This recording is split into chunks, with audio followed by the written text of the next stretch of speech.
I must admit I'm bracing myself for this one, but either way, I hope everybody's having themselves a good one as we find ourselves at the start of another stream. We're going to be playing some more Make a Good Mega Man level today. Yes. Actually, I forgot to do a couple of things during the pre-stream. Let me do that real quick. I wanted to grab a couple of things. Let's see, I don't think there's been any more updates since 1.0, yada yada 0.5, etc. So I should be good in that fashion. Should. We shall see. Let's see, let me just grab this.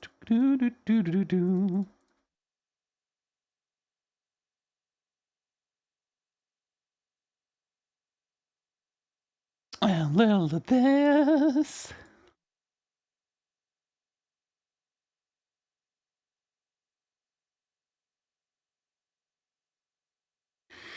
All right, I hope everything's working. That is always the question when it comes to this.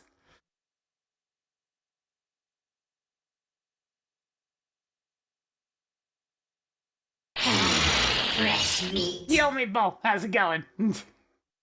Alright, let me see. Is the capture card working? It is. Good.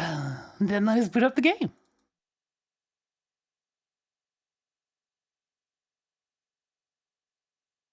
Always seems to be a bit of a dice roll at the start of these, whether or not that's going to work. Good old Game Maker Studio, always taking its time booting things up. It's booting. There it goes. That's one thing I remembered from like the old days of Game Maker Studio is it works. It's just the loading times are not great.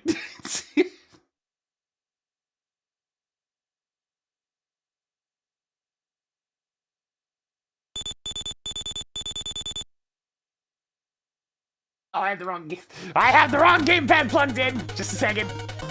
Just a second.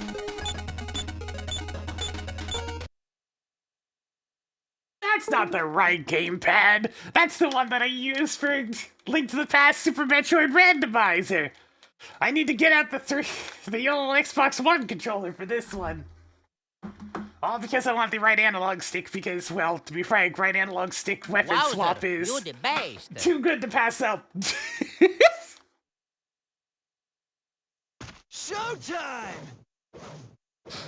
Oh, fat, so it's been thinking of this subscription. Gotta get this back onto the proper thing so I can see. Joey, you get to get some over to Fat, so it's been getting Jonathan spinning a little bit more for us today. There we are. Alright, game's booting back up again.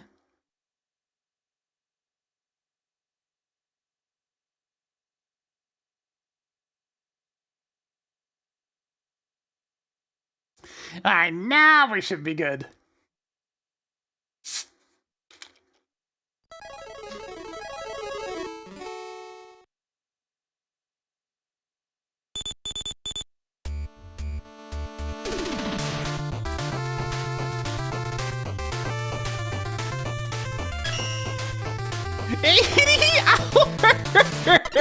hours! So much stuff. It's so much stuff. It's so much stuff.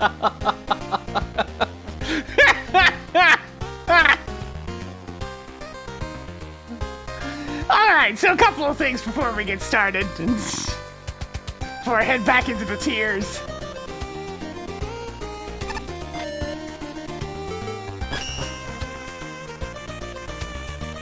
What's Tango up to? That's a good question. We'll take a look at Tango first. Have we acquired any more kill leech? What do you mean? Why is there an entire Tootin comment in here now? Hey, Paul, thank you for the 83 months. Getting Jonathan spinning a little bit more for us today. Okay, this is getting ridiculous.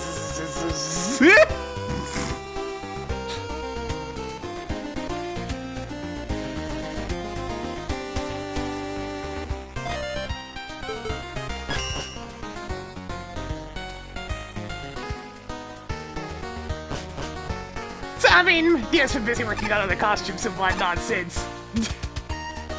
You might even say we're using one right now! You heard all my whinging about there not being a Mega Man 8 version of Roll. And well, by gummit, we've got a Mega Man 8 version of Roll now. That much more closely follows the original Roll sprite.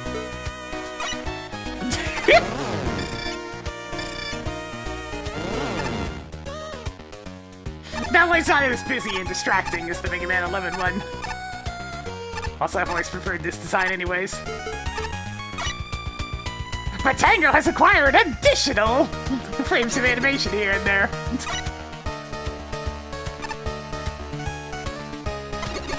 So I'm most likely using this one for the rest of the playthrough, provided nothing else major shows up.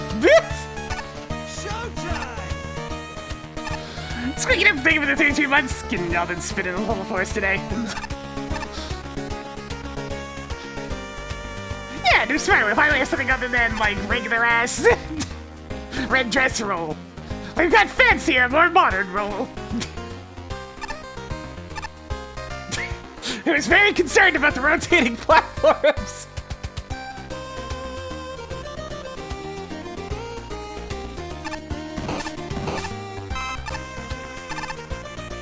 But wait, there's more!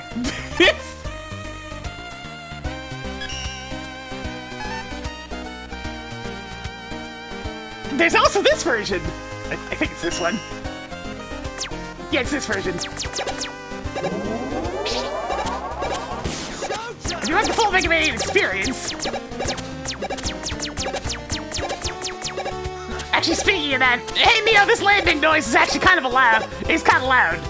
Might want to turn it down just a little bit.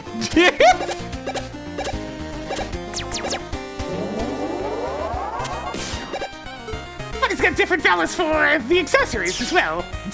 We got the car from, what's this called again? Battle and Chase, right.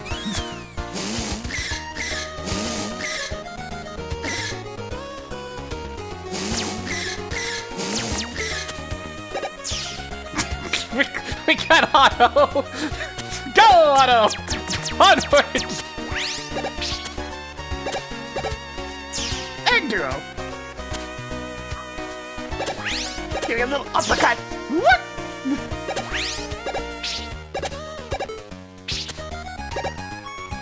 But Neo knows I'm a fussy old fart and preferred to keep things more traditional, so I'm gonna be going with the standard one.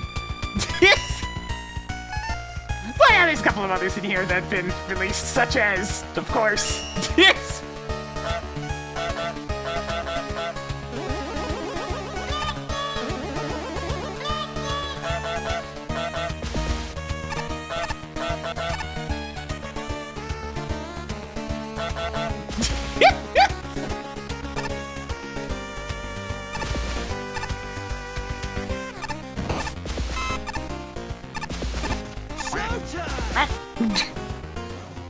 Super Coder, thank you for the tier 2 for 41 months!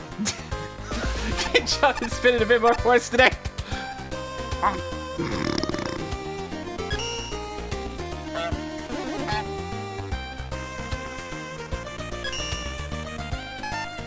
Yeah, alongside Idle Woman, now we also have Ghost Woman. They just hat kid noises!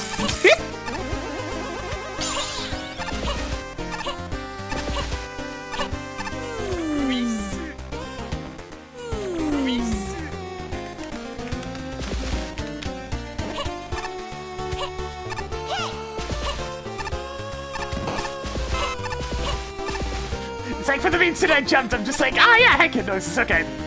And of course, there's little bits of ice on the ground, so you just still know where the boundaries of your hitbox are, which is very important when trying to do jumps that are like this.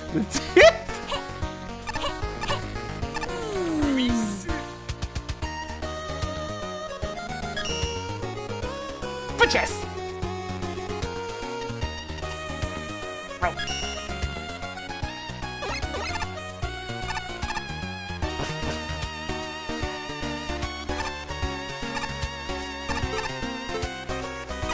Let's get back to work!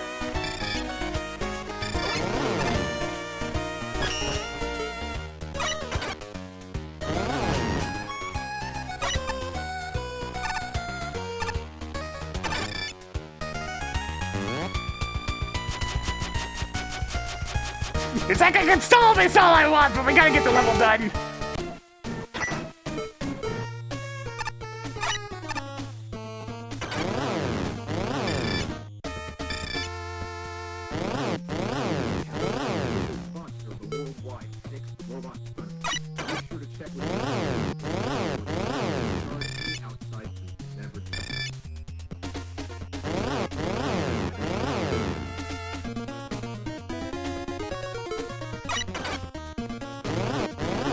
Ah, there it is!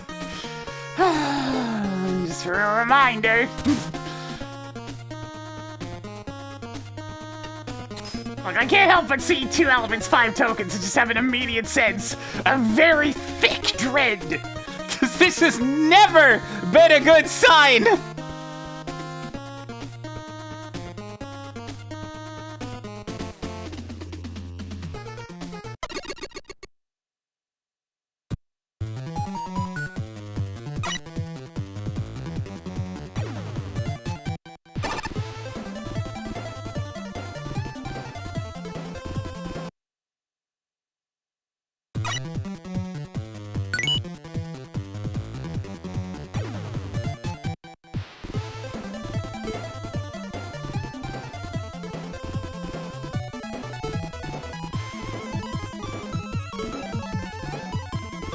Blah, blah, blah, blah, blah, blah.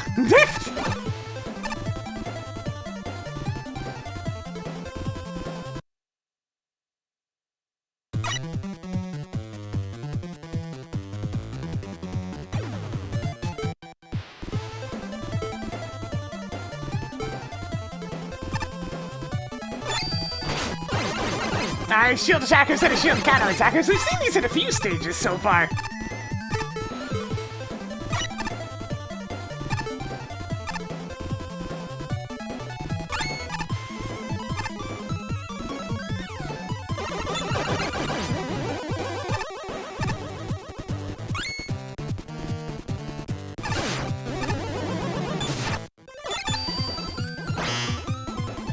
I see! That's a good demonstration of the gimmick.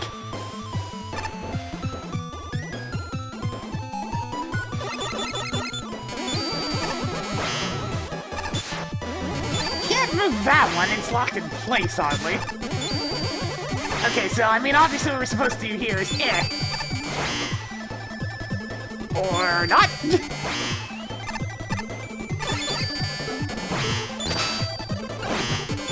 Then I shall use my laser trident!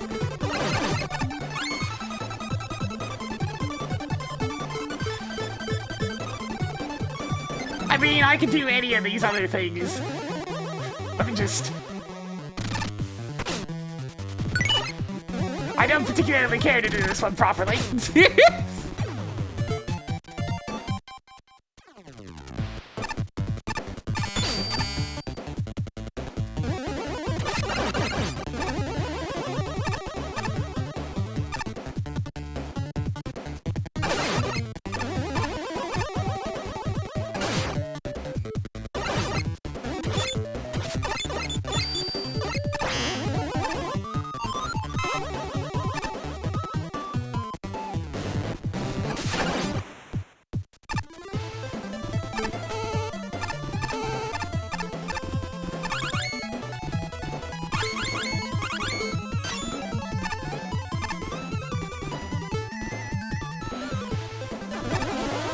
Oh boy!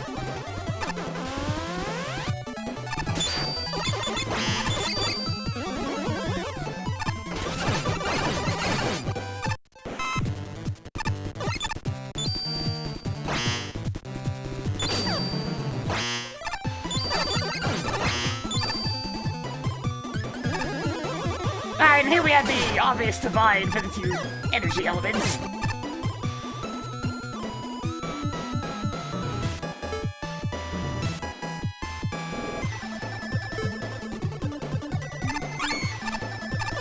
Or not.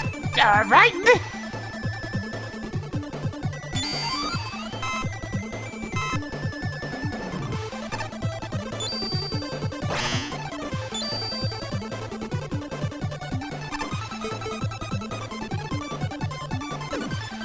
Yeah, no.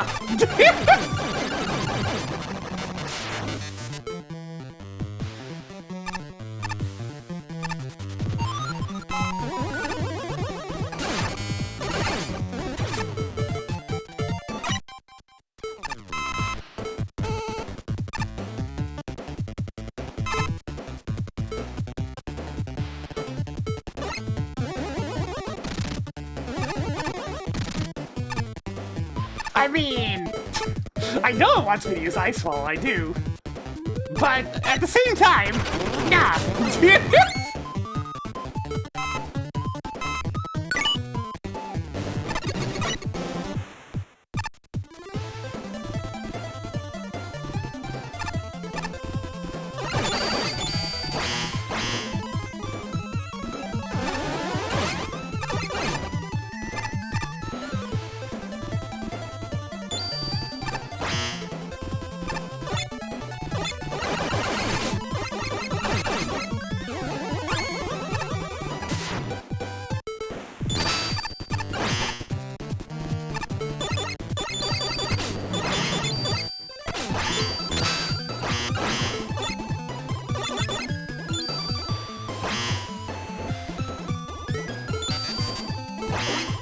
Repair?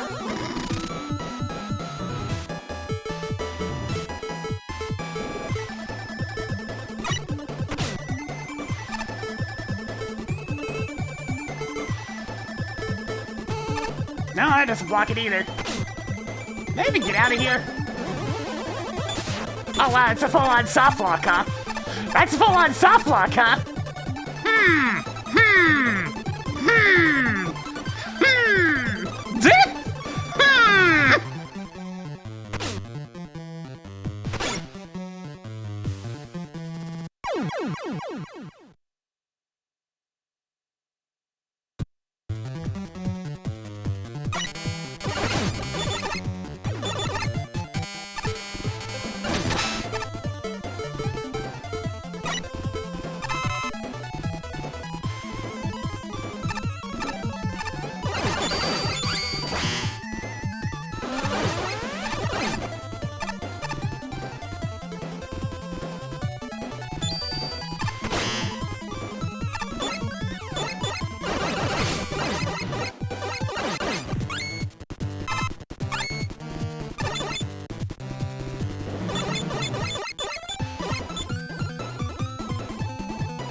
Couldn't I just like do like a very cheesy?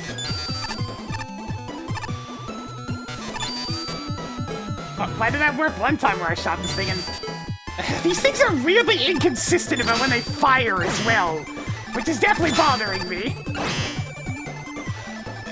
Sure! I mean, I guess they only fire out of the direction where it shows the one line. I don't know, I don't like these things.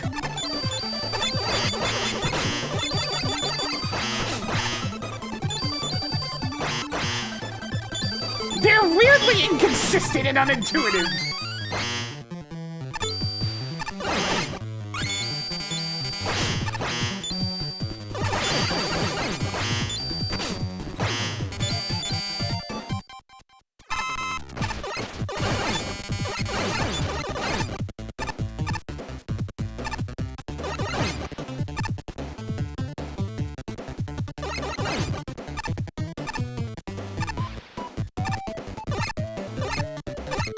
Oh, there's a thing above my head that I keep jumping into. Alright then.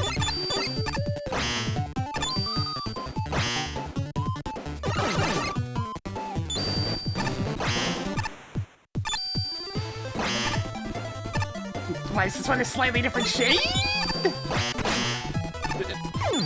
Don't know. Oh.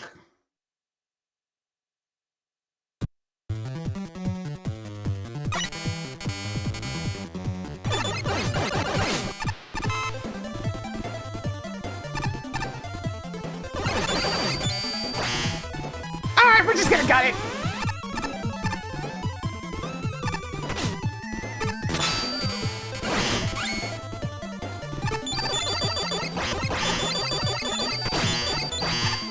We've officially hit I Can't Be Arsed.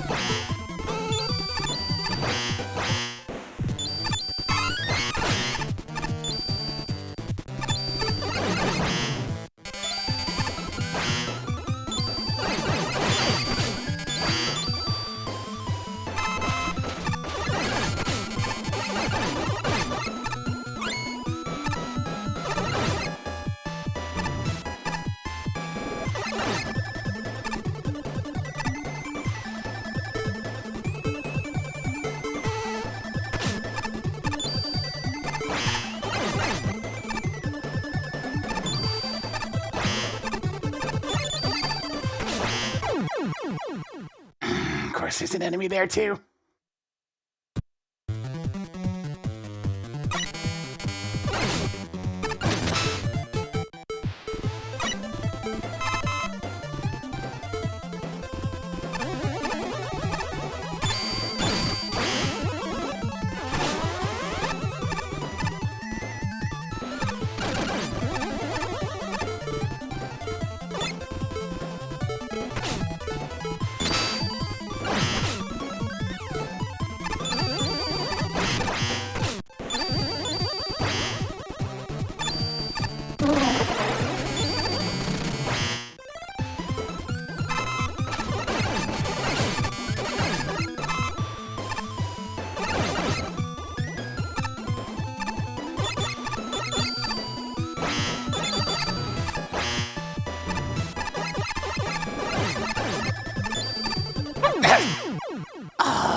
It doesn't help that those Ringman platforms are decidedly not correct to the original source material, so I'm always feeling a bit awkward when I'm on them.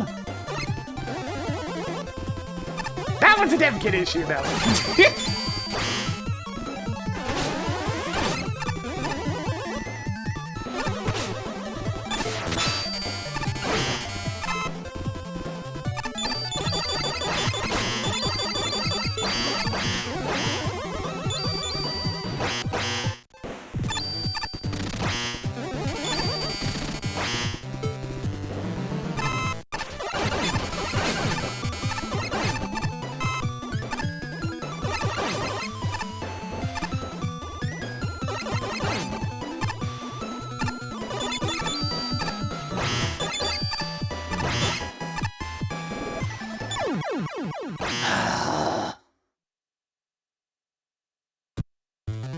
It's enough that I'm making dumb mistakes that I really shouldn't be.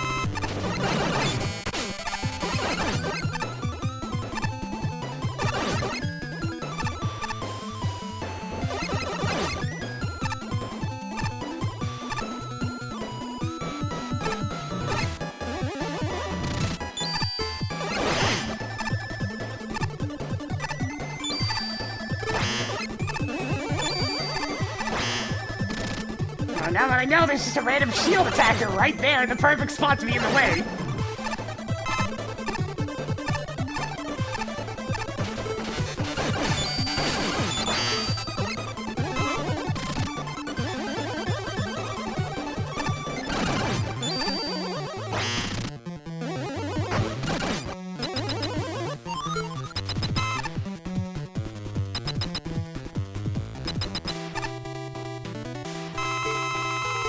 Well, that's convenient.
Got a little bit too ham with that. I think the big thing with the Ringman platforms is they seem like they're moving faster than they normally would in the vanilla source material.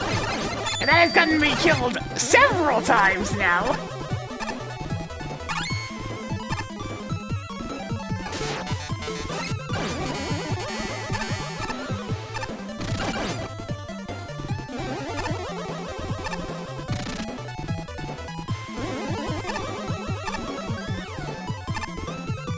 Yeah, I'm definitely not going to be fussy about palette limitations.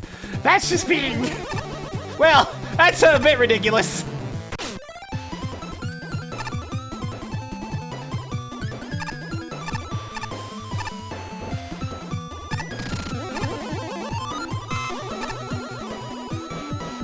Well, that might just be my general not really giving a damn about graphics.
Looks like we're gonna be having flashing for this entire segment.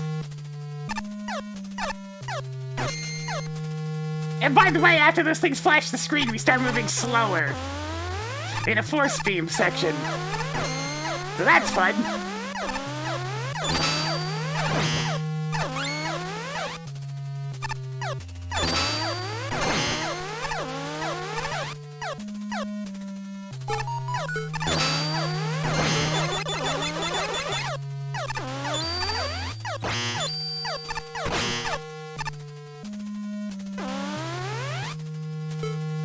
Nah.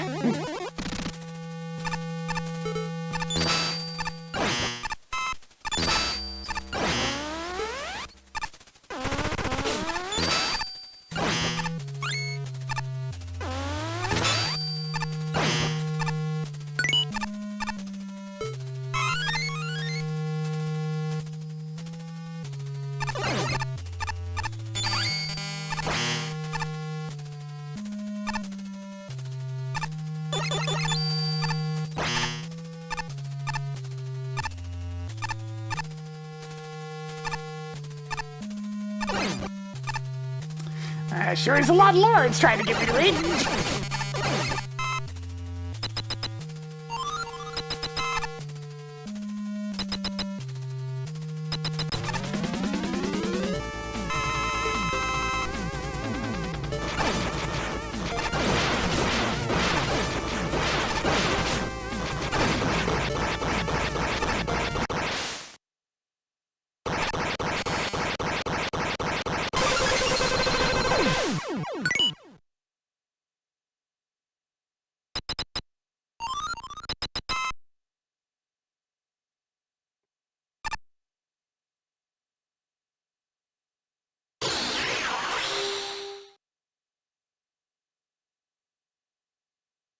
Oh, the edge!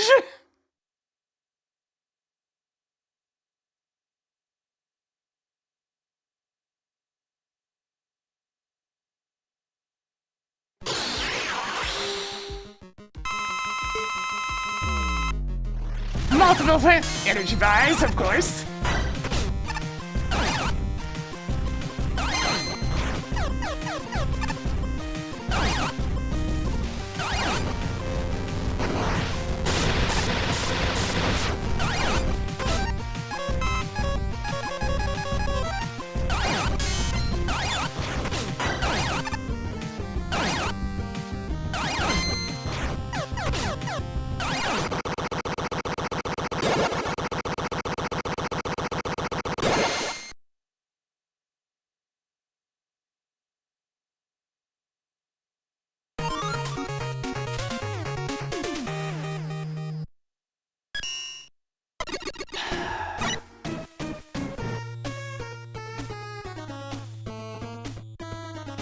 We're really in the final 3 tiers and still cannot succeed at basic reading comprehension, huh? Make a good Mega Man level, not levels! I fail to see why this keeps being so difficult. Do they just not teach the concept of singular versus plural in school these days?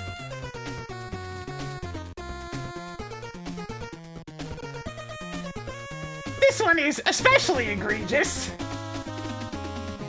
since much like a certain other level I hated, beyond all reason, it also decides that its second level can only be played after finishing the first level, which just emphasizes the whole issue. In the first place, if you are literally making a forced second playthrough, that only unlocks after the first playthrough. Stop! Read and read the contest title again.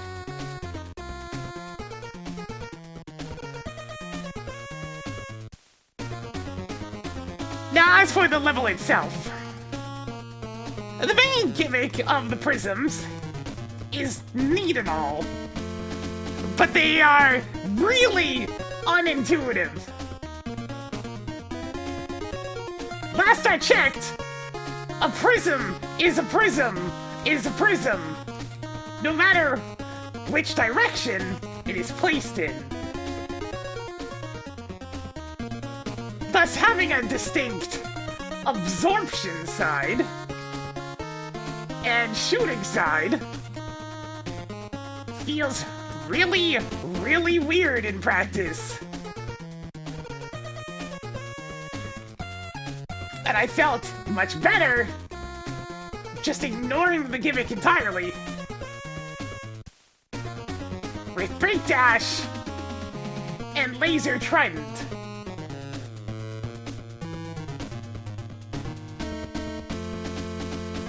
The tech is neat, but needed more time. This couples poorly with the Ringman. Platform's just not feeling right at all. But that is a dev kit issue. So no beef towards the level on that one.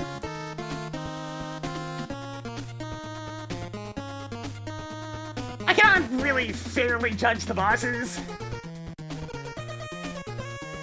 as I was already long since mentally checked out by then, and just blasted through all three of them with their weakness weapon.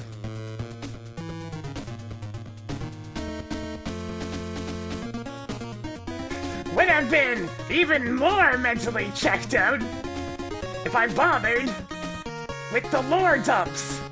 Good God! This is classic Mega Man! Not Mega Man 0! We do not need an entire life story contained within what is supposed to be a roughly 5 to 7 minute level of pure gameplay.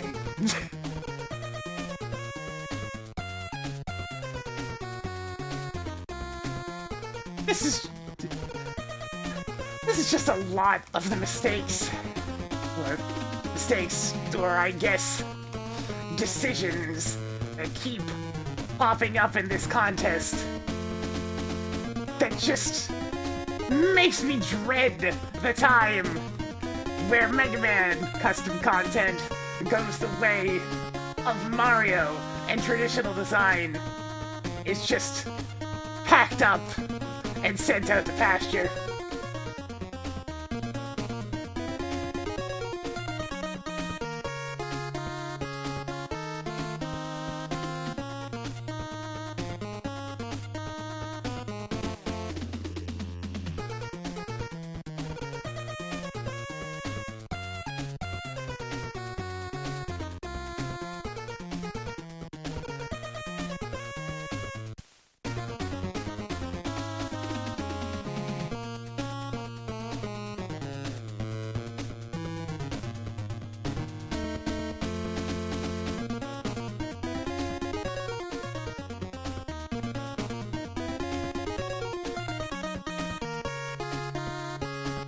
Alright.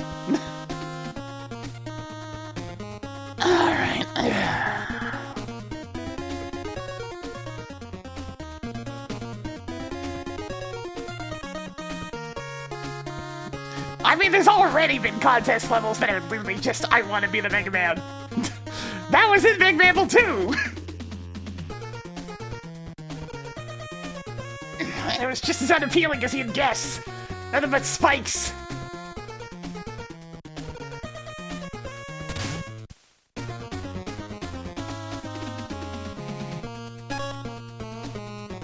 Well, this place definitely likes its flashy rainbow lasers. Still, this was pretty entertaining, and it makes good use of its pieces. The gimmick set was a highlight. The ring platforms are not only well used, but they feel infinitely more appropriate here than they did in Ringman stage.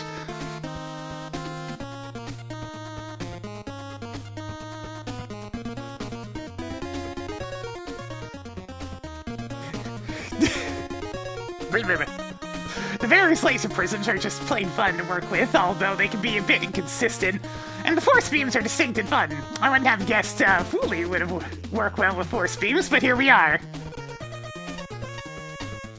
Speaking of Fooly, the dev kit enemies are generally solid, particularly with Dashon getting to do something, or Fukuhon using all of its behaviors.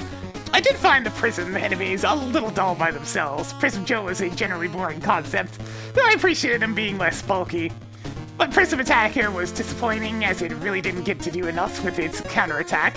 Still, they work well with the Prism gimmicks, and the Bun Bees were adorably silly, so I can't complain too much. Overall, this is a treat to play. The first element really feels like a Robot Master stage. The gimmicks were used smoothly, and the difficulty curve flowed solidly. It all felt authentic. The first moving prism was a little annoying compared to its cohorts, but that's not a huge deal. The second element had a poor start, since you have to replay the first half of the level to access it. However, the thematic shift in the force beam challenges made up for it, creating a natural extension to the stage that led to a solid ending. The diamond token could be a chore due to the finicky prisms, but that was the only real issue in the section itself. Finally, we have the boss fights. For the main round, Prism Woman is both entertaining and challenging, and I appreciated both her combat form and her characterization. Plus, for a character not getting in the way either. On the other round, Prism Devil was an awesome devil fight, managing to be way less tedious than the norm, and considering that he was a fake-out rather than the actual boss, I appreciated that he still gave me something worthwhile in the fifth token. Didn't feel like the fake-out cheated me out on anything, on an ending. As for the final boss, my eyes went wide when I heard that Hyper Beam sound. I hadn't followed Pokemon much after X/Y nearly put me to sleep, but I knew full well what was coming even before I read the file with his name. The Crossman made an excellent climax. It was fair, challenging, and altogether very imposing. I'm also extremely glad we didn't see Ultra Necrospa, because between that thing's penis and the level's length, it would have had no place here. 3 bosses and 2 elements is plenty, and Necrospa ended things on a gameplay high note. Overall, this was pretty great. I'm not going to say it was my absolute favorite, but I don't have a lot of complaints either. This is easily the best of all the multi-element levels in the contest, so it definitely did something right.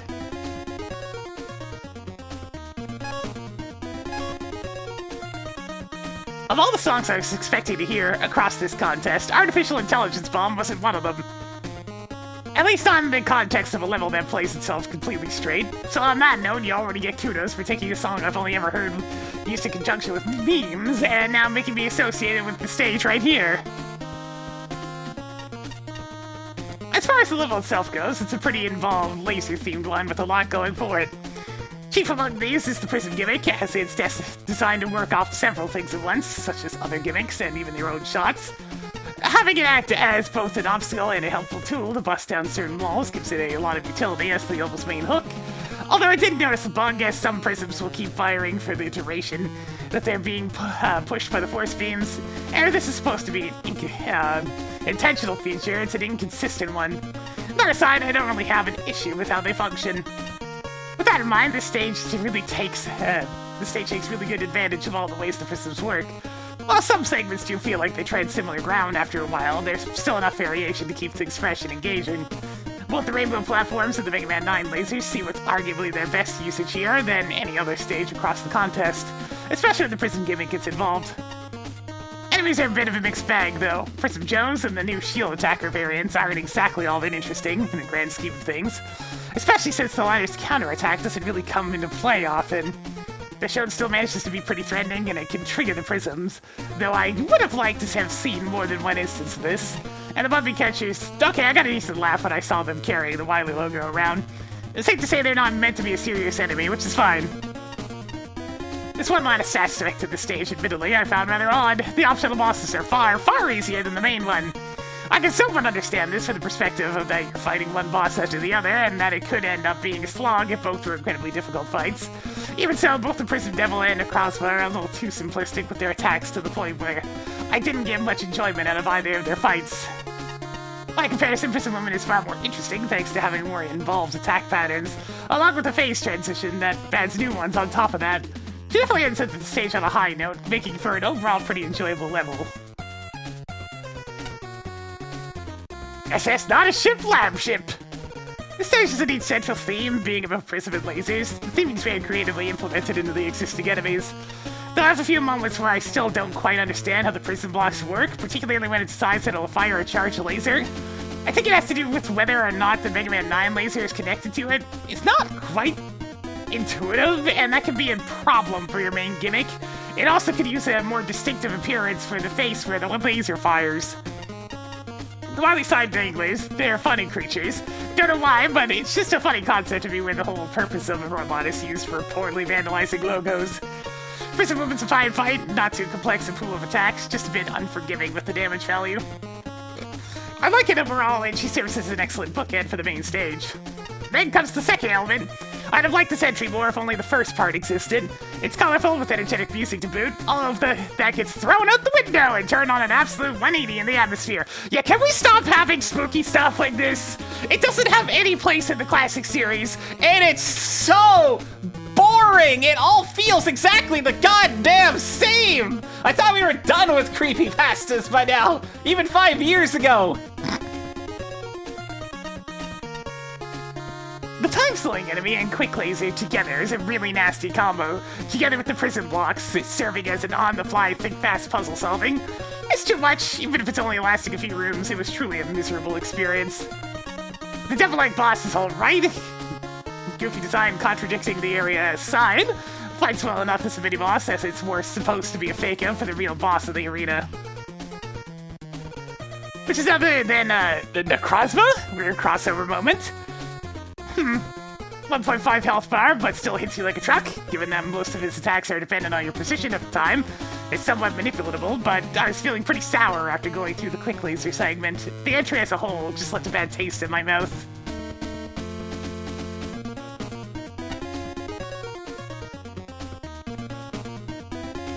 I appreciate a level with mood-setting music, professional-looking custom graphics, and a well-told story. I like to see novel and gimmicks used in creative ways, especially when they're unique interactions with special weapons. I enjoy sight gags, ominous background details, eye-catching set pieces, and other little things that add character. I respect when Robot Master designs are diverse and inclusive. There are so many reasons why I should love this level, but one element that lets it down for me, and it's the one I care about most, gameplay.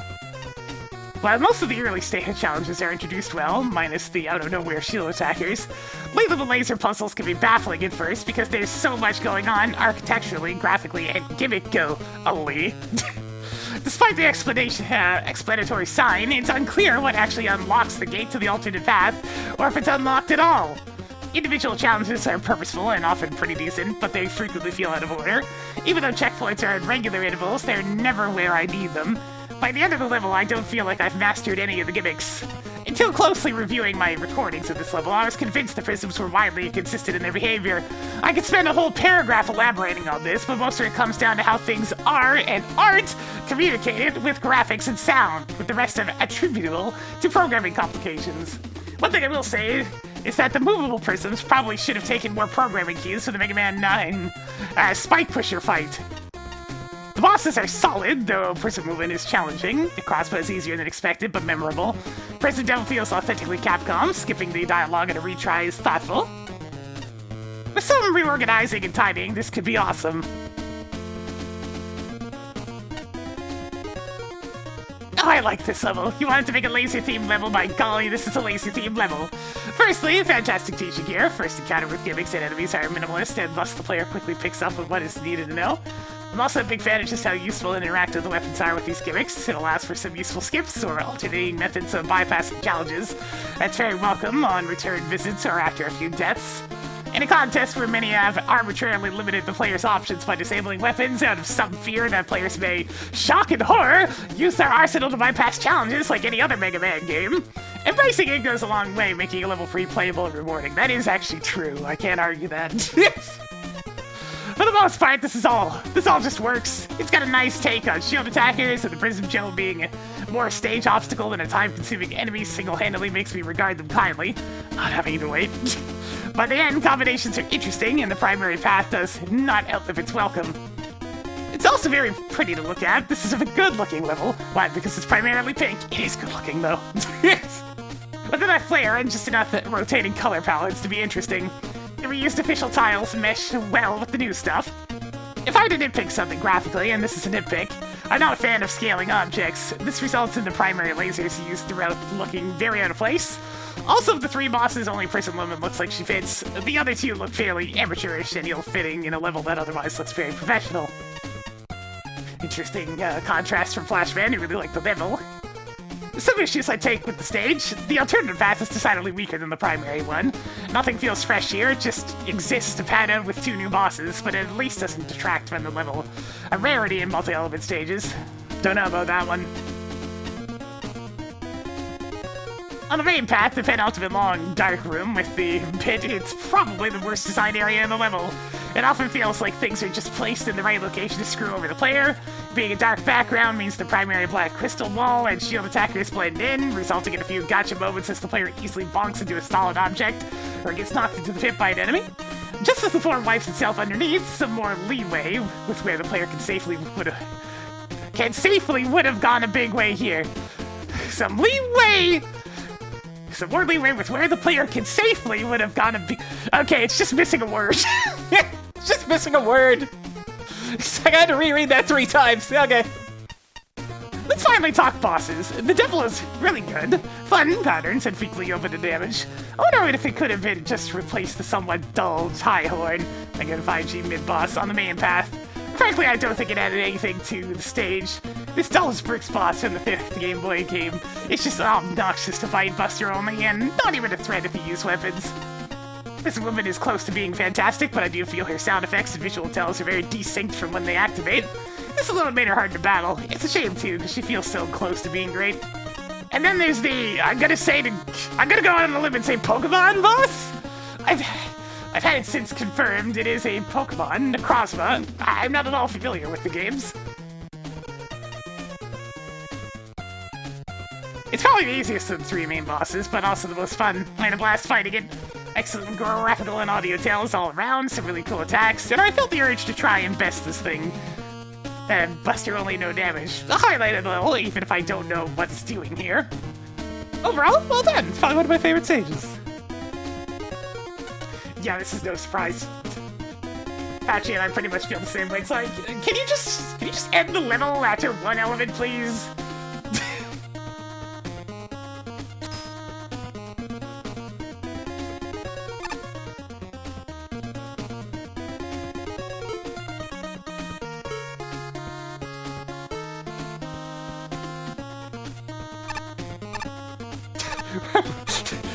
You look kind of stuck over here, bud.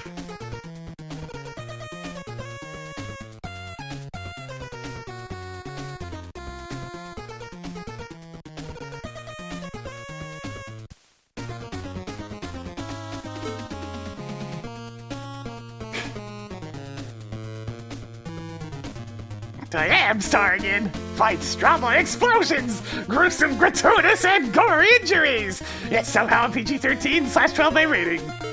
By the way, can you help me out here at some point? I think there was glue on the seat.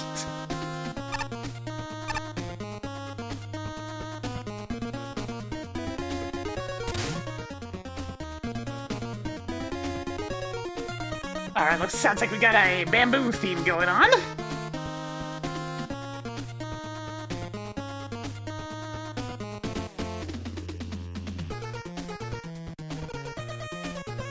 Bye! Makes alter ego pineappler! I wanted to be perfectly reasonable. Please be a palate cleanser after that.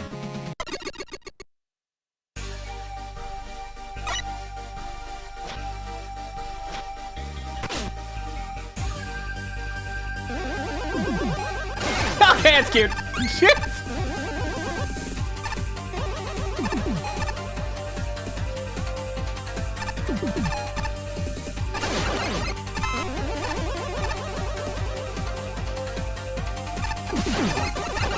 Alright, the bamboo is functionally similar to Uranus platforms, got it.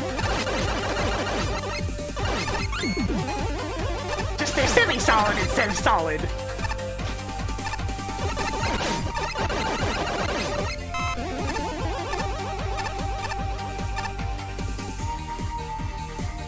The thing that goes down, yeah, deer scares. Alright, apparently you shoot them to go back down, or do they just stand for a very long time? They just stand for a very long time, okay.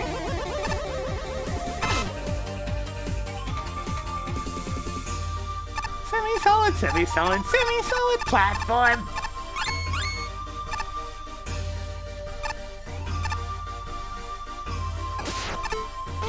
Isn't this another case where I can just...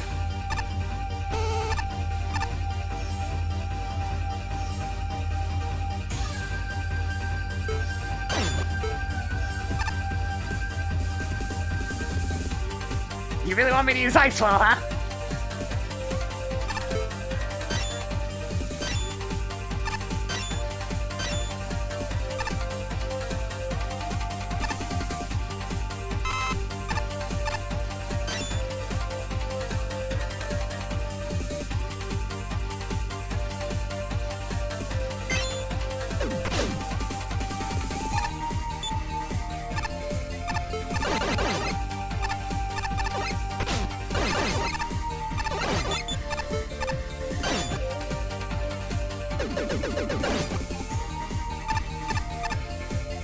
Thanks, Icewall. Really appreciate it.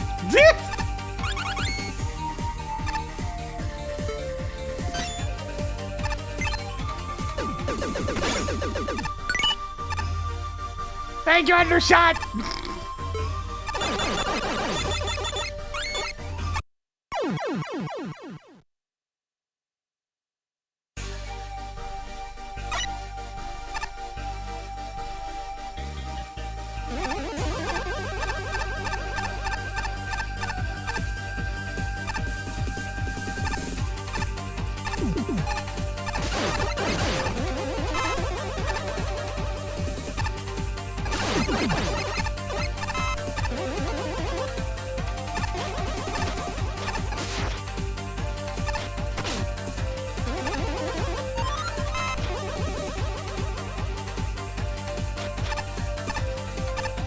Alright, here's the leaves.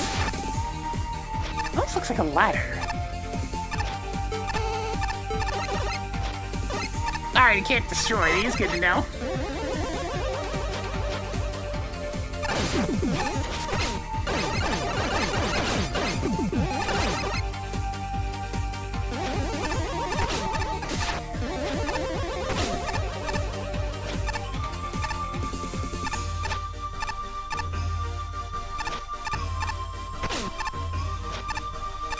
Oh, this room's really annoying.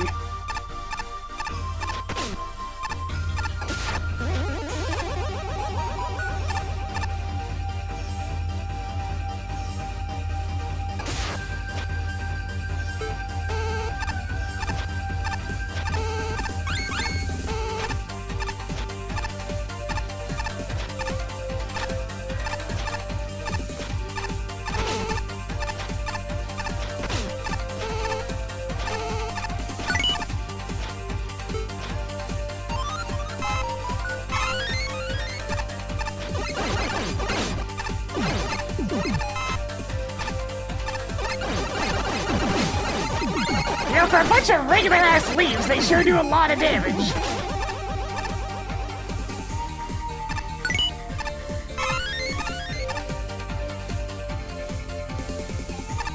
Alright, demonstrating the faster bamboo platforms.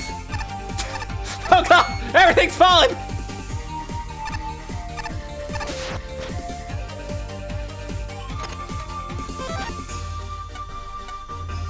Huh. Yeah, it's essentially like 2 levels in here.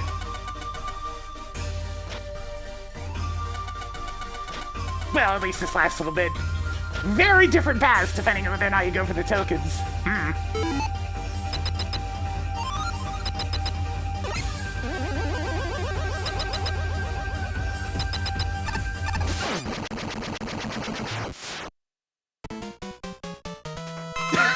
Come on, man's pissed! just fucking destroy my deer scare! You what?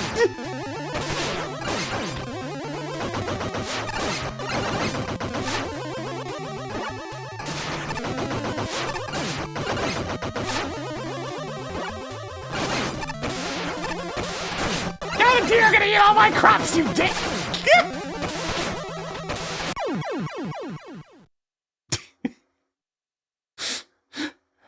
That was a good gag.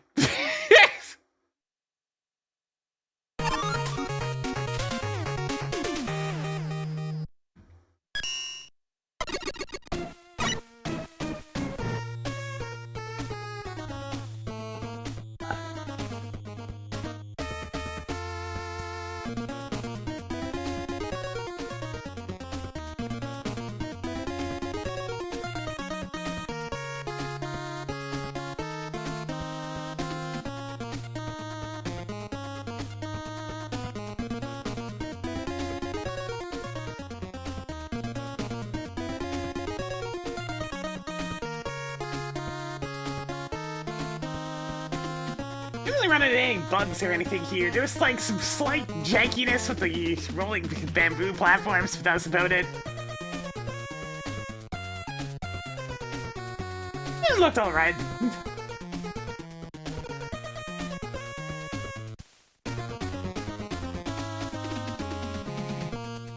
$59.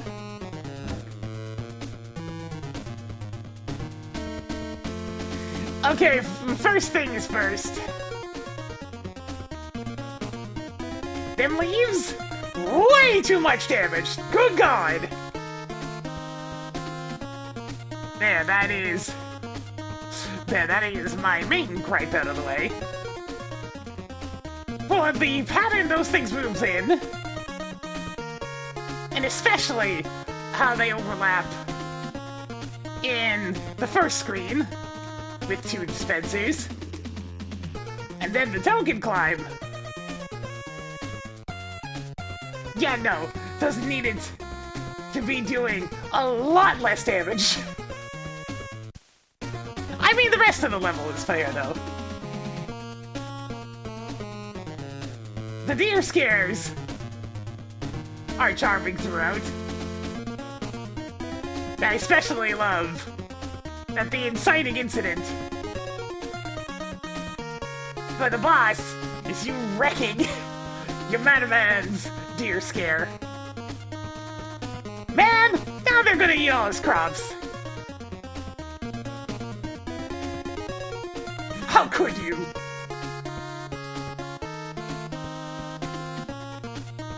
Bit of an oddball stage, where the experience is entirely different based on whether or not you go for the tokens. They are not just side paths, but entire side routes. Strange.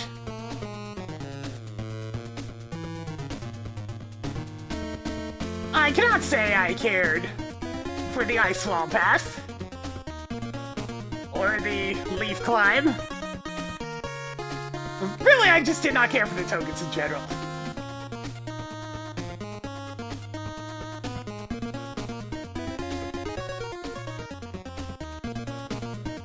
The man himself was really fun. A great twist on an existing boss, where his moveset is new, but still has that Yamato Man flair that is distinctly his own. Properly done remix boss fight this. I'm sorry, Yamato Man!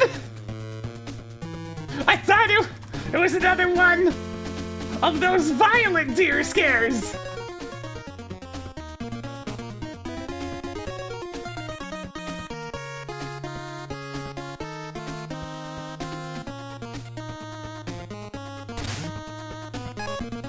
If there's one thing this place has, it's a whole lot of bamboo.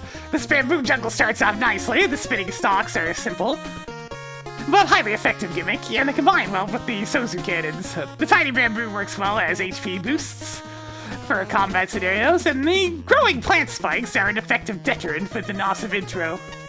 The explosive moles are a bit weird, and the yellow rabbits are horrifically underutilized, but the level is otherwise really solid, at least at first. Unfortunately, while the first half of the level is great, the second half almost completely drops off the radar. It's not the bushes, those are a neat idea, though I wish there was a way to tell the difference between the regular ones and the ones that spawn enemies prior to them firing. Rather, the main path is basically an afterthought. It pulls all the cool introductions in the first half with some neat platforming, and then it's just a whole lot of basic combat, which feels uninspired. The one time it steps away from that, the double bush bamboo room has some very annoying timing. As a result, the main path is kind of a dud. Gee, it's almost like you should focus on one path and make sure that's really good, instead of doing two separate ones. Thankfully, the token challenges do what the main level doesn't. Putting aside the fancy ice wall puzzle, the climb to the second token feels like an actual climax. It puts the bamboo to more direct use for the climbing section, uses the falling leaves as a challenging but fair obstacle, and uses the plant spikes as a fair punishment you can recover from. It's much more interesting than the original path, and it makes the final combat more palpable as a wind down if you choose to take the downward path. The final token's in a similar boat, more interesting than the main path, though the sheer amount of spinner spam can be irritating and more or less guarantee a hit. Either way, these stick out a lot more than the main path, which leaves me genuinely thinking one or more of the paths should have been cut. As for the boss, Bamboo Yamato Man is an excellent evolution of the actual Yamato Man. He has an excellent attack variety and pulls off being a fair and fun challenge. Yeah, it's a good thing it capped off with Yamato Man, because he's very good. He's very good. Yes! I also kind of like how you can't just prepare a charge shot for an easy first blood, since you have to blow up his relaxation zones first. All in all, he ends things on a high note.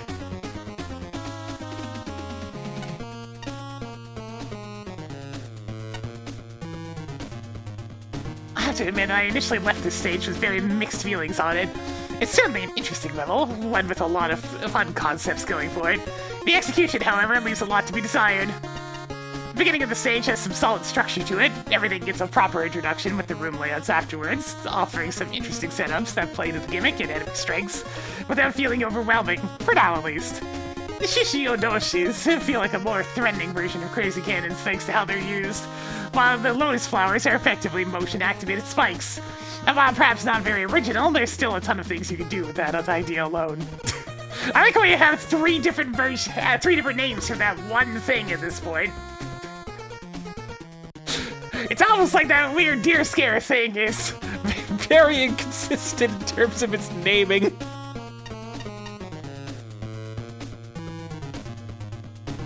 Wow, things do get a bit more hectic once the leaf spawners enter the picture. You can still mostly ignore them by using the water shield. That aside, the only major nitpick I have for the main path of level is that it feels rather short. Trying to get all the tokens here in one go definitely extends things to what feels more like a proper stage length, but once you already have them, it feels like the main path ends a bit too early. Speaking of the tokens, that's where a majority of my issues with the stage start to creep up. The first one notwithstanding, I actually found the process of getting that token to be pretty enjoyable. The whole puzzle bit with using ice wall isn't all that difficult to figure out, but it does showcase some versatility with the gimmicks here. What with your weapon bouncing off of and being cancelled out of by specific obstacles. It's also strangely much more involved than the other two, both of which are behind rather annoying gauntlets. The thing that goes talking, yeah, it's also appropriate. The second token in particular is where most of my grievances come from. I really don't like platforming segments where getting hit once is basically guaranteed to either kill you or reset a good chunk of your progress. That's essentially what the second token is in a nutshell, unless you're really abusing Water Shield or Magnet Beam.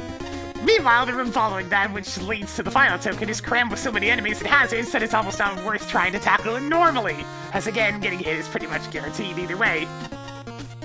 Besides all that, we also have the end boss. Well, I get the idea here. I don't think Green Yamato Man needed a similar playing field to make things harder. A smaller playing field.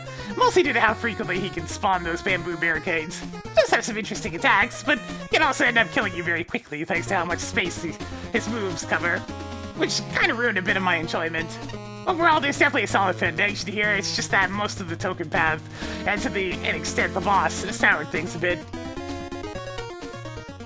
Oh, shoot!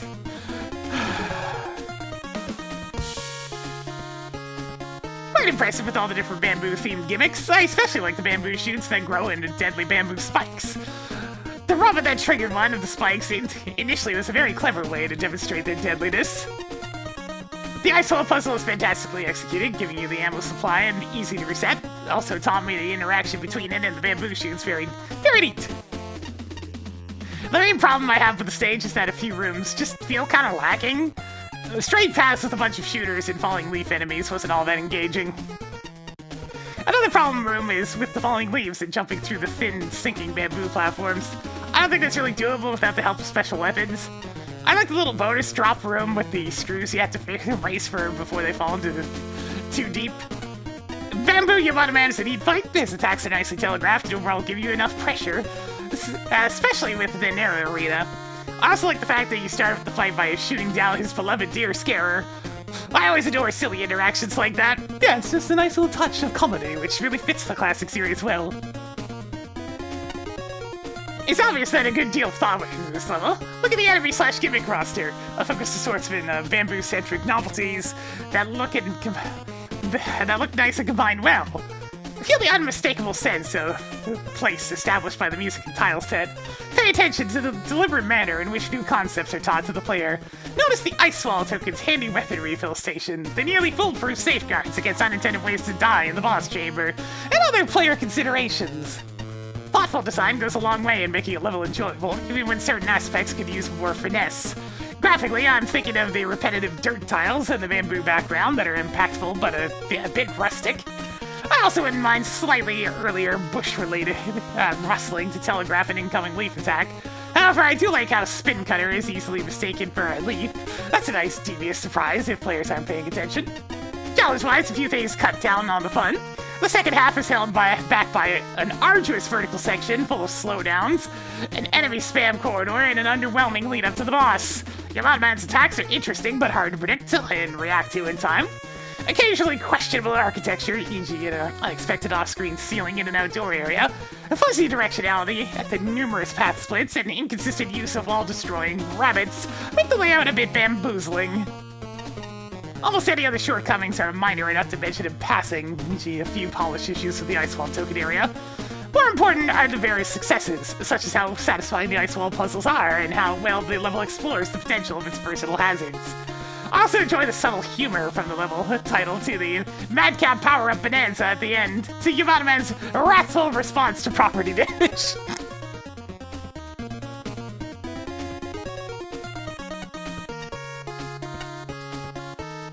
Such a thematic level. Everything here, enemy set, gimmick set, and the music helps sell the stage's concept.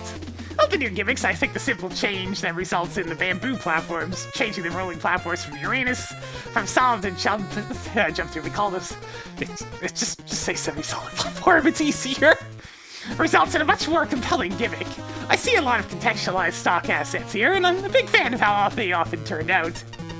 Getting all the tokens have some reasonable challenges. The Ice Wall puzzle was hard, it was rather satisfying to solve. The other, it's really just pushing the ice wall around. It's not really much of a puzzle. I don't know if I'd use the word puzzle. You just shove the ice wall, and then it pachinkos in the direction you need it to. The other token rooms can end up a tad too chaotic for my taste, but weapon use requirements are fairly intuitive here. The tile sets and graphics are solid. The new sprite work here feels very on-model, and it's cohesive. If I had any real issues with the graphics, the bamboo shoots really do not look like they should be lethal. But this is a minor quibble, since the aspect is introduced via bunny side. I think the biggest problem with this stage is that certain screens are very, very crowded, yet others have too many projectiles, often combined with rather tricky platforming. It's not a deal breaker, the stage is overall very fun, but every so often a screen or three that are on the verge of becoming frustrating. Finally, the final room in the lower path doesn't really scream final room. The stage just sort of ends abruptly. The boss, the Stockman, Bamboo Man, he's good. Plus, he hurts a lot when he wallops you. Excellent tails make it a fun fight. Fitting end to the stage. A difficult but fun stage. Good job.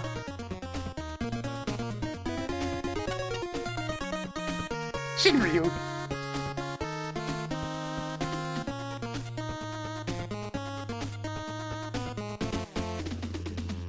That's really the main thing with Ice Wall, is that it really just does one thing.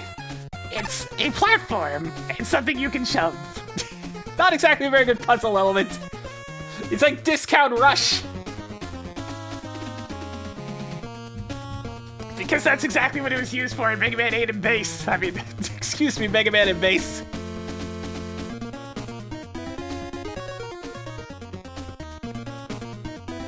We see it as a cheap copy of a certain other robot master due to my name, despite our tenuous legal resemblance. But that has at least landed me plenty of work as a stunt double in samurai movies. Funny how that works out. Dorkman!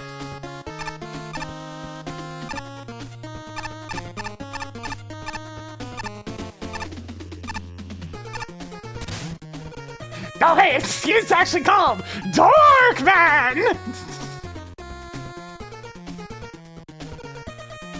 I'm Mega Dweeb. Let's see what you have going on with this stage. So we're gonna ride on the Zamboni. Since when can you stand on those? I don't know, but I'm able to.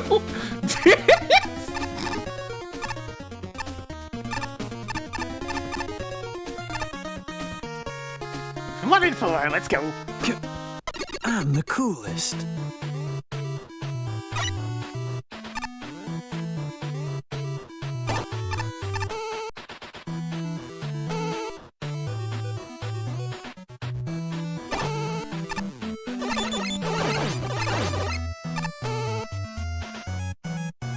I can't say I care for the music.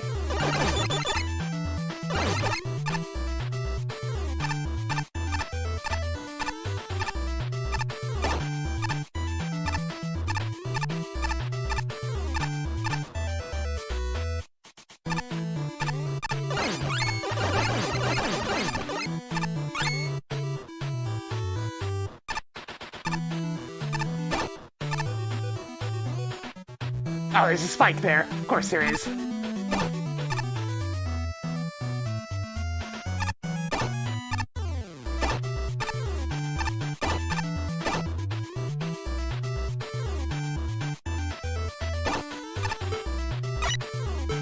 Don't Magnum Beam again, huh? It keeps happening. Well, in that case, I'm taking my cat for a walk.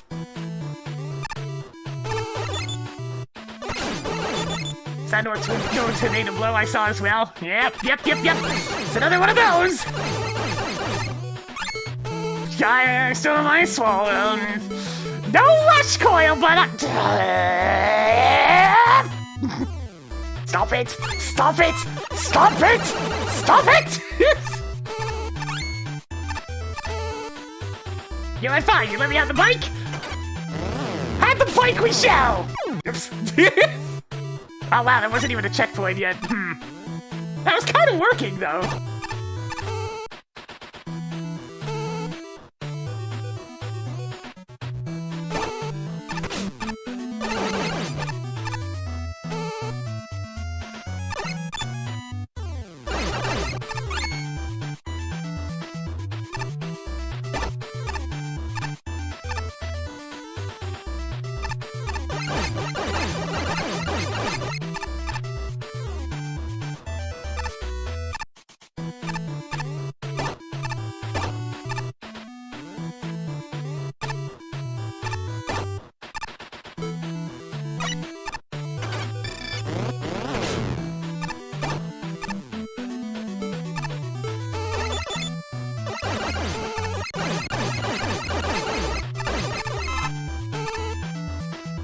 Screw it!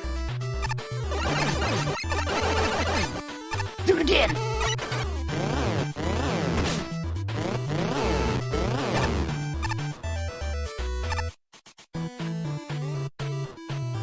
Yeah, I want to be careful about trying to go that way. I'm not sure if I can make that jump.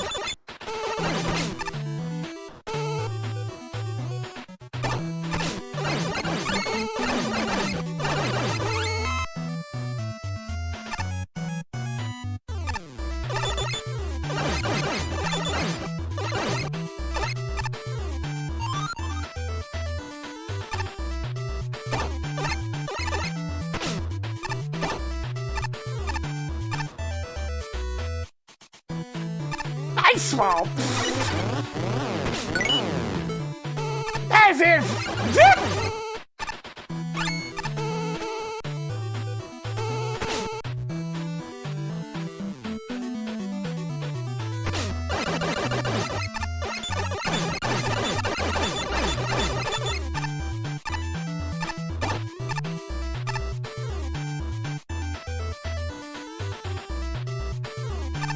You didn't take away my bicycle!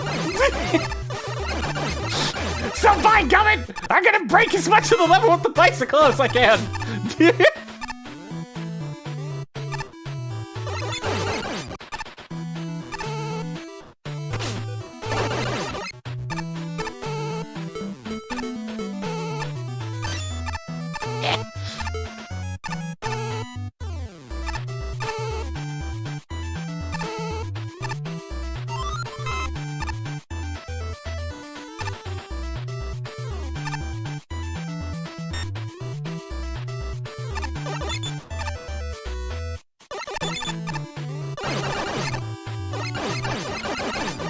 I mean, I don't know if I call the puzzles good. They're kind of dull.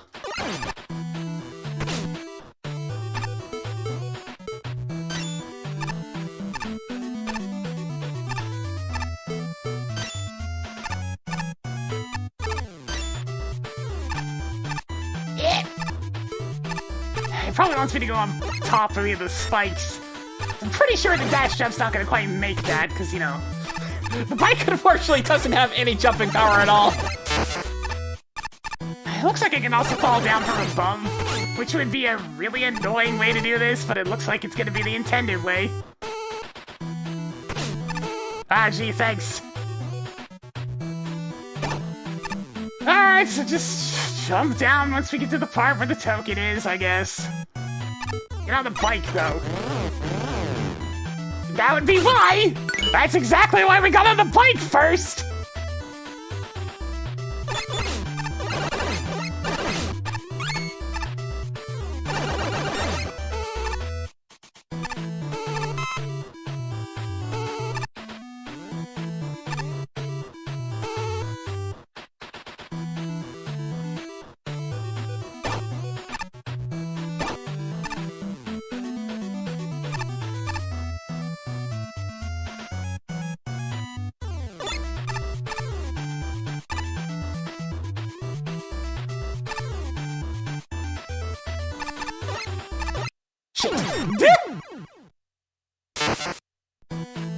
Yeah, there are considerations in here, like how freaking fast that shoots back. It's like, okay, you missed your ride, here it comes.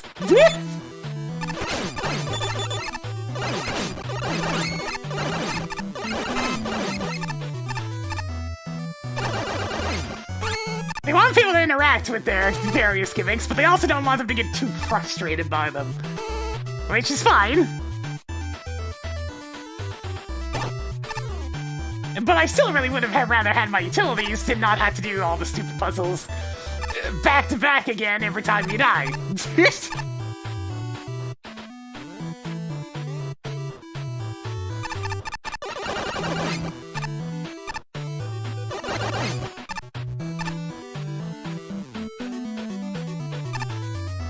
Alright, fine, I'll go past. Let's see. I'm gonna push the button.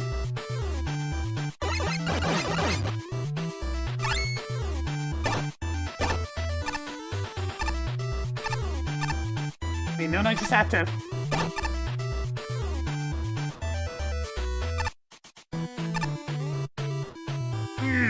that color switch doesn't move this color thing, huh?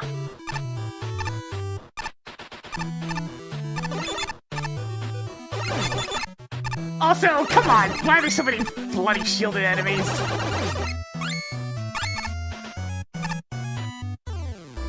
What?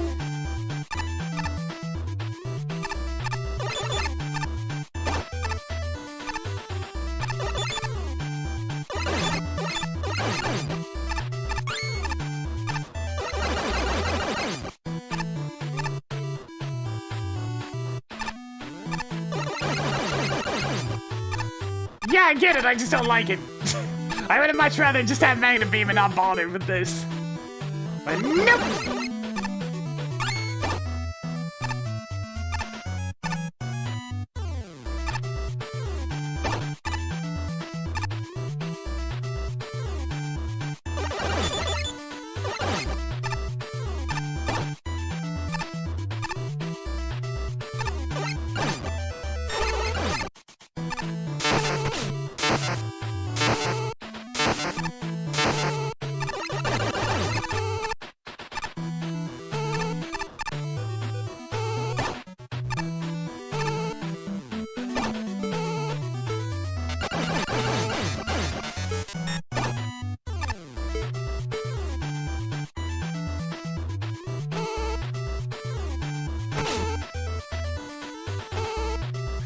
Those fire considerably faster than vanilla elect blocks.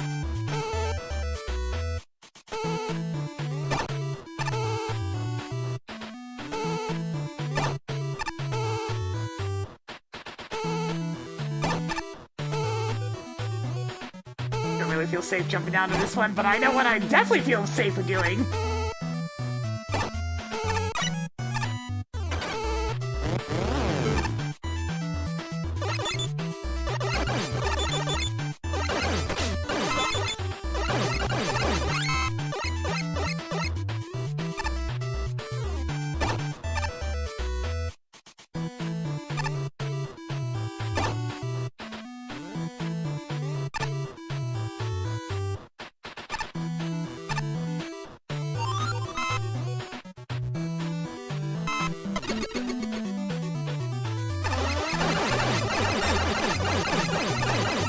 I mean, they'd probably do something if I actually shot them.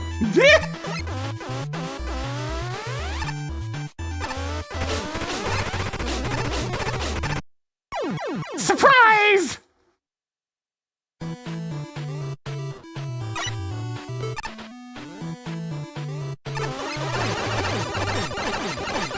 There's basically no way you can actually get that without knowing it's there, since you need the charge up time of the break dash.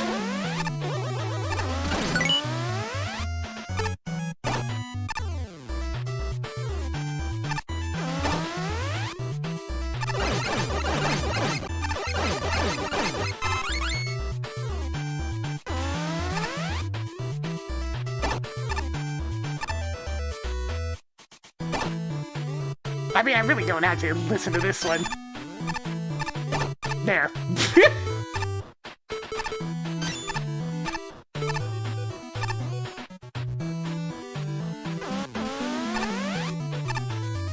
You know, I might be able to.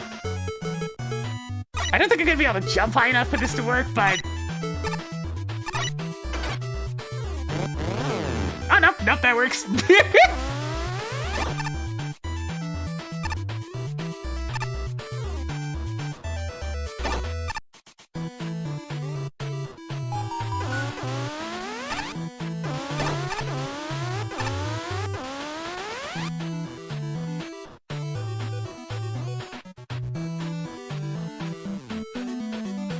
Okay, I guess that's just gonna do something further in.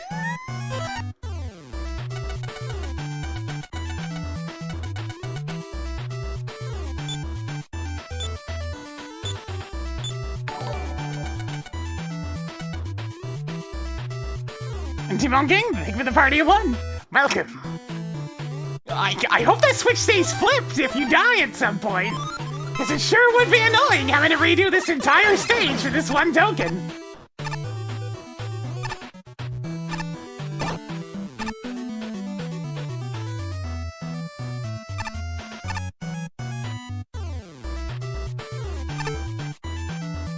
Okay, I probably Probably shouldn't mess with that right now.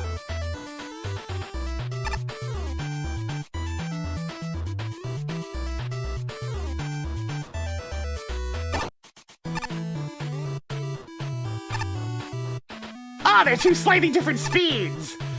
Well, good thing I had that coincidentally lining up mostly.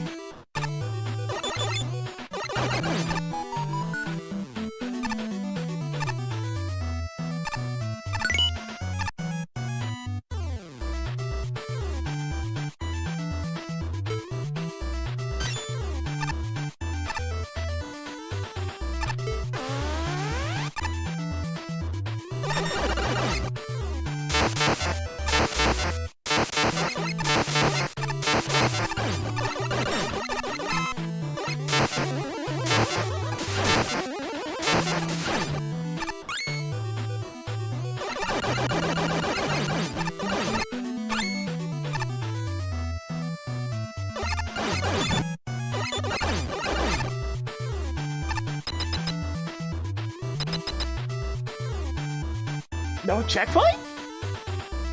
Is this just the end of the stage then?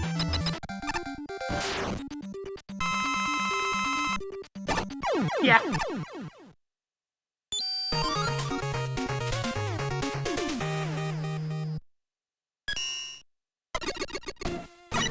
It's just a slightly different version of that particular joke.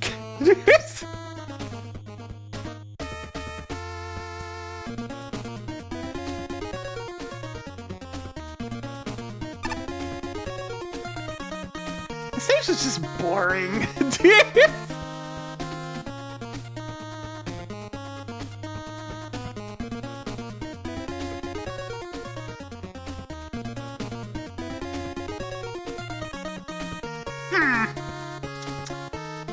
A very slow central gimmick that you are forced to interact with due to arbitrary removal of all utility tools.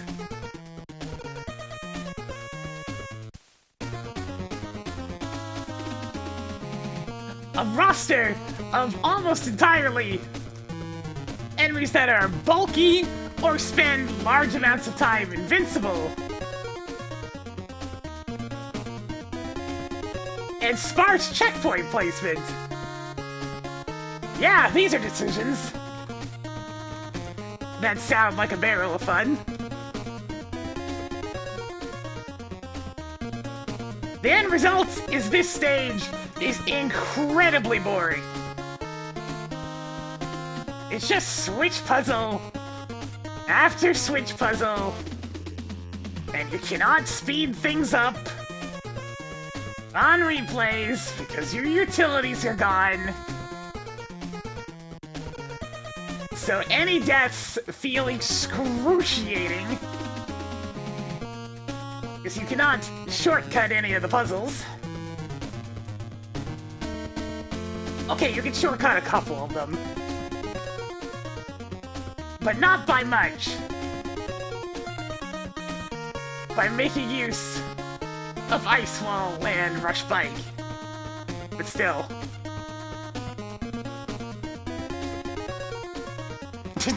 No, they're not going to.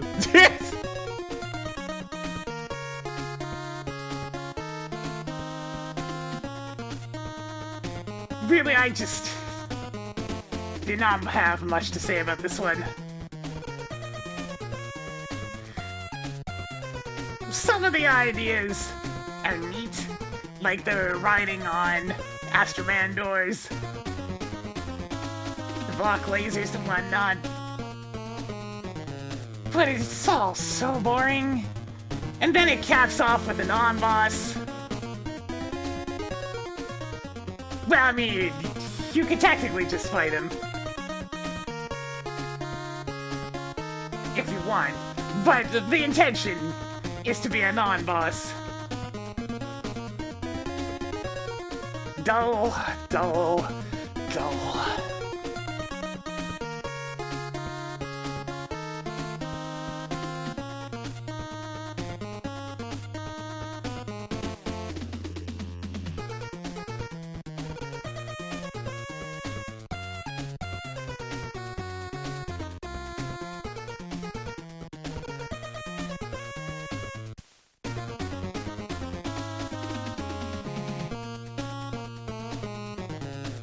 $39.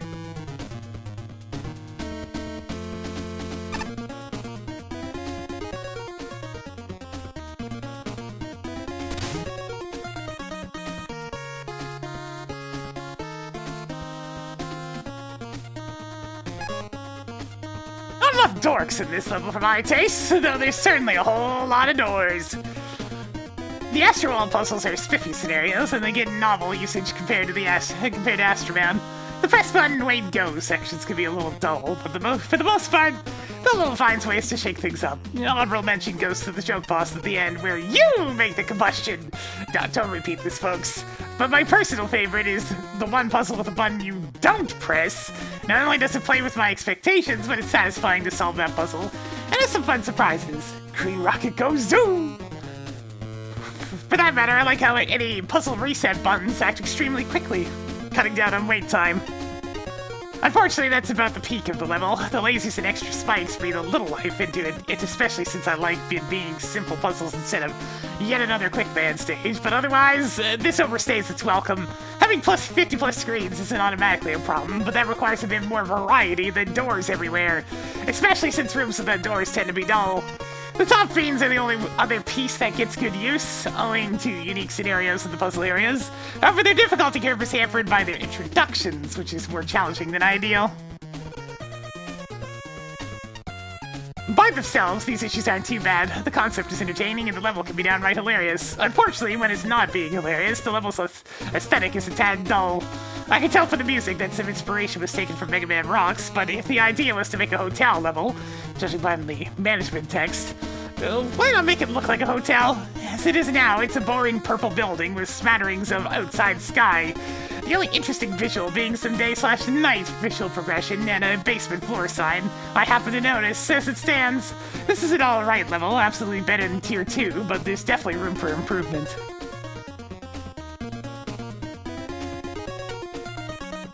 For the most part, this is a pretty solid stage with a small twist on a basic mechanic. The use of Astro Doors as more than just blockades really helps this level stand out a bit more than it normally would, especially when it comes to the overall challenge structure. It's definitely geared a bit more towards puzzle platforming, although it does end up being pretty easy. I don't really mind this too much on account of an issue with the checkpoint placement. If you happen to die, the checkpoints are just far enough apart to the point where it can become tedious to get back to where you were. So in that sense, having the puzzles being more straightforward works in the stage's favor. During earlier parts can still end up being a bit monotonous, but it's nowhere near as bad as it could be. I can't really complain too much about the rooms themselves, since most of them are pretty decently designed. The laser segments near the end are easily some of the best parts of the level, although I think the stage could have ended right after that for final horizontal stretch instead of padding it out with 3 rooms of enemies afterwards. Speaking of enemies, I kind of wish you were set up to take advantage of the doors and their placements. The Komasabaros. The Komasabaros? Yeah. Are the only ones that do this, which makes interactions with them a lot more interesting by comparison. That aside, the only other major thing about the stage that I have any issues with are the aesthetics. The outside sections are a lot more visually appealing than the inside areas, at least as for the music. While I get the joke, I don't think it would have ruined the stage to pick something other than Doorman's theme.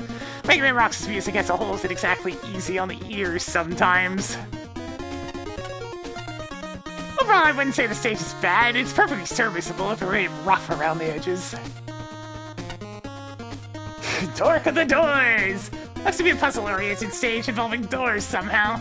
Actually pretty creative and impressive given it's such a simple gimmick, yet there are plenty of fun setups here. Color me surprised.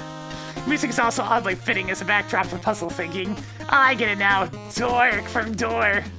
It took me a moment to realize that pun. I'm also impressed that there isn't really a situation where the player can wind up getting stuck by the Astro Man doors. There was clearly enough effort put into testing each room thoroughly, which I can applaud. The only part I'm a little iffy about is the outdoor area, where there isn't an easy glance at where the final green doors are going to end up at. I'm glad that this isn't one of the stages that would play mean tricks on the player. And to finish the level with the other side of the pun, it's Darkman, and he's foolishly spawned standing on one of the doors. That's pretty satisfying execution of the whole Combust Man joke. I'm a sucker for puzzle levels, I know. And this one's pretty good.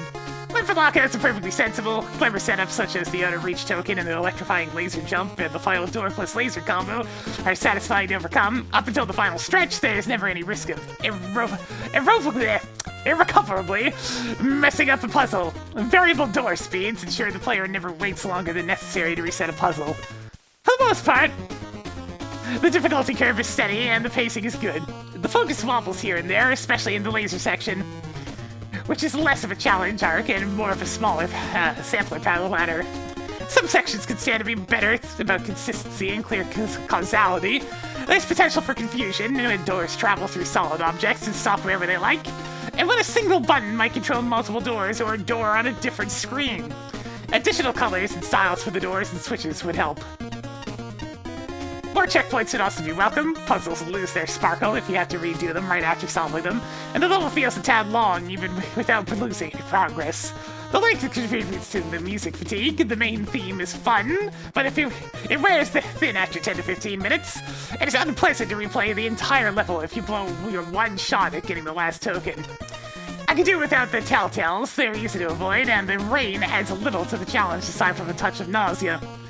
The screen transition next to the door to the last token looks like a bottomless pit. Otherwise, I'm very happy with the visuals. The blend of tile sets is impressively seamless. The boss is a charming anticlimax, and I got an extra laugh when the name of the level finally clicked. Good stuff. One problem with puzzle stages, if I experienced them first with Liana, the puzzle element was kind of lost when I finally was able to play the stage for myself. So this review is mostly based on those initial notes, that initial review, and how much fun he found it. I don't think it'd be fair to account for puzzles I already knew the solution to. Best I can do, I'm afraid. This is certainly a better door-themed level than Eric Roos' original Doorman stage. The usage of Astroman's doors in fairly unique situations is novel, and nowhere to do the puzzle. Do the puzzles leave you stuck? The door puzzles could have been pushed further, in my opinion, but what was there was certainly good. The second long room is particularly enjoyable. I also found the rooms with trapped top fiends pretty amusing. Yeah, Flashman has been getting continually more pleasant as the tiers go on. So he starts on in a full-on grimace, then eventually moves on to a neutral expression, and now he's into the smiling phase. We'll see if he goes any further than that into the toppest of top tiers.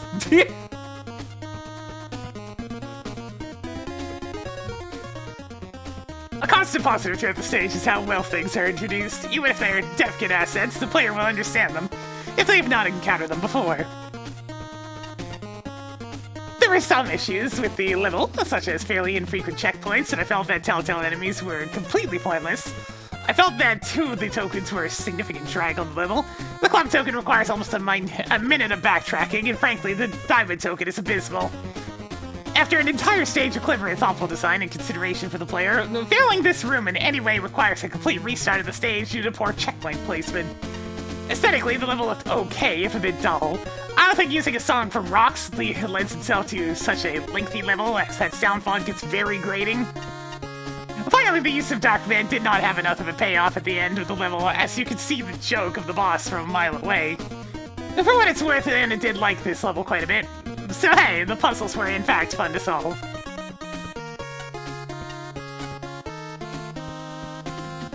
Make a guess, I don't really fully agree with anybody on this one.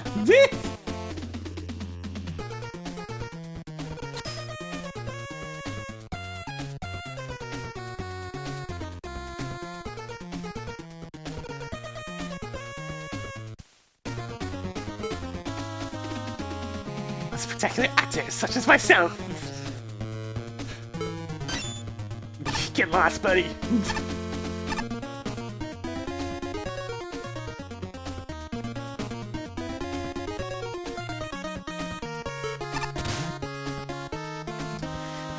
Okay, time for spikes.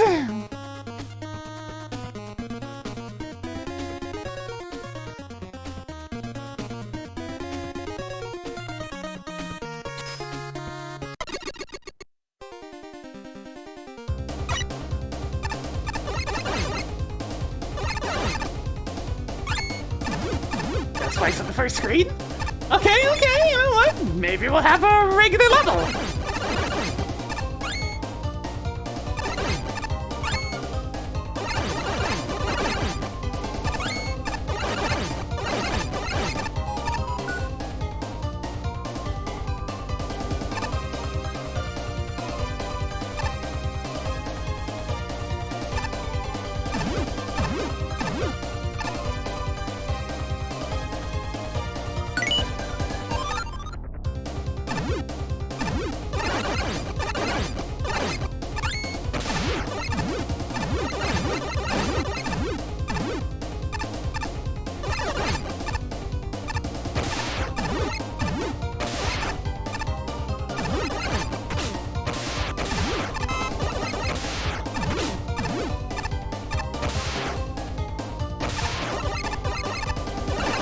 Okay, good. I am pleasantly surprised.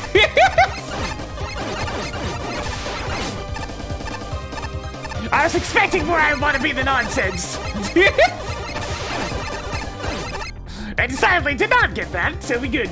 The Gucci, as they said.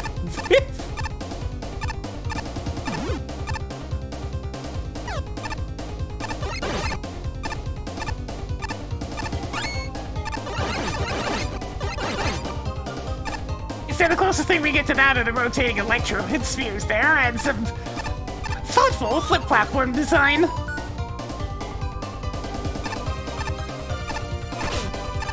Reiterate previous statement about the rotating electric spheres. Okay, that's a bit hard in the eyes, though. Good God. I'm gonna try not to look directly at that. It's very flashy.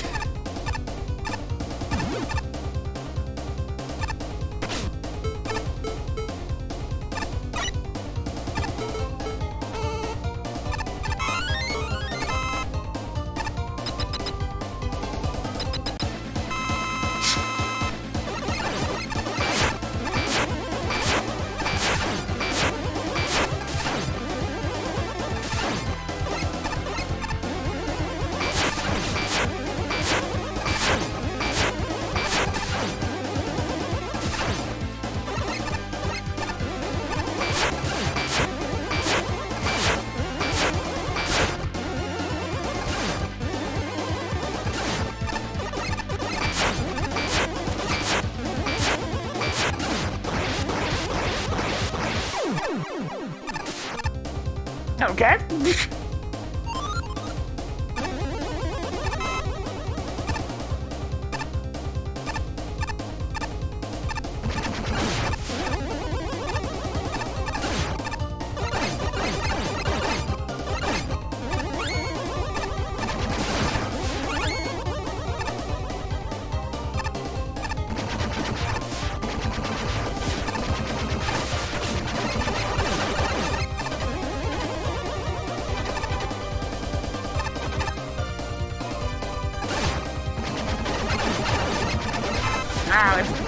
We've brought caterpillars into the mix.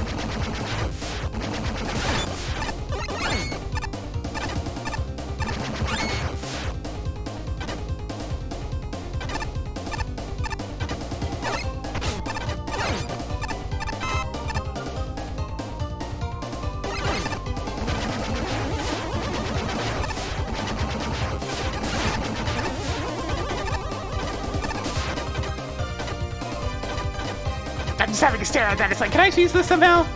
I don't think so. Just having a quick look. I think we're gonna have to go up and around. Yeah, not even Ice Wall's gonna work for this one. It'd be really funny if I could, but nah.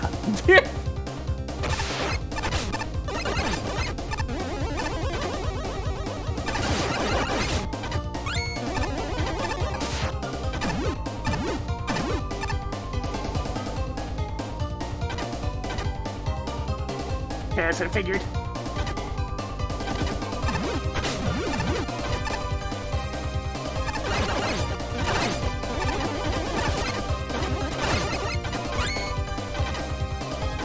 That's a lot of elements having a time at once, huh? Thankfully, we have this thing called an HP bar, so it's fine.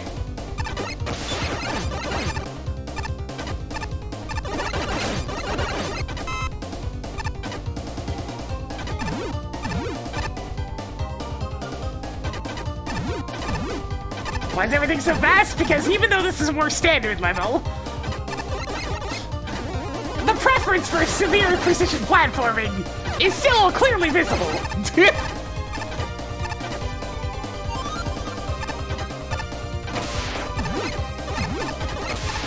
This particular level out there has a very strong liking of the I Want to Be the games. And that level of precision and demand. So, you know, the fast enemies are kind of one means of capturing that spirit.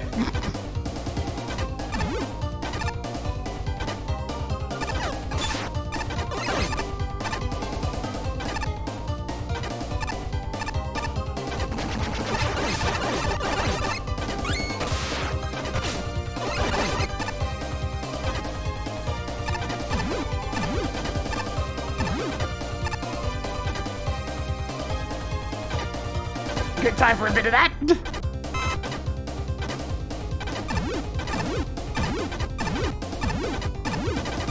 It couples kind of poorly with this element moving as fast as it does and the spring still being pretty slow, though. Because it's just a lot of sitting there the entire time waiting for it to time up.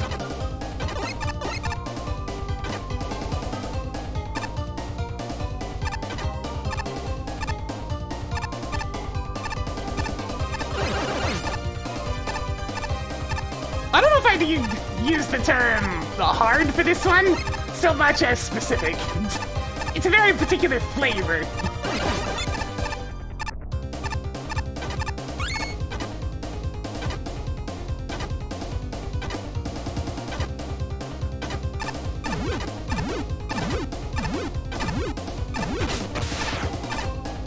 No!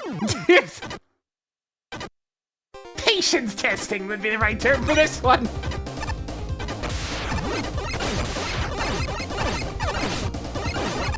Yeah, precision's a good word for it. Like I said, the spirit of the I Want to Be the games are still always going to be in the design.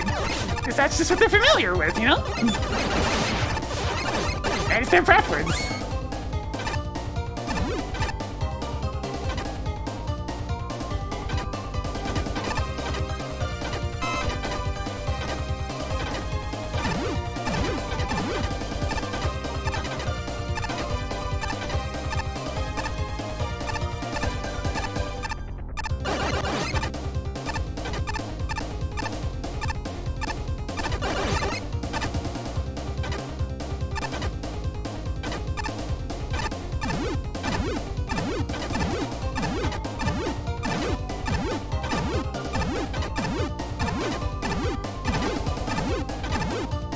There's an entire fan game community when it comes to the I Want to Be the games, so apparently a lot of people were inspired. Yeah, figures I'd fail at the last possible obstacle before the boss.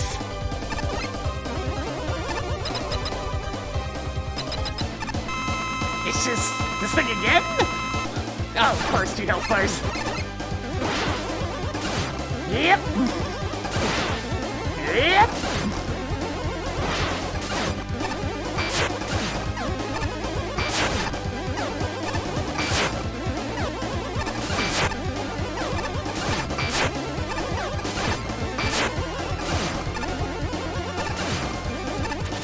Big missiles!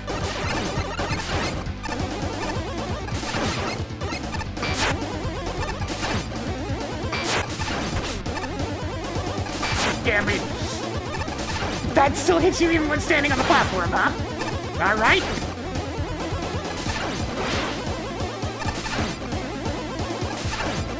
This boss seems to go it's fairly easy to dodge everything, but everything hits like a truck approach to this design.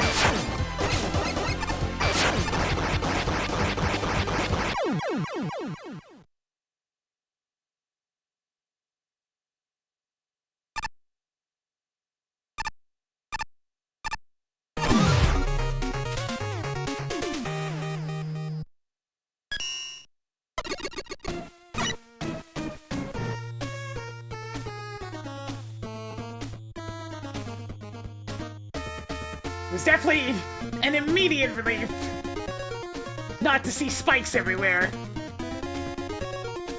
in the first screen this time around. The I Want to Be the Guy influences are still very much there, but better worked into a Mega Man package this time.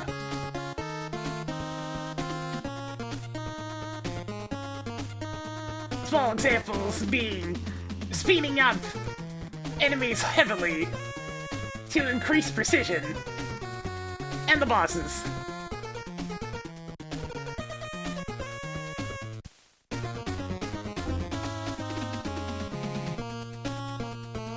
Yeah, there really wasn't very many spikes this time. Like, the level is much better adapted to Mega Man than the previous entry. Oh man! I'm sad about that one too, Flash. That would have been great. Despicable Met. But how would you turn a Met into a Gru? That'd be the tricky part.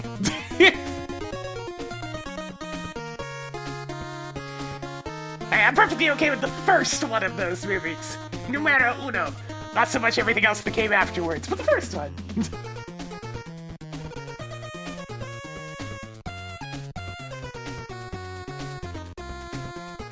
Nice! The stage itself was reasonably fun. Though as with many other things that start requiring a higher degree of patience.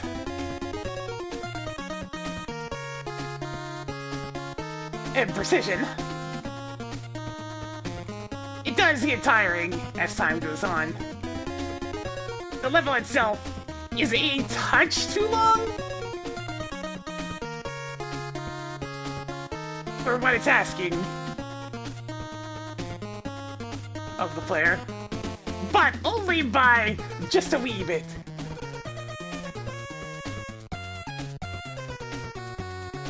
I really liked Windman's flipping platforms throughout the stage. I felt they were used in thoughtful ways that really made use of both positions. They were the highlight to me. The enemy selection being primarily not shielded and only a little tanky certainly helped flow as well.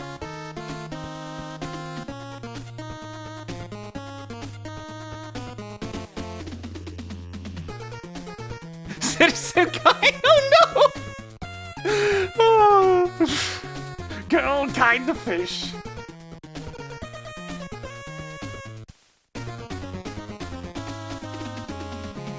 There was definitely one small issue in terms of visuals. One of the token rooms had these purple electric enemies, and they were really flashy, like hard on the eyes flashy. Like I needed to not directly look at them. Flashy. The bosses were alright.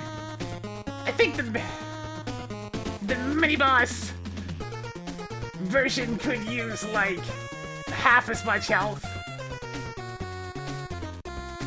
since it kind of drags in terms of pacing.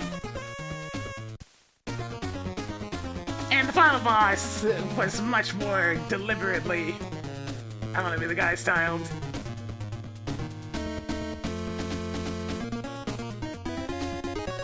The weird scaling bullets and the kind of vague hitboxes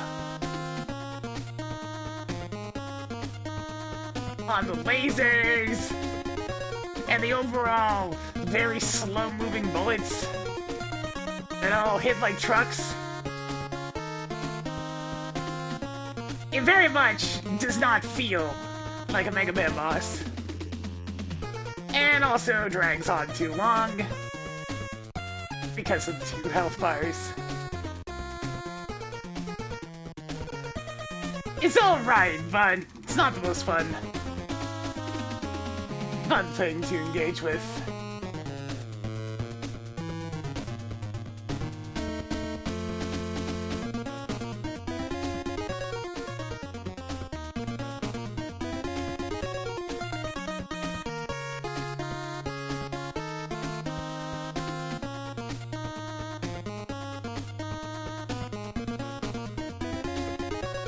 See, I think I'll take a couple of points off for the horrendous flickering, but other than that, yeah, it looked pretty alright overall.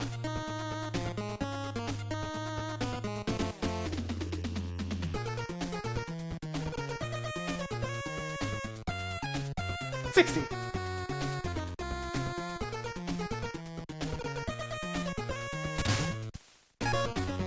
Gotta admit, I really like this music. It's just the right energy to get me pumped up without going overboard. It adds a fair amount of fun to the place. Luminous Tower set isn't exactly very luminous, but it very much feels like a tower given the mostly constant vertical ascent. All things considered, it's a pretty decent climb. The enemy set's a little dull, if only due to the feeling generic. Wall Triads and Caterpillars work well, although only Wall Triad ends up actually interesting. Regular old Mets can sometimes help, but Cannon Joe isn't very useful, thanks to his fire threshold barring a few instances. The gimmick end is a bit more effective, if still lacking in a theme, using springs in conjunction with Snaplar and Taekyon to get some decent scenarios. Unfortunately, while the overall difficulty curve is solid, the super speed Snaplars are an absolute pain to deal with. I usually resort to Tornado Blow with them. Getting around them is a pinch more hassle than it's worth. In general, the level design is decent, but without any kind of significant theme, it can struggle to be very memorable. The only parts that stick out to me are the awesome music, the super speed obstacles, and the boss fights. Otherwise, this wasn't very memorable to me. It wasn't as entertaining as it could have been. Speaking of bosses, the first laser tower is an effective mid-boss. Simple to fight, but unique enough to be enjoyable. I was a little disappointed when the boss was just an angrier laser tower, but that faded when it started fighting. Between the attack variety and 2 weak points, the red laser tower is a respectable example of a boss with multiple health bars, and it ends things on a high note. By and large, this is a pretty decent level. I wouldn't say it's to the point where it's completely non-distinct, though since there's a fair amount of things here that make it stand out in some form or another. Starting off, everything is structured pretty well. Enemies and gimmicks get good introductions, and the difficulty curve adjusts appropriately from there. It's clear there was a lot of thought put into the room layouts here, as just trying to rush through these will punish you more often than not. I also commend this stage as being one of the only times I've ever seen Cannon Joe, an enemy I've always seen as being kind of pointless fodder, used in an actually threatening way. That being said, the way in which he's used also ties into an overarching staple of this stage that I have mixed feelings about. The most notable thing about the level of design here is that the precision involved with a lot of the room layouts. I mostly noticed this whenever the swinging maces got involved, as quite a few setups involving them and the few surrounding enemies make things feel very cramped. Combined with what little room you typically have to maneuver, it ended up feeling there were some situations where I felt it was better to just take a hit and abuse iframes to get by. This didn't happen for every room, but it still gave me the impression that some of them could stand to be a bit less cluttered. That's also probably why I enjoyed the ending stretch leading up to the boss so much, as that section gives you more leeway when it comes to avoiding things, and compared to some of the other segments. It still managed to maintain a good challenge, so the last section before the boss should have too. Then we have the boss, or rather bosses. The mini-boss I found to be pretty decent and straightforward. Not much can really be said for him, since his attacks are all kind of standard, and have good telegraphs. I'll definitely take something like that for a mini-boss over something overly complex, though. And thankfully the end boss, which is an upgraded version of said mini-boss, doesn't push things too far either. It also doesn't manage to feel like a complete retread of the previous fight, given it has a good amount of variation of its attacks to keep things interesting. Overall, while I think most of the difficulty here came from a few overly cramped screens, I still left the stage with a pretty good impression. Ascent with ascending energy! I quite like this one. The premise is simple, run and gun platforming fun, and that's enough to create a solid experience. Even has really catchy music to go along with it. What more could he ask for? It also managed to make Cannon Joes somewhat relevant as actual threatening enemies by making it so you need to get them close in order to get the line of sight. Therefore, you need to watch out for the stage hazards as you try to tackle them. The swinging hammers are excellent components to go along with the platforming challenges, especially with the stage starts changing up their speed later on. It really tests the player's sense of rhythm to go along with platforming timing. The bosses are also interesting. They're stationary targets where the threats lie in the form of their projectiles, which is great for keeping players on their toes for the dodging maneuver. Very fun and engaging. I think you meant to call this normally illuminated building meander. The level's sense of identity would benefit from beefier aesthetic and gameplay theming, but the raw creativity of the challenges totally makes up for it. All I want out of the level are some fresh ideas used in interesting ways and design choices that don't aggravate me, and this level delivers. Platforms swinging around to the other side of a wall, Smaplars shielding other enemies and acting as a jumping hazard along the ceiling, tech guns paired with springs and ladders in deviously clever setups. Yes, please. And challenges are generally fair and paced well, giving the player an appropriate amount of time to play and react to everything. Power-ups and checkpoints are where they need to be. Special weapons are helpful without wrecking the challenges. A clear effort was made to reduce backtracking after collecting a token. That said, there's room for polish. Visual clutter, e.g. odd gaps in the architecture, often distracts from the purpose of the challenge at hand. Enemy and gimmick introductions can be more careful and instructive. The level feels a hair too long, partially because the complexity stays relatively constant, though the difficulty increases. Repurposing a mini-boss as a boss is fine if handled a certain way, but here it's slightly anticlimactic, despite both fights being very professional and fun. I appreciate the attention to detail in the graphics, e.g. buildings appearing further away as you ascend the tower. The subtleties and excellent sprite work of the boss and mini-boss. Other color to represent the background building lights would have been preferable, though. Orange is too easily mistaken for foreground. However, the overall color scheme works pretty well, and there's a good balance between indoor skyline and starscape segments to maintain visual interest. I hope you keep making levels. I'm curious to see what else you have in store. Yeah, it's a decidedly considerable step up from the previous entry. I like this. It's simple, but the stage design's solid. Great stage length and good checkpoints, tokens reward the player for paying attention. Always a plus. It's just good stuff. The Mega Man 6 flip platforms especially get some really good use here. And despite a rather safe and generic enemy set, they got good use here. It doesn't fall into the trap of not putting thought into placement. Enemies have a clear idea of what they're designed to do, and they do it. And with laser focus on gimmicks and enemies, it continues to iterate on the stage mechanics and feels super cohesive. And graphically, it looks rather nice, doesn't it? The two bosses are a net positive to the level. The mid-boss is very, very simple, but does its job. And the rather more complex shot patterns of the end boss are rather challenging. The fight ultimately feels rewarding to defeat. It's rare to see an end boss iterate on an earlier encounter in Mega Man, but the stage pulls it off. As despite the obvious similarities, they feel like very different fights. Not sure the end boss quite justifies its 2 health bars, but at the same time, I can't say it really drags its feet, which is good. I must also give props to the rather great attack tells both have. I did find the stage does just rack up damage to the player over time, and I'm of the opinion certain challenges has been much of the player to avoid, especially when the Mega Man 5 swinging maces get involved. But there's not too many instances of this. It's never egregious, since just tight timing leads to untimely damage, rather than an untimely death. Some of the backtracking and retreading familiar ground if you go for the tokens is also just that bit of extra annoyance. Some slight modifications to the level layouts could have smoothed this over. And while the stage does look nice, ultimately the theming is really generic, and that's to the stage's severe detriment. It's a good Joe Metz City level, but it's still a Joe Metz City level. And those are a dime a dozen even within the main series. I think the theme will hinder how memorable it really is going forward, because when I came back to review it, I had quite forgotten the stage's existence, which is a shame, as I really like this stage. And no problem with 20 up. Like I said, this is a much better adaptation of your design principles in the Mega Man than the previous one, so yeah, pretty considerable step up. Good work!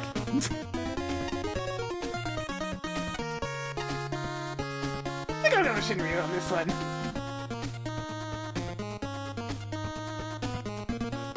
It's like there's still stuff that feels out of place, but I mean, that's just gonna come down to what you like to make.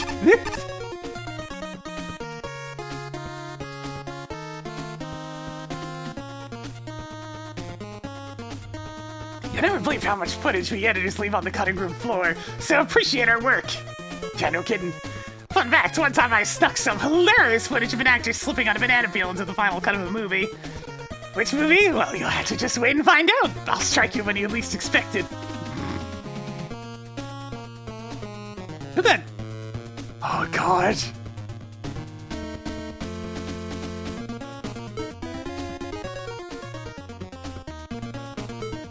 I think I fit right in with that vibe, don't you think?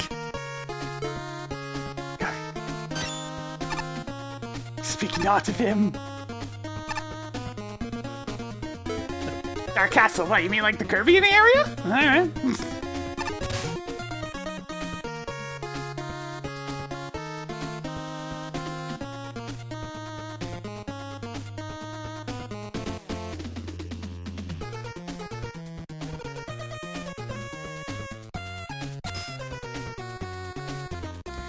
One and 4.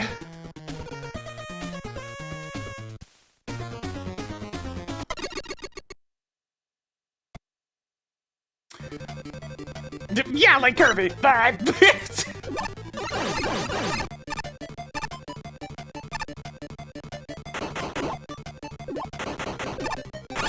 Yo, I better get to ride with Koo then.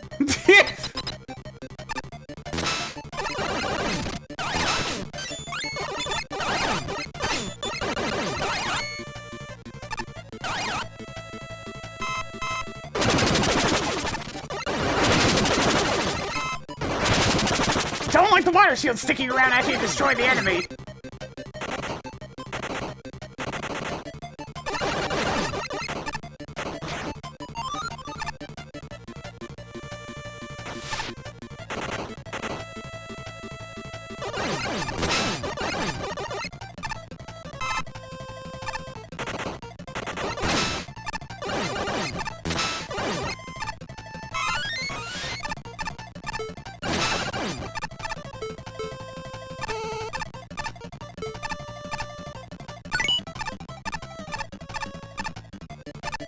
A small riff on one of the rainbow drops, and I'm not entirely sure which. They do kind of blend together.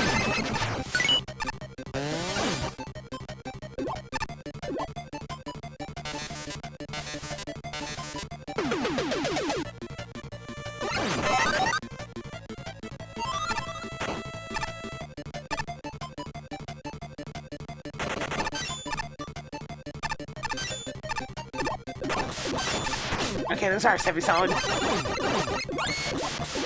Yeah, Dark Castle had a lot of auto-scrollers, so this fits. Just a second! Just a second! I'll go that way in a minute.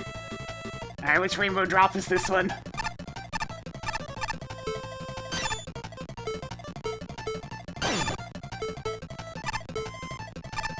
Sure, a lot of people trying to get me to use Ice Wall today.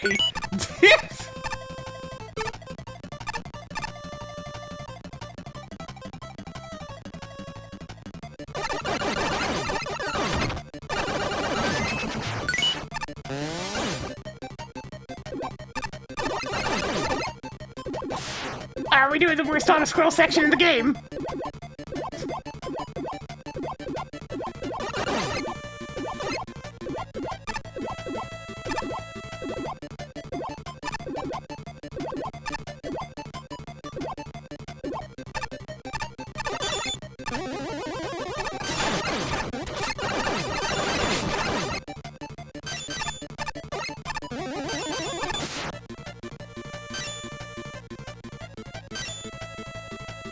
Okay, good. Looks like we're not doing the one where you have to pick the right path or die. They like that path so much in the original Kirby's Dream Land 2, they did it twice!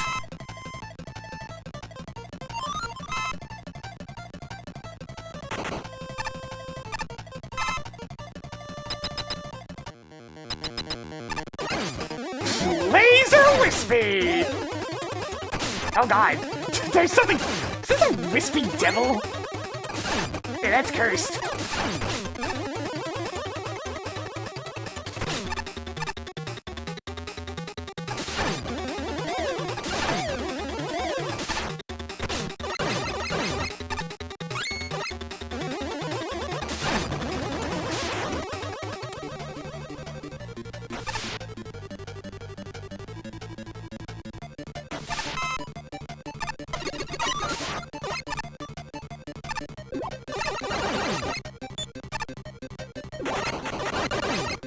You know, you didn't have to do Dark Castle as in, like, the entire world of Dark Castle. I'm just saying.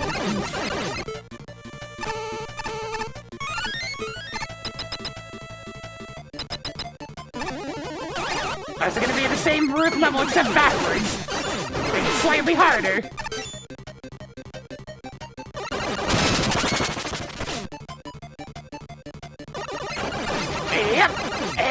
Yep. We're doing the actual Dark Castle gimmick from Dreamland 2.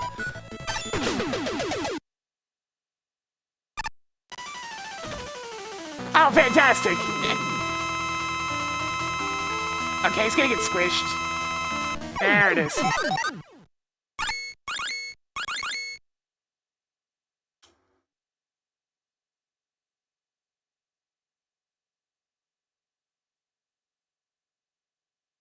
Okay, Mesoob! Mesoob! Remember Mesoob! Mesoob! Mesoob! Mesoob! Mesoob!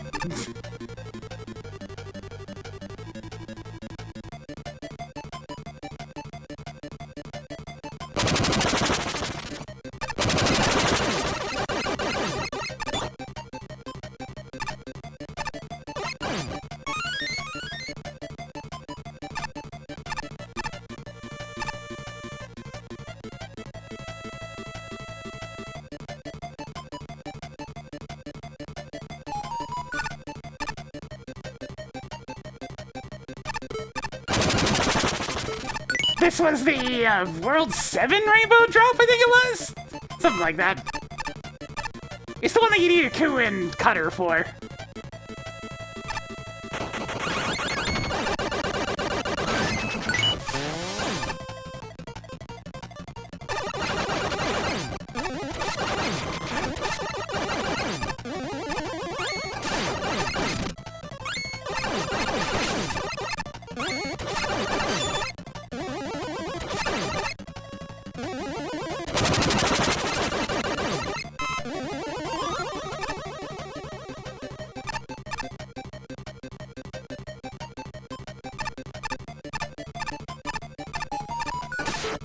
Okay, the compass is gonna give it away, but still Mesoob. I'm preemptively equipping the correct weapon.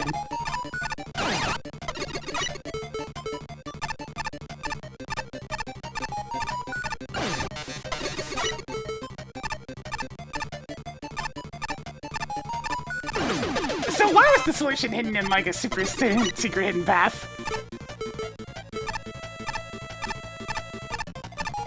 Yeah, it'd be good without the compass. Guess I made a, what's it called, a pneumatic machine or something? To easily remember it. But anyways, Jelly D, thank you for getting yourself over to Firelight. You can spit it a little bit more for us today.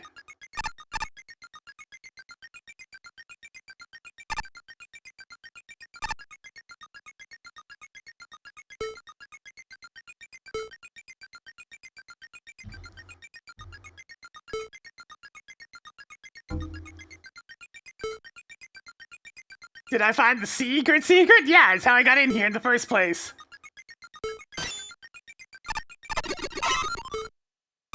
Alright, let's go face T2D.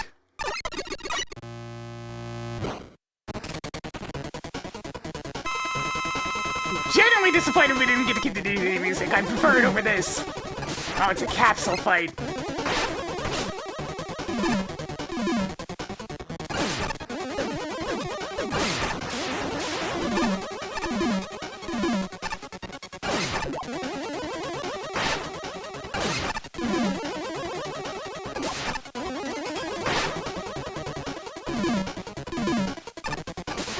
Sir!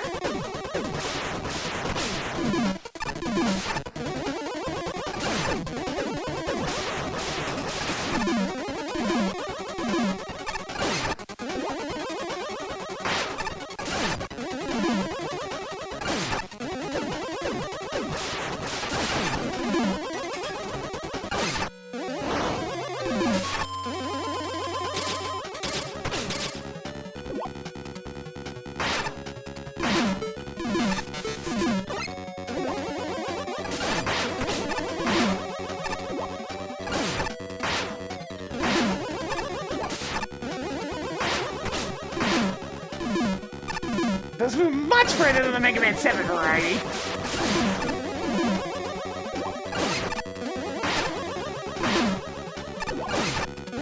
Making it much harder to actually steer as a result.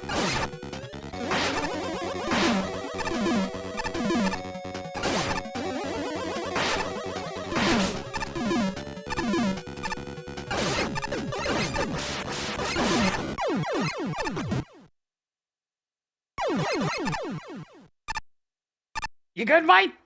You good? You think they'd stop possessing you after a while? I mean, it never goes well. Can't they find somebody else to possess?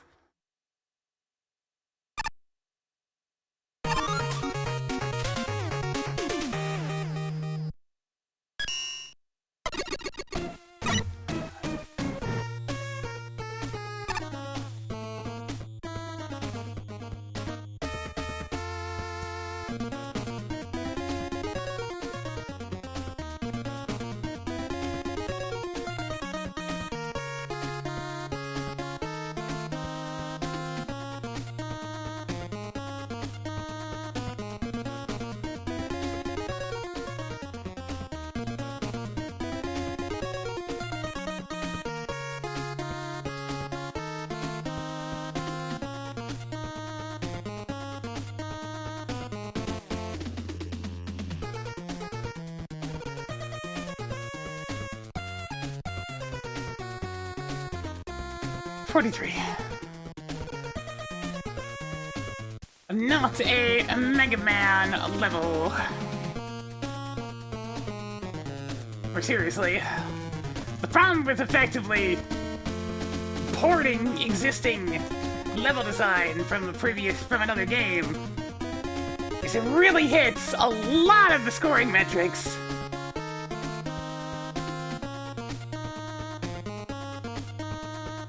Such as creativity and design. Then there are the cute but extremely tanky Weapon Knights, which impacts fun.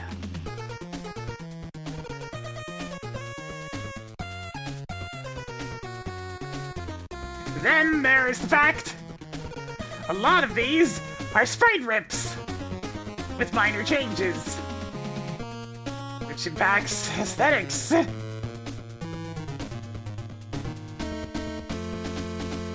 It's cute and all, but maybe not the best place for it. Sure, I like Kirby's Dream Land too. And recognized all the references to various rainbow shards, or whatever they were called again, by having Mega Man-esque versions of their puzzles. But it does not change that the room layouts themselves are somewhat copied and pasted. Like, especially the wind section, where you normally have to bring Coup and Cutter to reach the shard drop, whatever it was.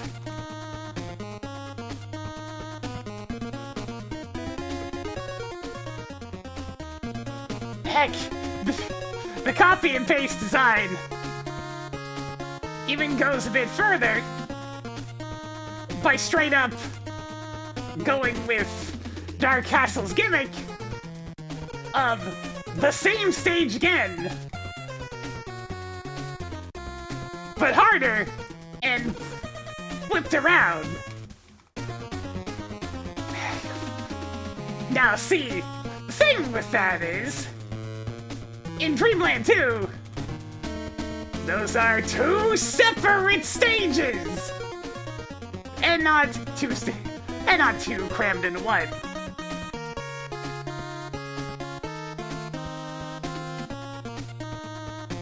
This is fine, but it really just does not feel like it's in the right place. I loaded up Make a Good Mega Man level. Not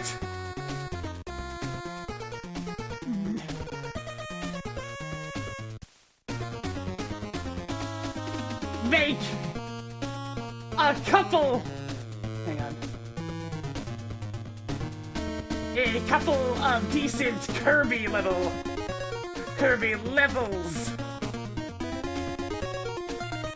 Ish.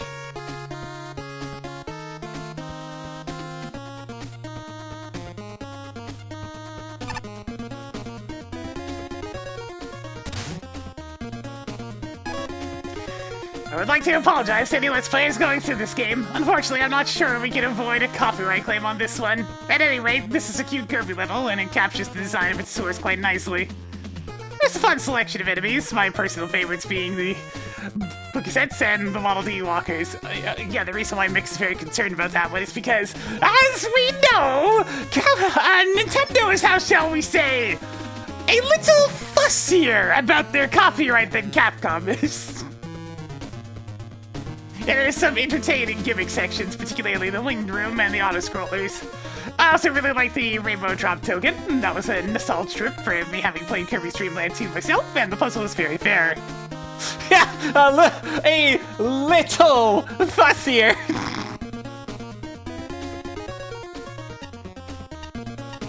Unfortunately, Kirby level design doesn't quite work with Mega Man. The Mega Man series strives to challenge players, teaching them how to tame the wolves before throwing them into the wolves' den. In Kirby's case, you're still taught how to make things work, but you're never really thrown to the fire until you start going beyond the regular final boss. Yo, Michael, thank you for the party of one. As a result, this level design doesn't seem to go anywhere with its with its gimmicks, though they definitely aren't forgotten either. For other problems, the swarm book sets, the first interior room, and first big interior after Wispy were great with Kirby's mobility, but Mega Man doesn't compare, so those sections are a mess. Anything's off, the two bosses are pretty great. Wispy Devil is my favorite of the two. He's an excellent hybrid between the tree and Cyclops, making an entertaining fight enemy that I wish had a little more HP. DDD Capsule's fun enough, but I appreciate how the second phase amps up his attacks. However, he has the typical Capsule problems, spending too much time out of the player's reach. He's not as bad in the first phase, but the Dark Lightning is non-threatening, lengthy, and he's out of reach when he uses it, meaning a ton of vexing hang time. It's still not a bad fight, but it can be a bit tedious without weapons. Alright, I suppose I'll also mention here. Oh, right.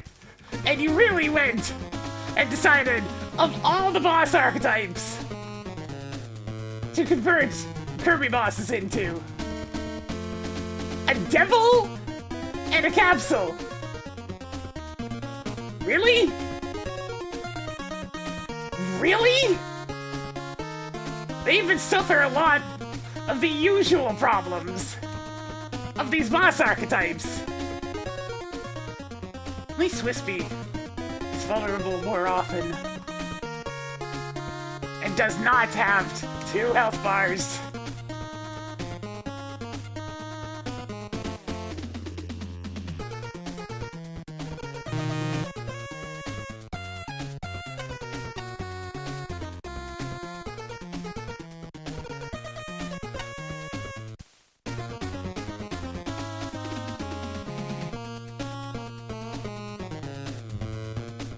Presentation-wise, I think this is a pretty solid level. Admittedly, I have pretty limited experience with the Kirby series itself, but I was still able to pick up and recognize most of the details / references here. As for the actual stage itself, I found it to be kind of a mixed bag. The main issue I found here is that similar to some Kirby games, at least the ones that I've played, there's very little in way of challenge here. And granted, it's not always like that, as there's still a number of rooms where you need to pay attention to what's going on. The second room just after the mini-boss is a good example, since all the weapon-copying enemies are positioned in a way that can easily punish you if you don't react and move accordingly. For every room like that one, however, there's several more that don't pose much of a threat. One example being the room with a group of Spark Chaser copying enemies lined up below you. You can easily ignore by continually sliding to the right. Yeah! The progression in this stage bounces back and forth between situations like that, which ultimately made for a pretty middling experience. This unfortunately extends to the bosses as well. The mini-boss is a nice design, and the idea behind him, with the devil-esque attack, but he goes down too fast to be enjoyable, which I guess is par for the course for Wispy Woods, but I still would have liked to have seen him more beyond a single cycle of attacks. As for DDD, I found his fight to be pretty fun at first. He mostly avoids the usual Wily Capsule syndrome and actually stays within a decent range of your buster shots. At least until the second phase hits. Once that happens, it's basically a coin toss as to whether he'll be at the level you can hit him. I think he also could have stood to have a little more for attack variety in this phase, since I found myself getting bored with the fight towards the end. He only really seems to have 3 attacks, with the only remotely threatening one being the 4 projectiles he sends that have the typical Wily Capsule-esque delay and homing on them. Overall, however, I wouldn't really call this a bad stage. Like I said, the presentation and ideas present here are on point, and some of the rooms can actually be fun to traverse through when they make you pay attention. It's just that a good portion of them are filled with non-threatening enemy placements, and the bosses are a bit too easy. While I feel those issues definitely hold the stage back, I don't think it would take that much effort to fix it up into a more engaging stage. I've got a lot of more. It's got a lot of potential. I'd love to see a more refined version of it. See, this is a bit of a weird stage where the more you actually get the reference, the weaker it gets, because you start to realize that whole rooms are copy and pasted. Whole hallways, rooms, it gets a little confusing.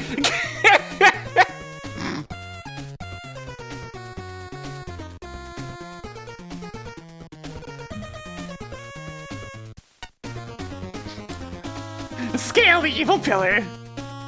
A cute and nice Kirby Stream Line 2 crossover level. Coincidentally, this isn't the only entry where the Dark Castle music plays. Neat touch with the 9 enemies attacking based on the contest weapons. Could do with a slight health reduction, though. They're quite plentiful, showing up throughout the stage. Not really a fan of the room where it's a bunch of them at once, while you had to quickly run to avoid the falling blocks.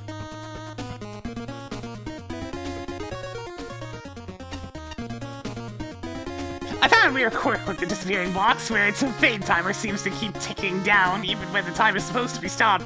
For example, from light pickups. Cyborg Wispy Winds is kind of a weird concept. It serves as a cool mini-boss regardless. Dark Matter DDD spends an annoying amount of time out of reach with that laser attack that he likes to spam. Otherwise, the boss is fine for being a capsule-style boss. I like the Galactical Knight's secret. That was a good subversion to the Combust Man joke, where you can clearly see the block above him slowly inching down to crush him. Not understanding what GUI means by super secret was Galactic Knight the super secret? Yeah, he was. But then it shows you the right weapon sequence in order to get to the GUI room with the token in the first place. Confused? Yeah, the idea is that you find the super secret or you trial and error it. I'm pretty sure it's also the exact same. Considering the referential treatment of this level, I would be shocked if it wasn't the exact same pattern of rooms you had to enter in the original Rainbow Drops puzzle as well. Because I mean, think about it, everything else has been copy and pasted. Why not one more instance where the left-right choices are also straight out of the original level?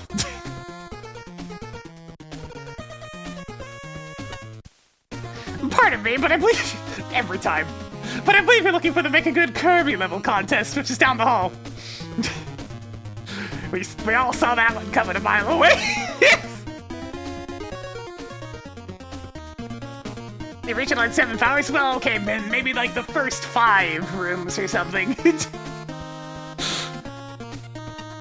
From the aesthetics to the layout to the gameplay, absolutely everything about this level feels exactly right for Kirby. I mean, I'm doing it too, I'm just saying. Flashman and I are of a like mind in that one. Top marks for atmosphere. Well, okay, I'm unhappy with how the weapon blocks are painfully obvious instead of loosely disguised as foreground, seeing Kirby's adventure. The tokens are practically given away. Functionally, most everything is neat and tidy. Long load times and a couple of enemy/mini-boss quirks are the only shortcomings. There's an inherent novelty to dropping Mega Man into someone else's game, but there's also an art in determining which elements will make it an effective crossover. The challenge arcs make good use of wind, crumbling blocks, Gordo, and other Kirby staples that have analogs in the Mega Man world.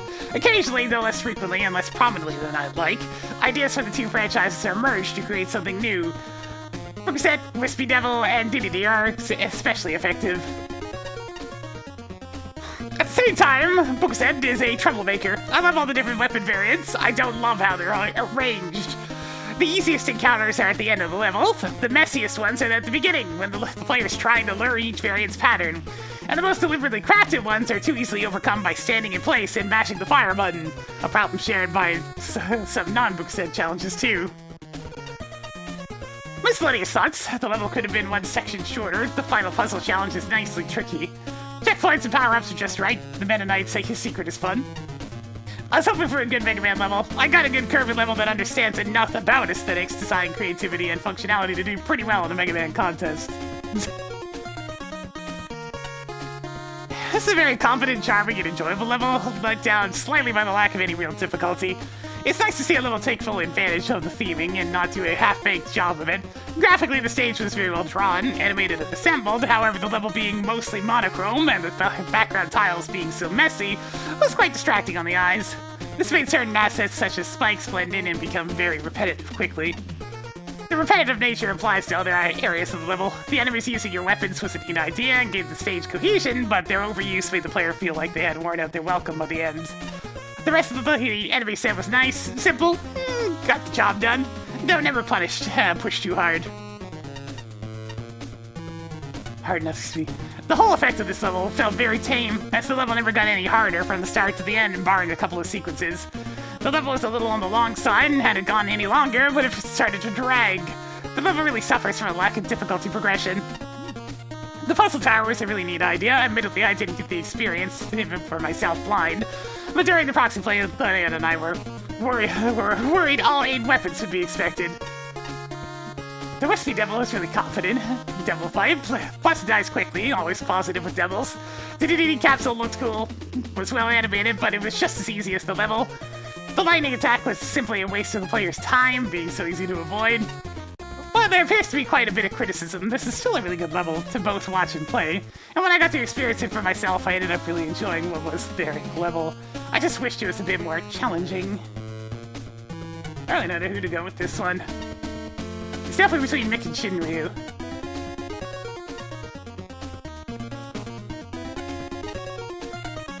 I think I'll probably go with Mick.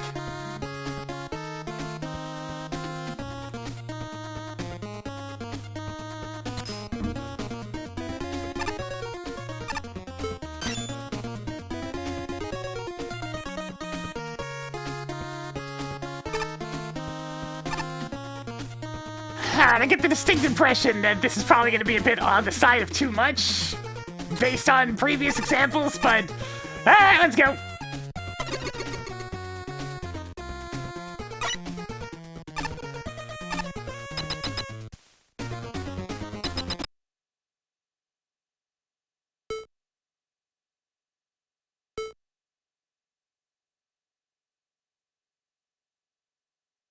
Your time has come, Roll.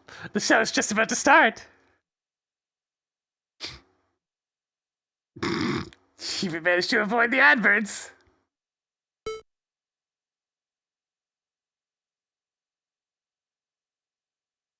You say that like I haven't already had a fast food serving. Grim Reaper tried to kill me. Please don't compare me to that rage-fueled skeleton.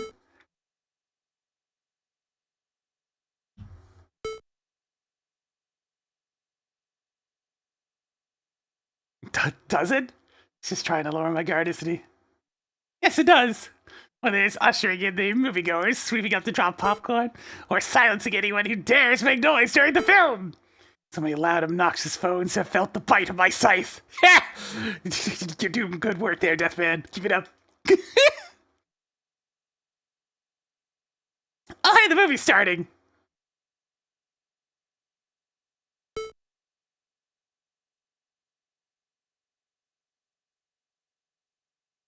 Your compliments? I see a lot of myself in you. We both desire to settle down and live outside the spotlight, but are constantly doomed to hunt dangerous robots. So I truly mean it when I say, you ought to be in the pictures.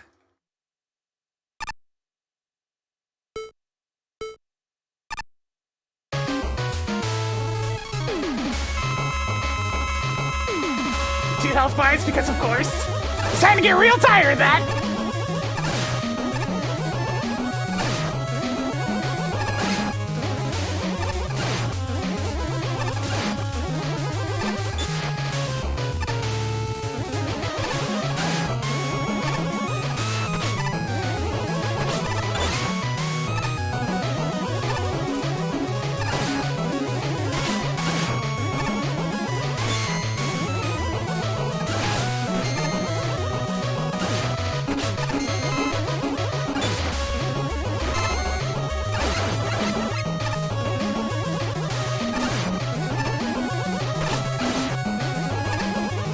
Music's definitely makes a bit on the loud side, I must say.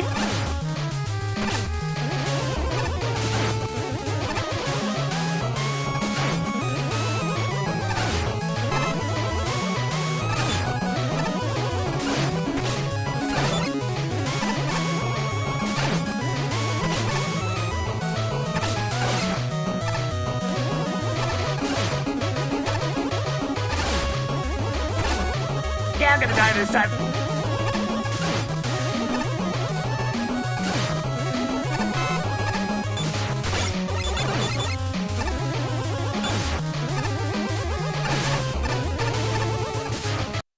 I really don't like that move in particular.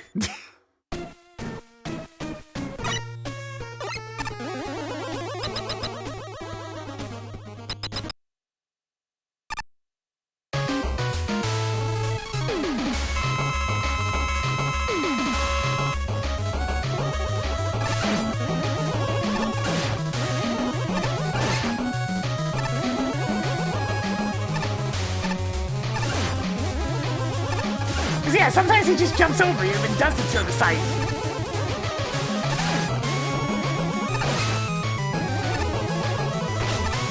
Not this time! Yeah, that's easily the worst move he does in the entire fight. It's just kind of cheap.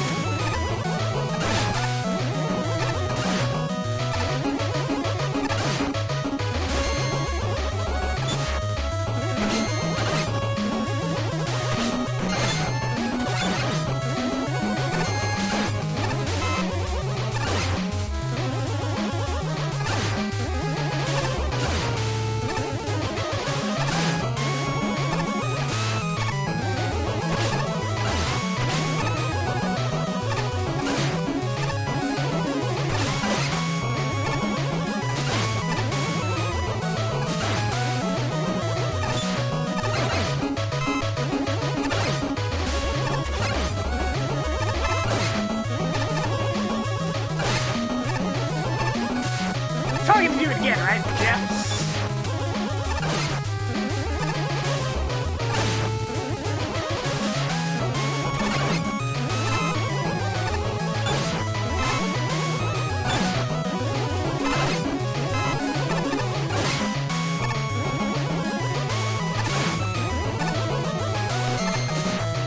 The enemy's actually dropping HP is appreciated, at least.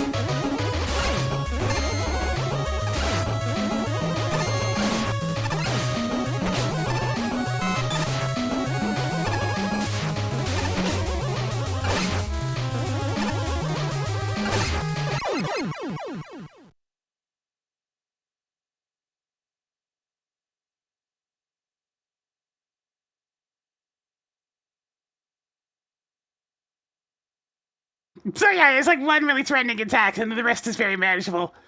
But I find the one threatening attack is kind of just cheap.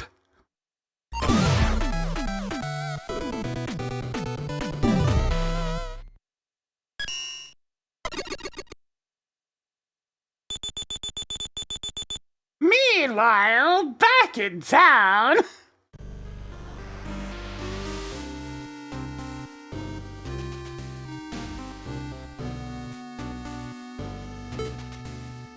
My plans ignored, thrown in the garbage, my reputation ruined, My evil flair disrespected.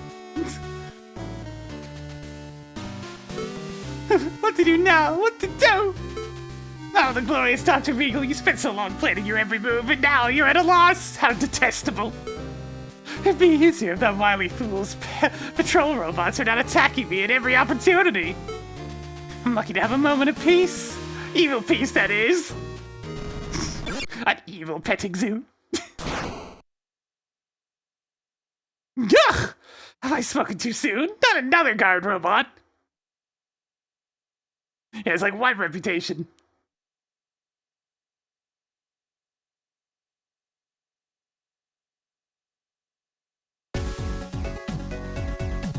Ah, yes. Sir, sticks out like a sore thumb in the Mega Man art style.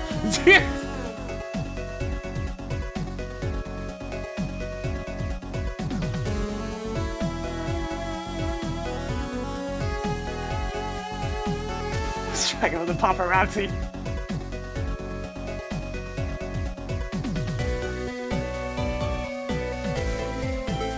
I quite heavily vibe with your delightfully evil appearance, you know.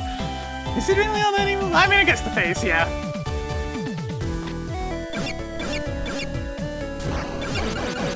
Nom nom nom nom nom nom nom.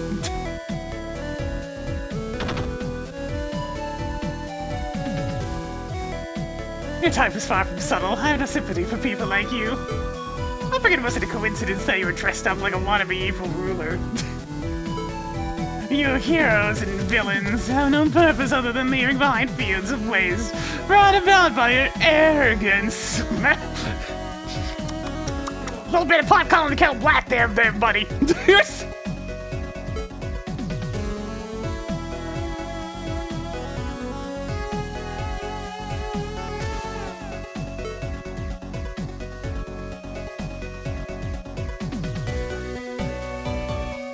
Do you fancy yourself a manipulator? You're completely ridiculous.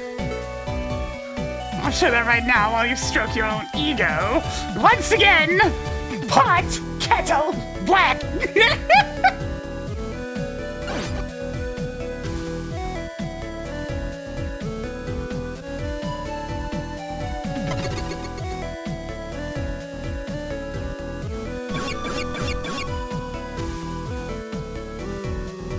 Goodbye. Yeah! I really had it coming. Also, that's a great shot. Just the look at the moon over the trees.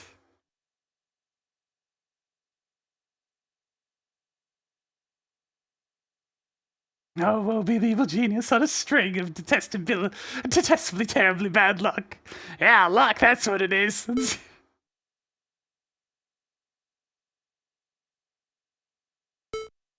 Crad stage ability. Oh, Element Man, come on! Don't do something stupid!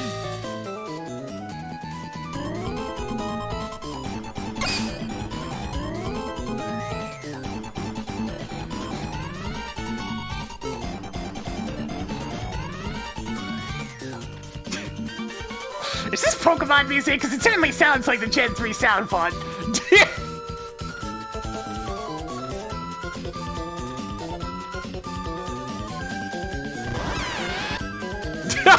Okay, Element Man's gonna get him. Go get him! Go get him, buddy! Get him! Get him! Teach him the spell!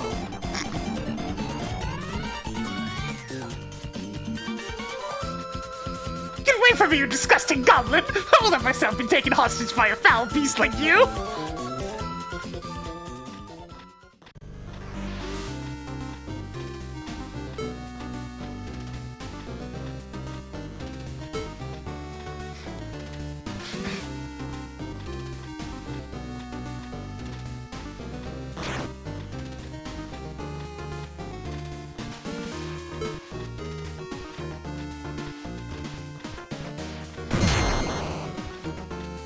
Element Man just wants to be understood!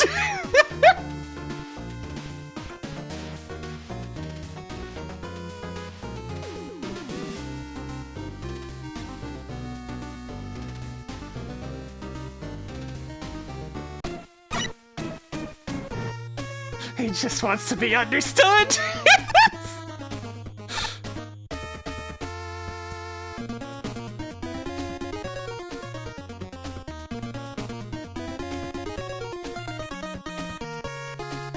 Dr. Lillian has been developing something in the hotel's training area. When it opens, you should visit it. Not only will you find it quite useful, but it seems someone has stuck something extra in behind her back. If you see a training dummy there, attack it until it can take no more. Then it will tell you the rest. That's what I mean by that. That's something you'll have to learn for yourself. Okay, I'm gonna take a quick little break, so I'll be right back. And then I guess I'll go see if there's a dummy I can shoot for a bit. Be back in a couple of minutes.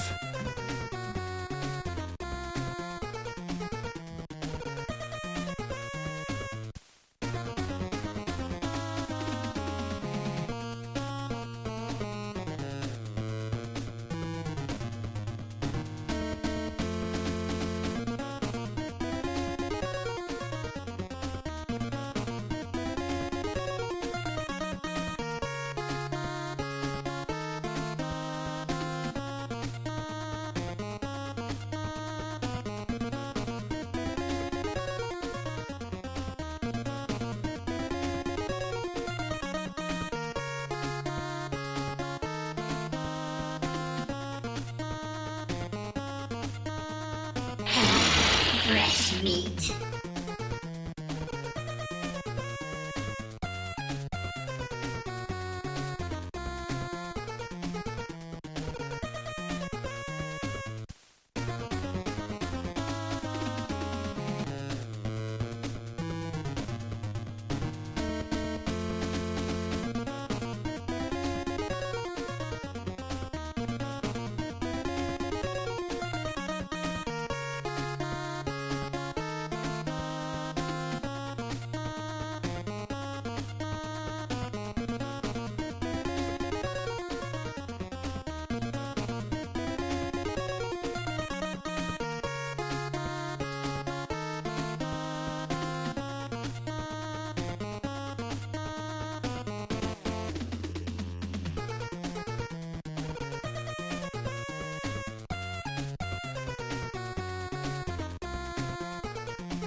Alright, I'm back. Sorry about that.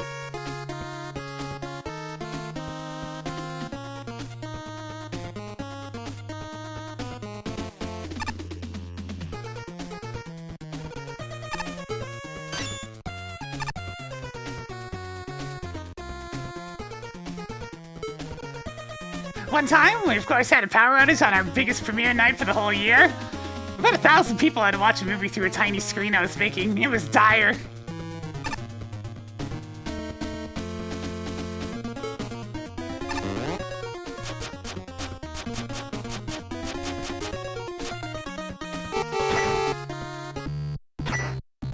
Didn't actually mean to come here, but you know what? Since we're here.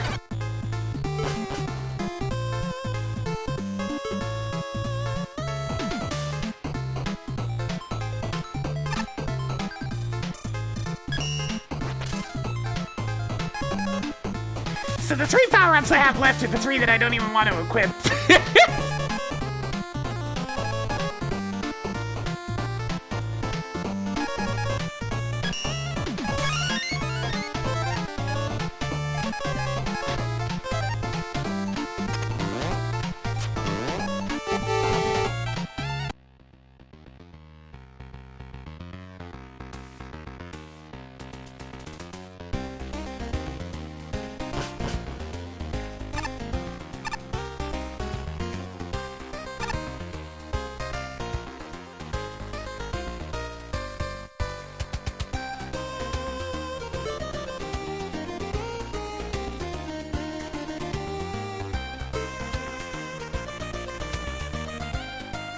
Okay, yeah, never mind on this one then. Continuing on with with the tears then. I'm purposely not unlocking that door. We're going to the gym!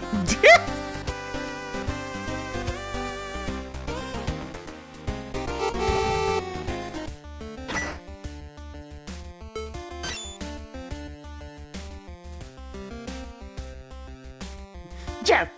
Jump! Jump! And jump! And 1-2s!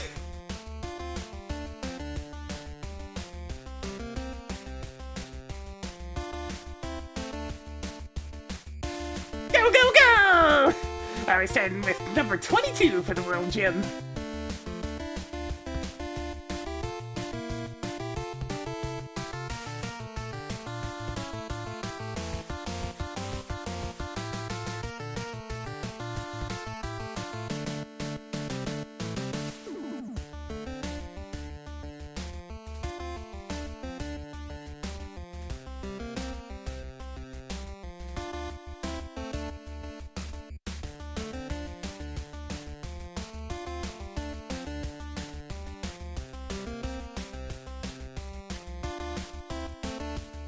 Alright, fix up the font since that's been a consistent thorn in my side throughout this.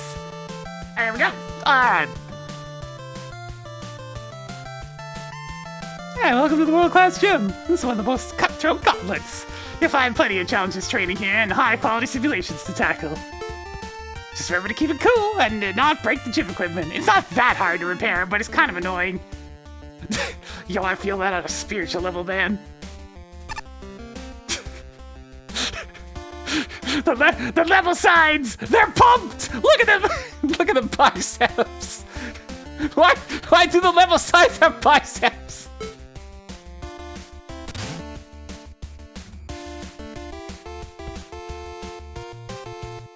Hexen, I forget what Madanga is. I know it's one of the actual enemies from Mega Man, but you know, It's kind of hard to remember most of them. oh hey, Jupiter then. Alright.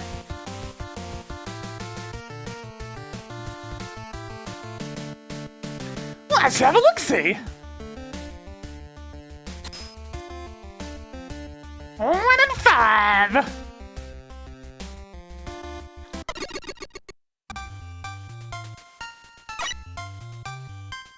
I feel like I know this song, but what?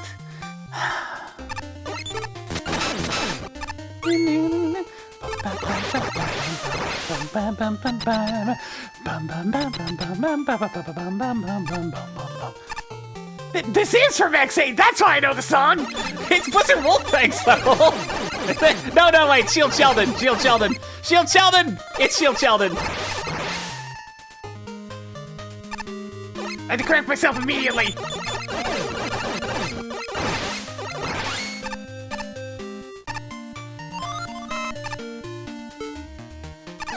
I did say X8, oops. X6! But yeah, it's the Laser Institute from X6. Of course I recognize it.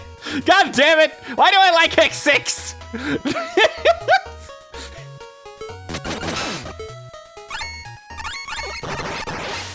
A mystery!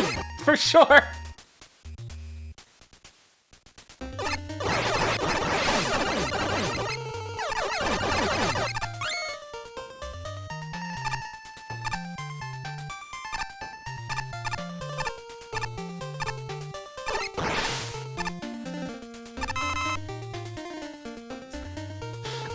I want to say from previous judge commentary that those rising and lowering platforms are from somebody called Dangan Man from Challenge from the Future, so I guess it checks out with the name. Yeah, X6 to 0 is, it's fine. You just kind of jump around doing spin attacks, but hey.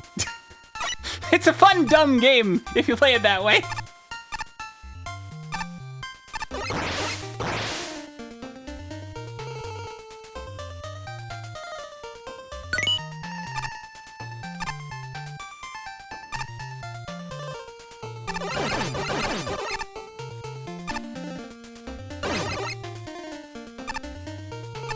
God, X7 is full of memes, to put it mildly. You punk, you punk, you punk, you punk!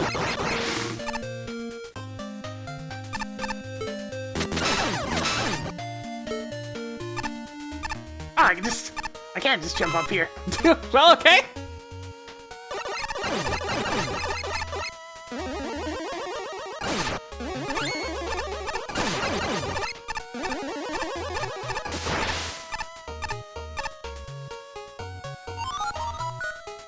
Oh yeah, conspicuous hole. Yes, I see how this is gonna have to end. Ah, right.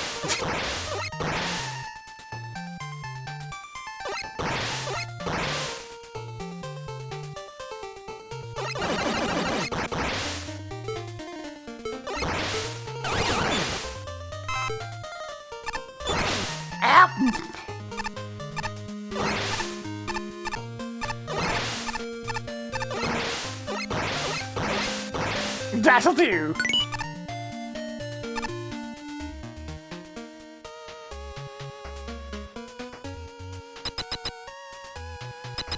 Yeah, it really depends on the person for what the average score would be. Like, I know for Patchy, their average score is considerably higher. It all comes down to tastes and what people think is worth however many points.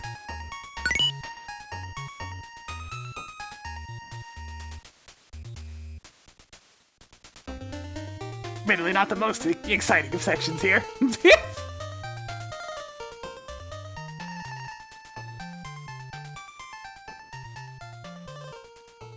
Ooh, the music's fading out. I like that effect. Ah, how atmospheric.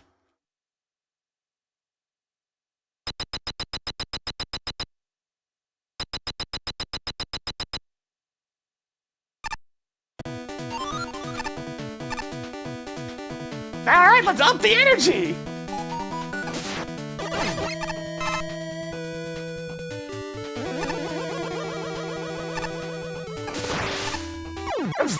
Let's immediately die.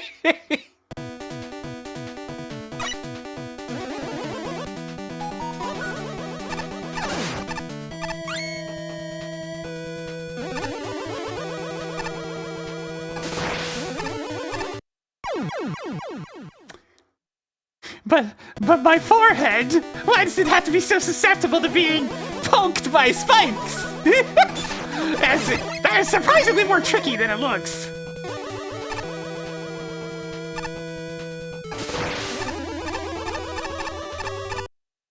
Mostly because of the damn conveyor belt in the middle.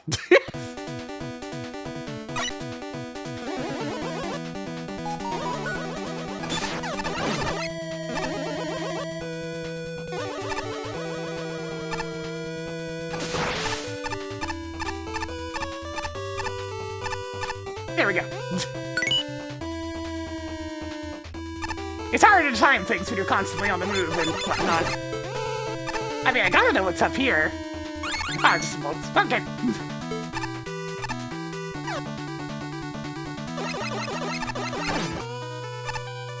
Can you jump through these? Okay, good. Semi-solid, semi-solid, semi-solid platform.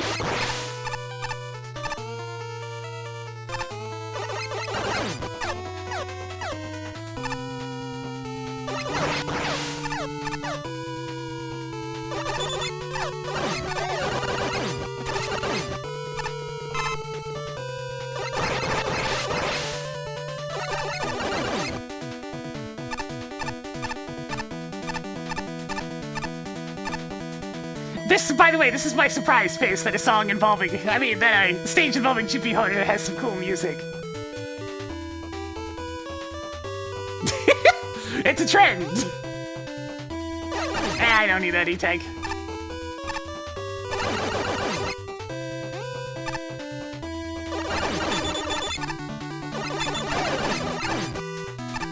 Yeah, we haven't gotten a single capsule today.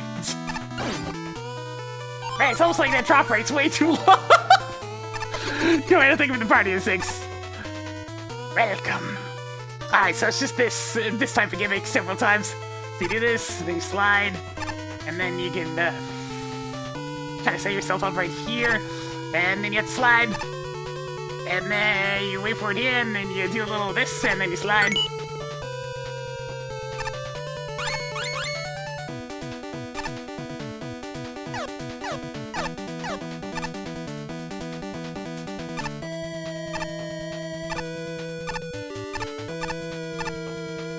I'm just gonna not shoot. Seems like the better solution to this area.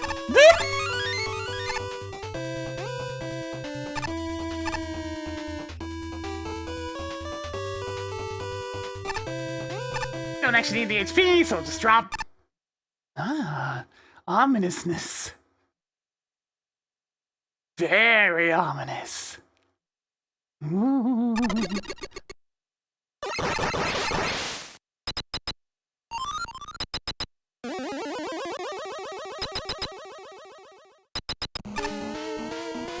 Alright, this weirdo. I don't think something that looks like this needs to have the goofy intro. Alright, it looks to be the same fight as usual. In that case, we can just go.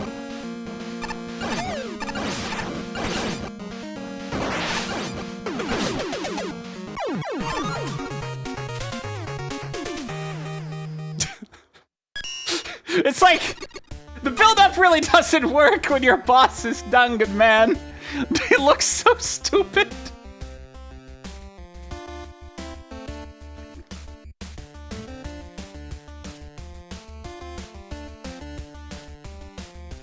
That's pretty good. I like that quite a bit. Nice introductory to this section. Some fun things with the Ballon bombs that I hadn't seen yet.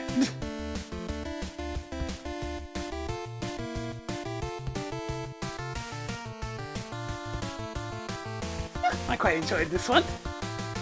Nothing broke, so that's always a nice feeling. And the aesthetics were sublime. I'd go as far as to give it honestly, a 14. Very good.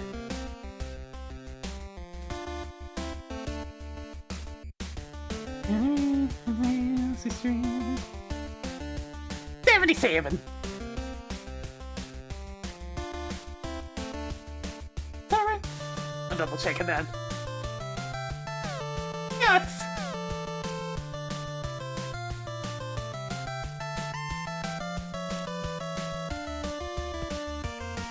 Yeah.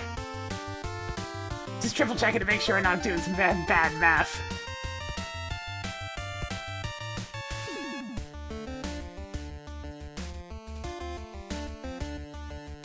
Ryu, how's it going?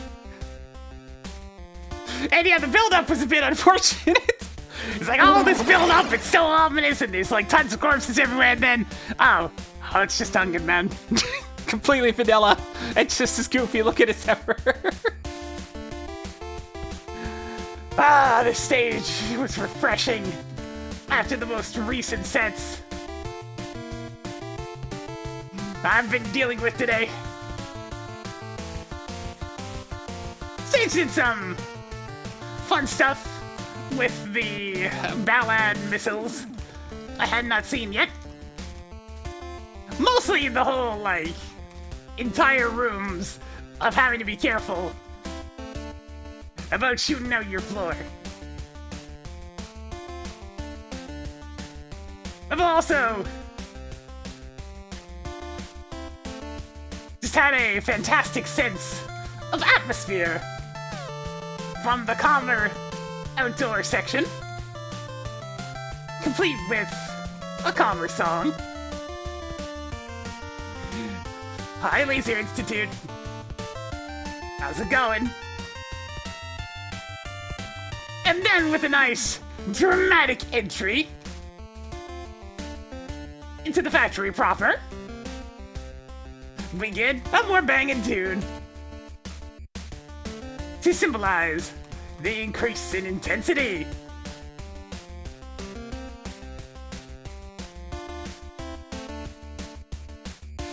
It's just a very polished experience. Sure, I do not fully mesh with some of the enemy selection. Mostly the lottery robots. Since they are bulky, spend a long time invincible. And even when positioned well, are not much of a threat. I still enjoy what this one threw at me.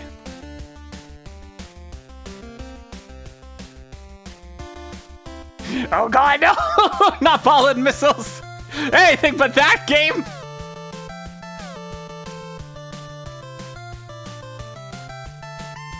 There was one really weird thing, though. The lead up to the boss. It went for this really ominous and creepy tone, which I am admittedly getting sick of. And then it is just Duncan Man in all of his intense goofiness, full stock. Bit of a weak note to end on there.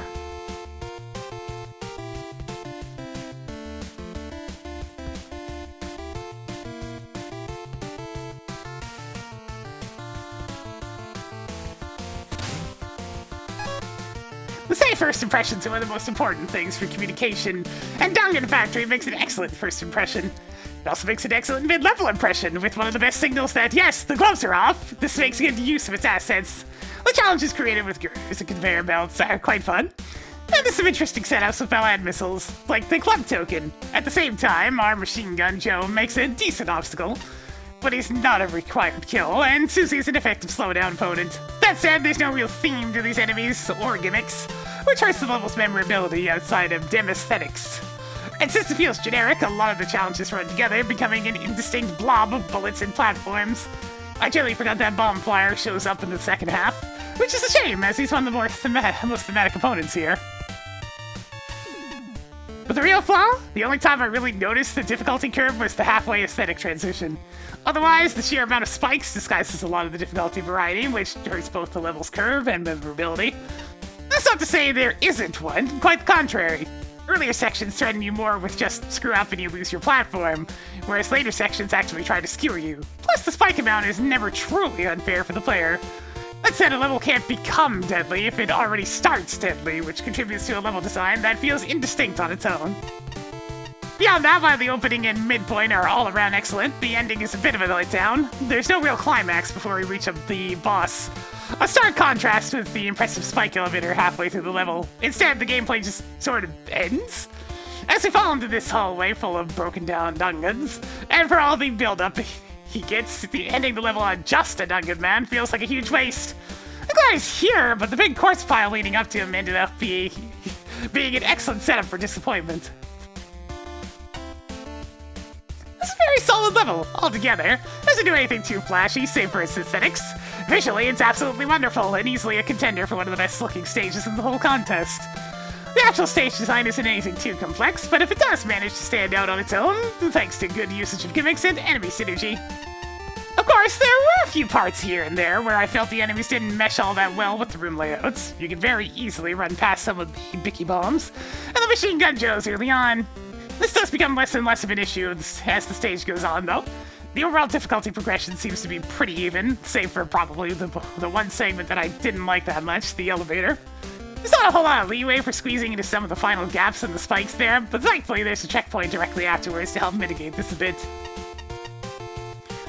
All that aside, there's one final issue with this level regarding its ending. Normally I don't knock the use of dev-kit bosses against the level, but this one's a special case. The ominous build-up before the boss doors made me think I was about to face something big, only to be met with vanilla Dungeon Man instead. You can't just tease me with such well-crafted spooky build-up and give me something mundane. Ultimately, despite that one major fumble at the end, I did end up really enjoying my time with this level. And a nice job on this one. Factory over the sunset. What a beautiful stage! The aesthetics, the dynamic changes, the atmosphere are all excellently crafted. The Super Mario Brothers-like platforms are a simple gimmick, but the stage really squeezed into its full potential, working together well with the missiles, conveyor belts, and even spikes. The difficulty's just right, and the platforming throughout felt nice and fair. The challenge rooms with the tokens are all short and sweet, making creative use of the stage's gimmicks. Bonus points for placing them next to checkpoints, so it's easy to retry them again. It looks like more assets used here are from the base engine as well, so well done in relying only on unmodified stuff. The only real downside I can think of is that the music is a bit unnerving sounding to me, although that's probably intentional. I also find it quite amusing with the fact that the hallway before the boss gives off such an eerie vibe, thanks to the silence and ominous backdrop, only to be subverted completely by the goofy design of Dangan Man. That one gave me a good laugh. Yeah, it's a question of, was that done to be a subversion, or was it Just an unfortunate flop. You decide. This is how you do a level design. Thoughtfully, deliberately. Pick a theme and stick with it. Show the player something new, then test them on it. Gradually ramp up the difficulty and complexity, make every object count. Anticipate when the player will need a break, a power-up, a chance to reset the room. Leverage the aesthetics and challenge progression to tell a story without saying a word. The layout is intuitive, and I appreciate how the one token path loops back to the main path without skipping any screens. The learning curve is incredibly smooth, with a series of smaller challenge arcs, driven by section-specific enemies, expertly layered over the top of one long challenge arc with the moving platforms. This makes for a satisfying, well-paced experience that renders the screen count irrelevant. The level never feels too long, and honestly, most of that screen count probably comes from the vertical ladder anyways. I mean, the vertical elevator. Familiar setups, Susie blocking hallways, Joe guardian ladders, dodging spikes on an elevator, intermingled with rather innovative ones. Hurry off this line of platforms, watch your aim, or you'll destroy the floor. I'm particularly partial to the missile puzzle with the invincible blocks. Technical complaints are minor. Invincible blocks are inconsistently affected by gravity, and the elevator shaft has some wonky invisible collision at the bottom. Overbearing pitch bends in the Mega Man Soccer cover and a jarringly unappealing boss theme take away from the soundscape that's otherwise masterful, especially when it comes to the use of silence. Gorgeous graphics and memorable set pieces get my hopes up for a couple of surprises that never arrived. There are no secrets hidden in the clouds, and the awesomely ominous junkyard at the end accumulates in regular old Dungeon Man. Fine, but disappointing. Even if a few creative and aesthetic elements keep me from being more than modestly blown away, I respect the heck out of this level. More like this, please! This level really takes too long to get going. The first half offers little in the way of originality, challenge, and fails to engage the player at all. The enemy selection does not help. Joe's just waste players' time when used like this, and the other enemies were not much better. Ah yes, the eternal struggle of Ace versus anything with a shield. I get it, but at the same time... The explosive platforms almost felt like an afterthought, and the whole thing felt really easy. Really? Really, the Vlad missiles? You know, the things that are deliberately placed in several gimmicky arrangements that actually require you to be very careful about shooting were an afterthought? Okay! The club token in the room before it are the first signs of life in the level, and almost catch the player off guard. The lift segment was neat, though the spikes blended in a bit much, and the transition into the clouds was surprising. The second half of the level hit, and it got quite a bit better. Suddenly the vertical platform use became challenging, and the use of explosive platforms was more intelligent. Okay, if you're talking about the first half, that makes a little more sense. The enemies stopped being time wasters, and it felt like there was a bit of flow for the first time. The atmosphere in this segment is much stronger than the first half, although ending on Dangan after such a strong build-up was a bit underwhelming. Despite being quite generic, the aesthetics were really strong here, and I've always had a soft spot for Mega Man Soccer and X6 music. Easy Shinryu on this one.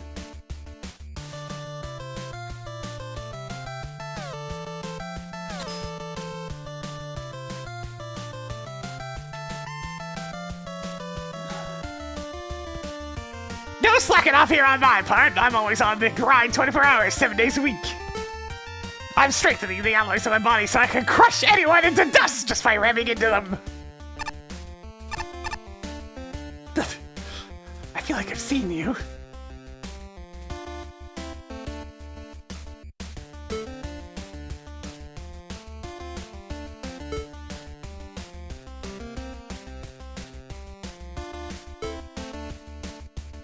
That's just a loser.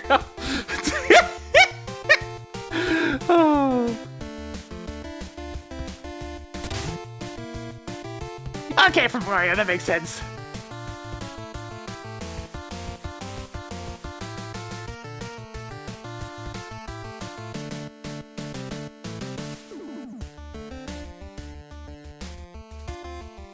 Ruins, eh?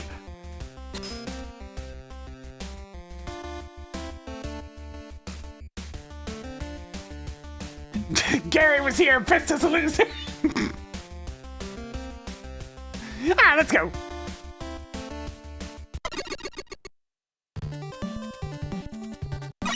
Yo, that parallax, though.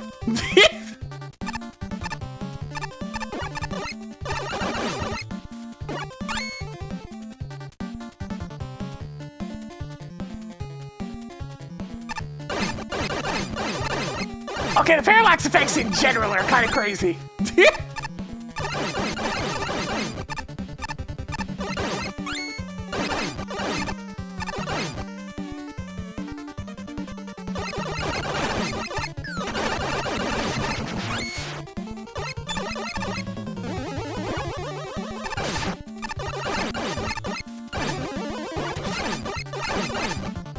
This music's definitely Konami, I just don't know which game it's from. Yeah, we haven't had a big jump like that in a while.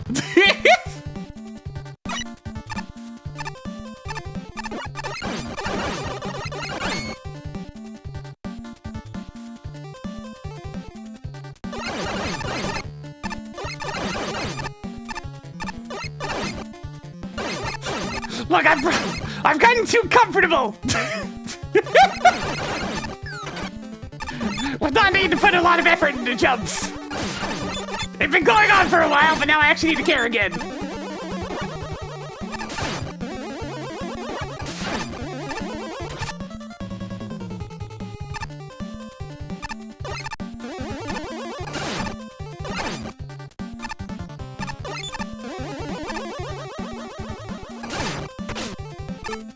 That would have killed me in other circumstances.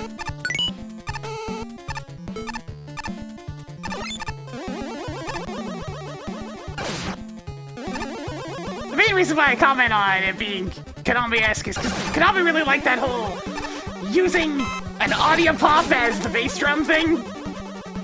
You can hear it in all their NES music pretty much.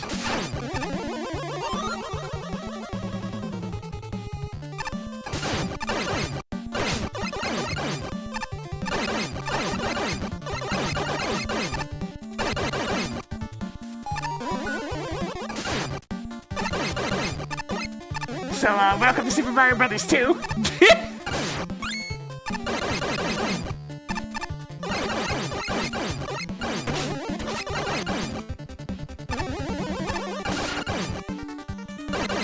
That's fine.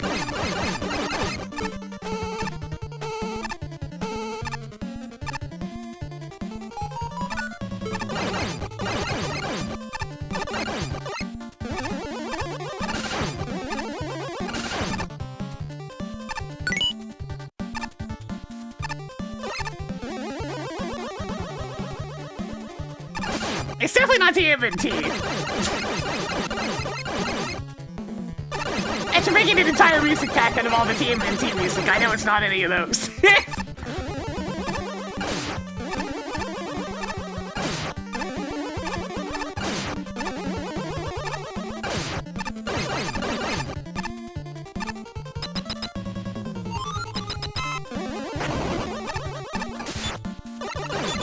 Ooh, spooky!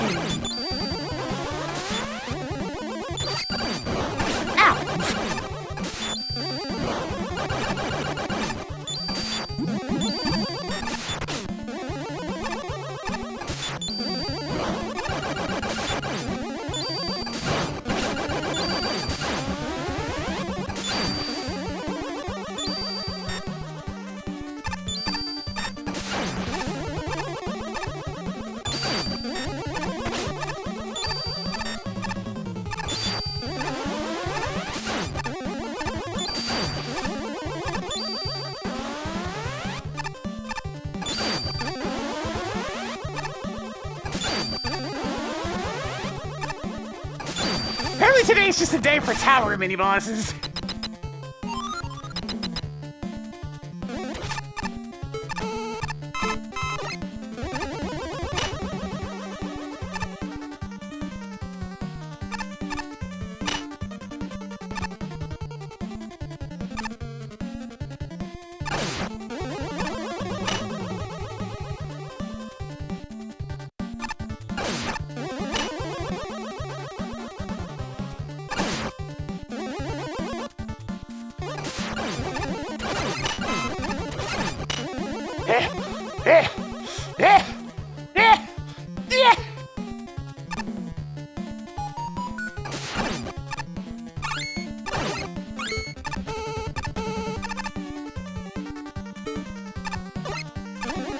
Whee!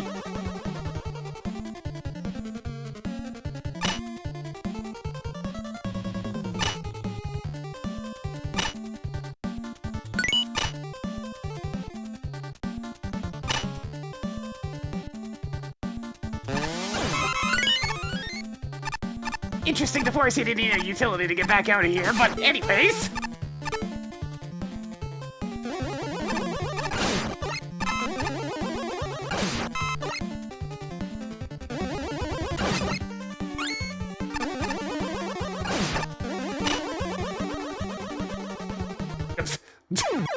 Can immediately tell it's like, well, shit. Didn't press the jump button in time. Down the pit we go.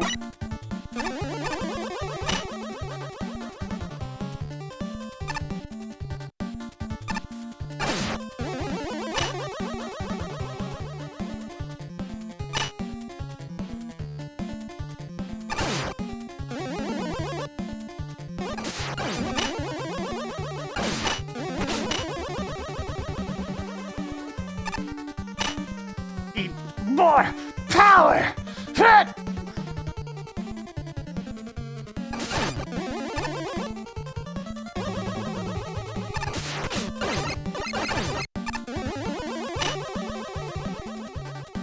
Alright, I want to do a little bit of that. But I just needed a small jump, just like last time.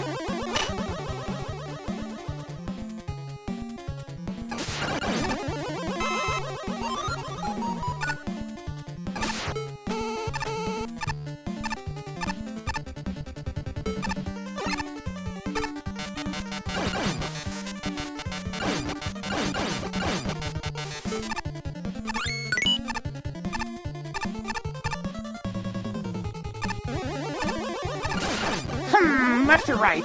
Left. Turns out it didn't matter.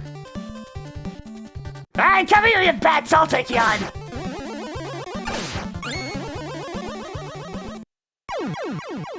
Those are semi-solid. Good to know, I guess. They don't look it, but good to know.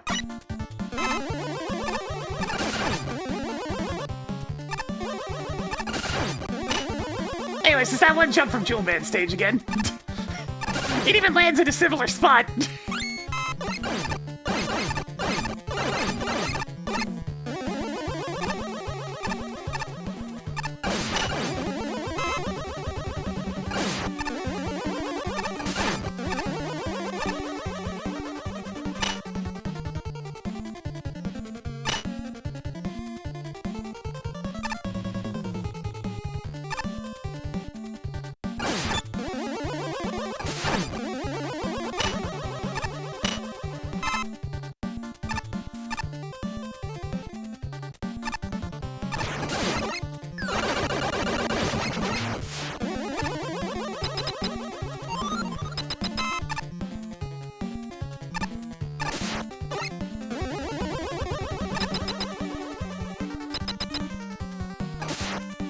I mean, there's a checkpoint below me, so obviously this is a fake out again.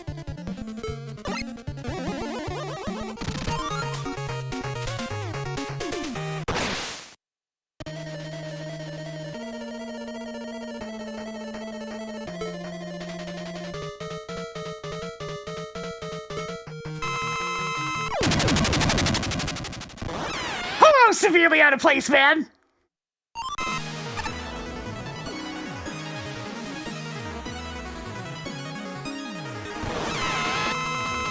On a scale of 1 to 10, this thing's about a 15 and doesn't belong in this game.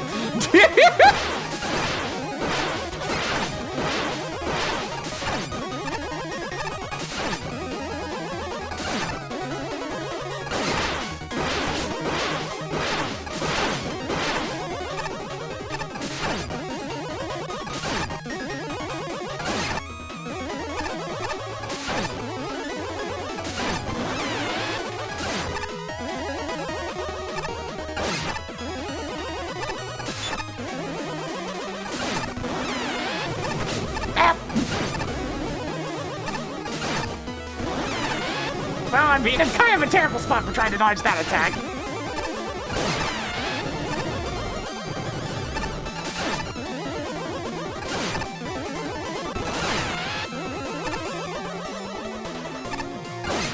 Yeah, this is getting really cramped!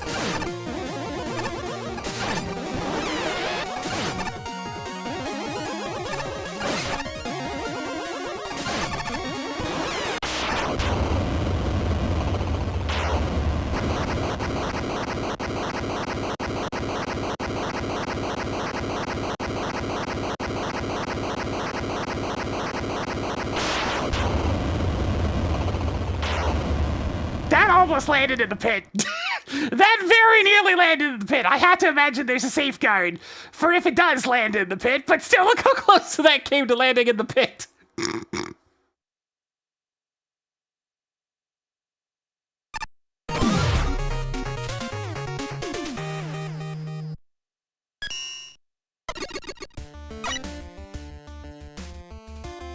Yeah, I figured since most of the other times we've seen elephants land in pits, they bounce out. Still funny though.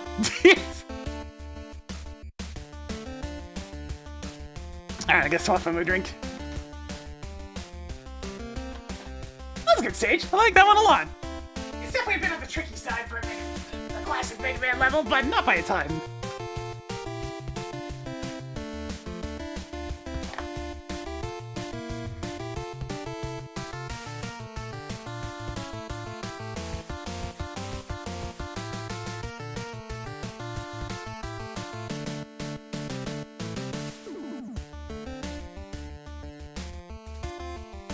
Let's see, I mean, it was mostly just the destruction blocks here, the almost entire stage. So it's not exactly the highest on the creative end of things.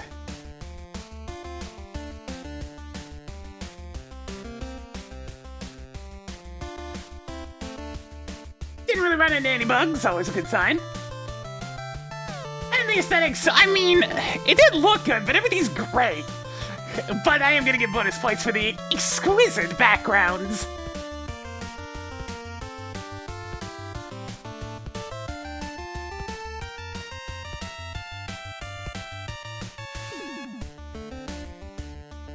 It's 70.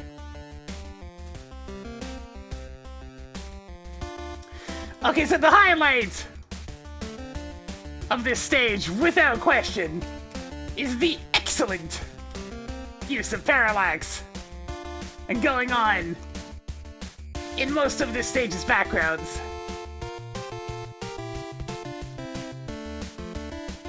Alright, with that out of the way.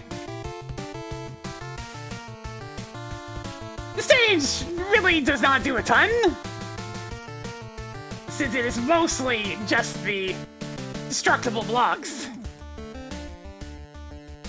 a la Dustman and so forth. They're used in a nice variety of ways, with different amounts of danger, as the stage goes on, especially once the Jewel Man platforms get involved. But the This stage is a slight bit long to try and be carried by just this. Like just these two. Still, it was neat. Shifting from just general obstacles to being careful not to shoot out your footing. Two parts that felt straight out of Super Mario Bros. 2 USA. Enemy selection was fine, and did not bother that much. They were also well used to try and coax you into firing charge shots at very inopportune moments with the destructible terrain. Good job on that.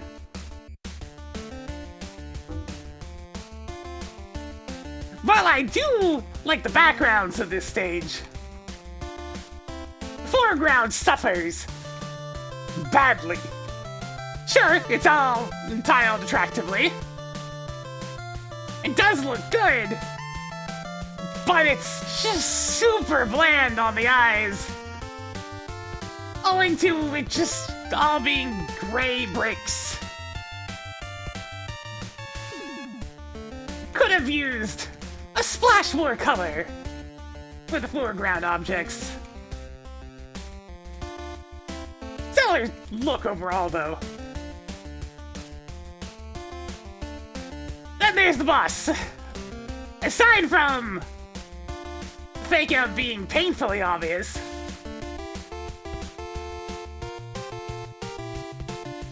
the real boss showing up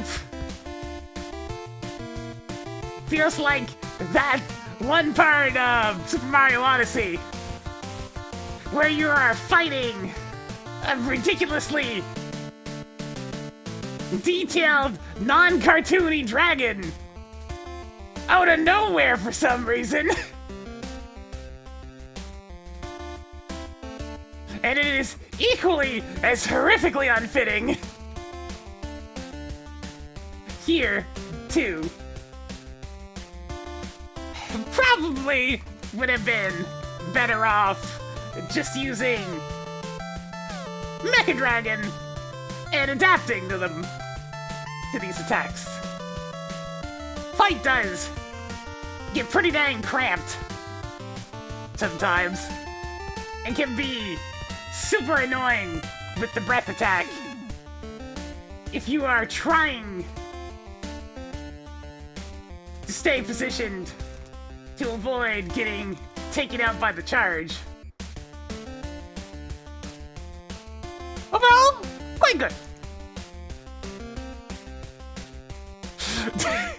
Yeah, Bowser just showing up out of nowhere on a Dark Souls boss was still just, huh? Mario Odyssey has a lot of bizarre moments, but that one just stands out the most as, what the fuck do you mean? Why is this so out of place? It ends up being a highlight because most of the kingdoms in Odyssey are just very bog standard. So it's nice to just have something different. Hilariously unfitting as it was.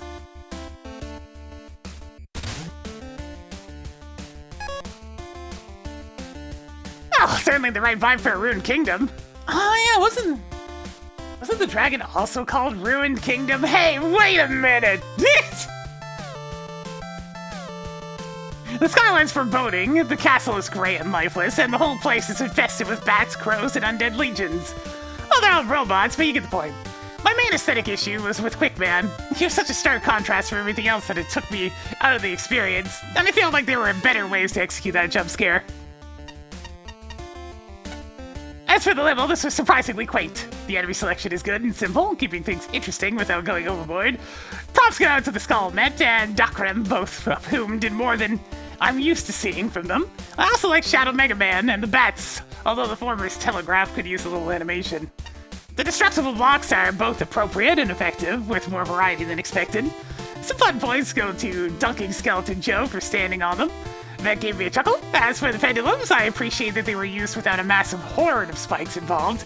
It's a very different experience from Jewel Man.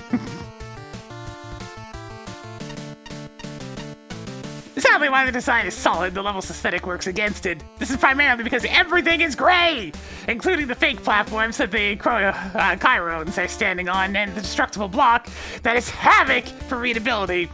The level already has gray blocks and gray pillars for solid platforms. Having the destructible blocks as well, just smaller gray pillars, was not wise. I'm thankful for the enemies and pendulums have some color. The alternative would not only make the level less readable, but it would also make things insufferably dull to look at. I think I'm probably going with Mick on this one, just judging from what we've read so far. Fortunately, the bosses are not dull fights. Devil Tower's attack, I completely forgot Devil Tower existed, so that says a lot. Variety is excellent, and the fight is straightforward and fun, if a little annoying to land hits. The giant dragon is an awesome climax after the awkward cutscene. It's a tense encounter with fun attacks and a great battlefield, and it's really satisfying to kill. It does get a smidge too dicey in the second phase, considering the scrolling, semi-randomized battlefield. Turning everything up to 11 may not have been the best decision. Still, it's a fun fight and a satisfying ending. It helps that not everything in there is gray.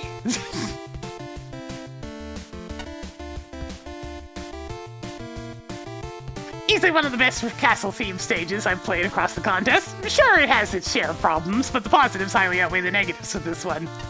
The level design's really solid here, as nearly every section is backed by proper introductions and a reasonable difficulty curve, along with some pretty good gimmick usage. While I wouldn't say there's anything groundbreaking with destructible blocks and jewel swings, the challenges surrounding them are still perfectly fine, for the most part. The only time where it gets to be too much is the third token room. Doing it the intended way by jumping across the jewel swings is easily the most precise and difficult part of the stage. I mean, I did it just fine. To the point where I honestly think it's not worth doing without using the magnet beam. Thankfully, none of the other rooms are anywhere near as demanding, and are generally both well structured and enjoyable to traverse. I'll take the couple points of confidence boost I can here and there. However, while the level design itself is quite good, I feel this stage is lacking somewhat in the visual department. The design of the tiles and background details aren't bad per se, but the color palette definitely could have been more varied. The outside background and parallax effects do help me make things stand out a bit more, but it doesn't really change the fact that a large portion of this level is saturated in shades of gray. 50 Shades of Grey, Tall, now on your various Doom modification platforms. Only on the in-games archive.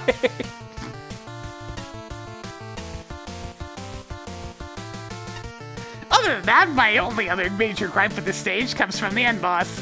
Not necessarily for the boss itself, I think it's actually really well done for the most part, but rather his flame breath. Due to the way the room moves, it sometimes feels like there's not enough space to avoid the attack, even if you tried to bait the flames properly. No, I'm not even kidding. Hang on a second. Let me actually...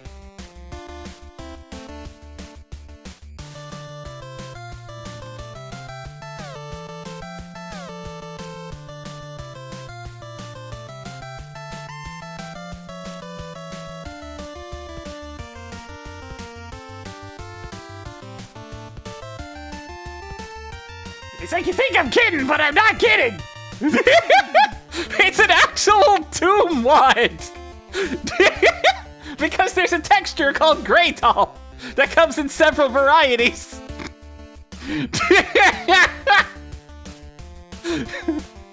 I wasn't just pulling something out of my ass, it exists!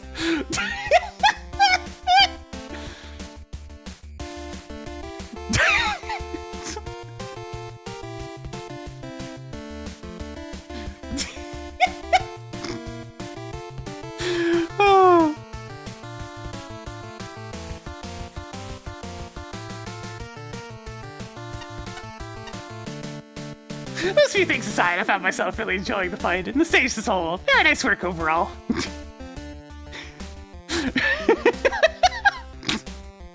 Yeah, it exists!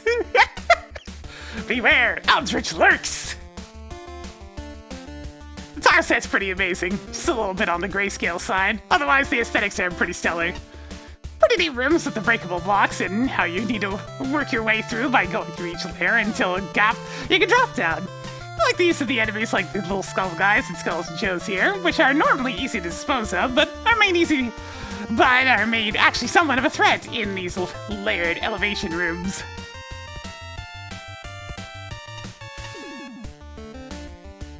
Tokens are nice, challenging rooms. It got a bit scary with the swing platform one with the closed ceiling spikes. The Devil Tower mini-boss is a neat concept, just a little bit drawn out due to how they have a very small vulnerability window for each of the eyes. Nice one with the boss fake out, double fake out in fact, that was funny. Though if you have a keen eye on the auto-save notification, you can kind of catch that something's wrong. A little finale boss with the dragon at the end, although a bit rough with the health exchange on some part. 2 health bars is a bit excessive as the player is constantly on a threat of instant death. The fireball attacks can be almost unavoidable if you don't have much room to work with, and it's the most damaging move. The dragon can also fire it twice once he reaches half health.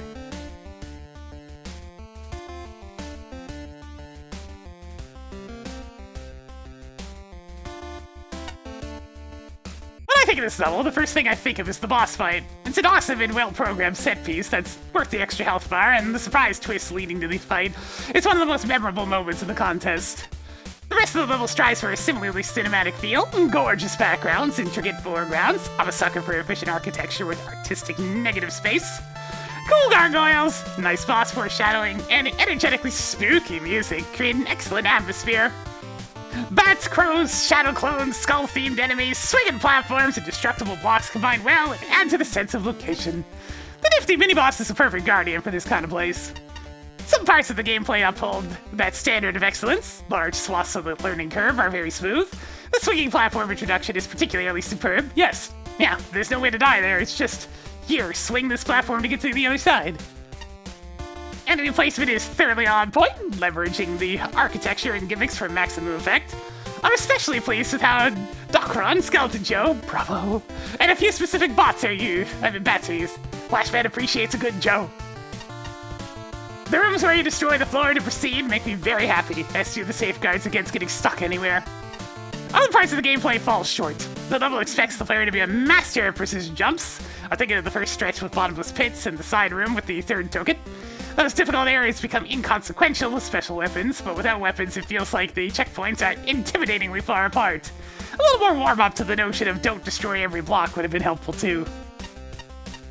My remaining critiques are fairly minor things, mistaking background pillars for foreground because of their color, glitching the mini-boss with break dash, oh dear, not finding even one secret behind a gargoyle, facing Quickman when Skull/Sage/Blockman would have been a more thematic fit, etc.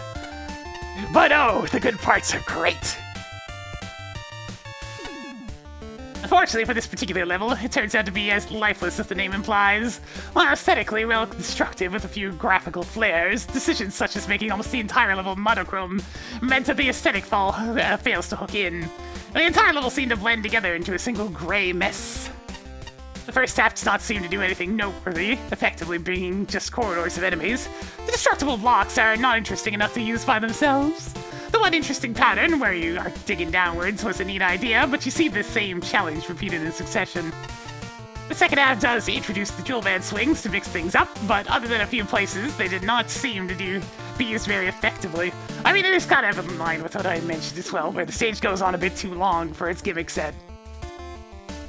Some of these challenges are taken whole hog from Jewel Band. I enjoyed the club token room and could see you try to start putting your gimmicks together in the final rooms, but this simply did not lead to any particular scenario of interest. I feel that this level would have been a lot stronger if you had introduced and used everything from the start, which would have allowed you to build up to more interesting concepts later in the level with combining your gimmicks. The mid-boss was simple, but I quite liked it. Not only offered good variety and clearly defined attacks, and the lack of hidden vulnerability counterattacks how long it is not possible to hit this boss. Okay. I did find the boss cutscene amusing, you definitely got me. Not a real fan of the dragon itself, though. He had a bit too much health for just how little threat he offered. Many of the attacks seemed almost effortless to dodge. The big exception to this was the fireball attack, which was occasionally impossible to avoid due to the platforms below you desyncing with the boss's attacks. if you're going to have two phases, you should have been both more threatening in the second and being granted new attacks rather than just doubling up the fireball attack.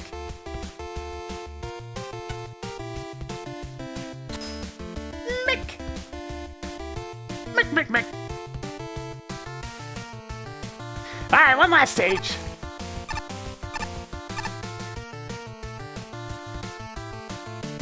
The Mighty Airman! The once unbeatable Robot Master falling behind! How could this come to be? Ah, shut it, Airman!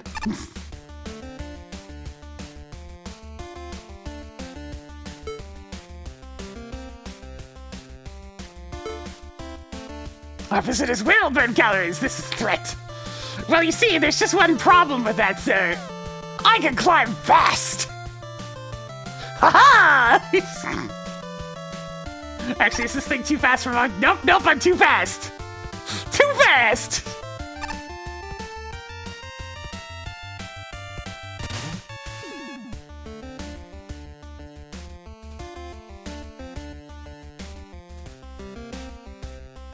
Capable with my ready. I see that and all I'm thinking is Hyper Viper Beam. 1 in 5, alright. I'll wait to go. Music's too loud immediately. Ah, this kind of cable. Understood.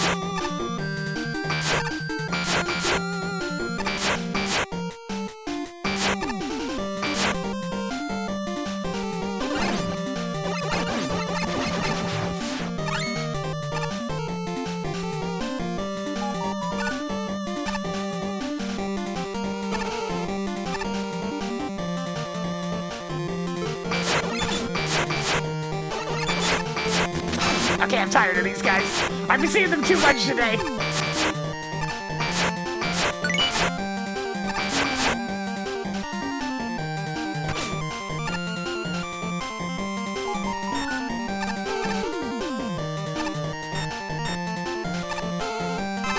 Okay, I see what they want me to do with Break Dash, and you know what? Fine.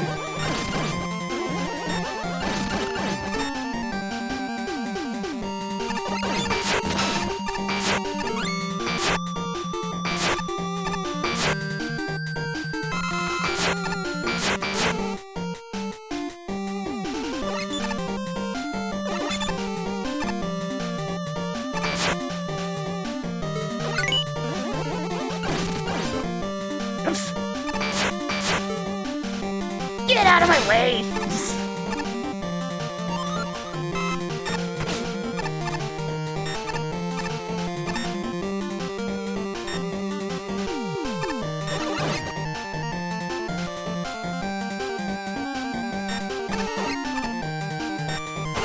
What the?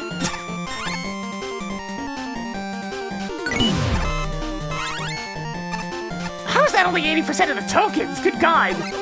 Must be a lot of tokens in the later worlds.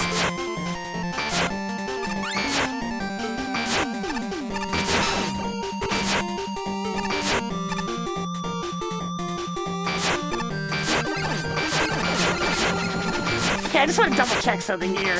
Are these semi-solid? Okay, they are.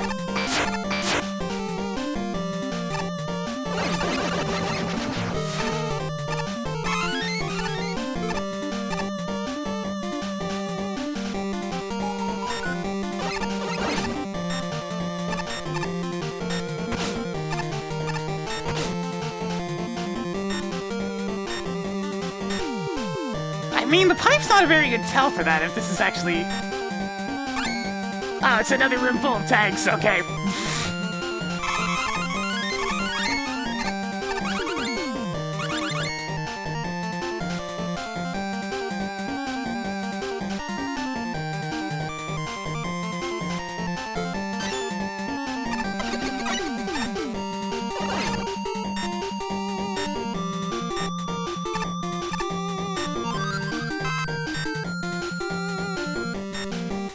Alright, looks like this one is the one that is the token. Yeah. Oh, that's not solid! I mean, I could just use Tango to get up here.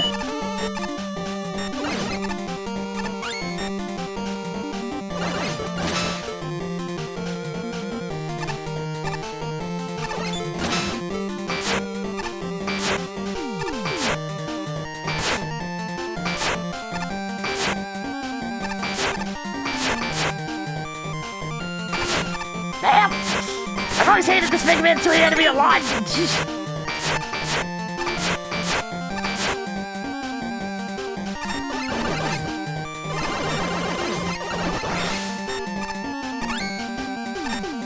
can definitely tell getting to the upper echelon though, because every stage is starting to look really, really good, aesthetically speaking.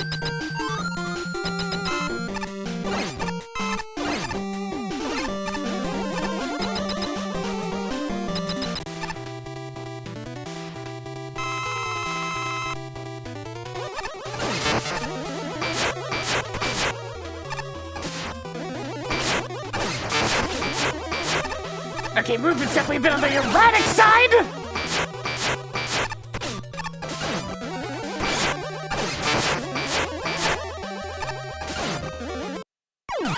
Okay, yeah. It's a good thing she doesn't have a ton of health, because that movement makes no goddamn sense.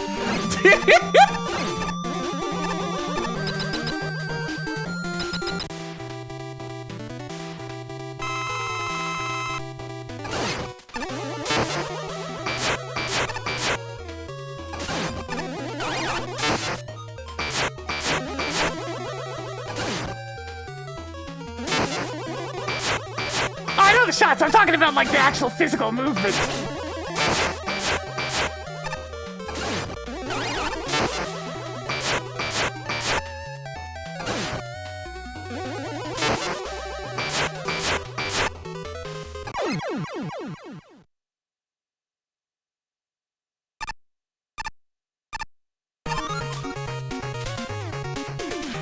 So say it with me once again, chat. The most threatening thing the boss does is run at you.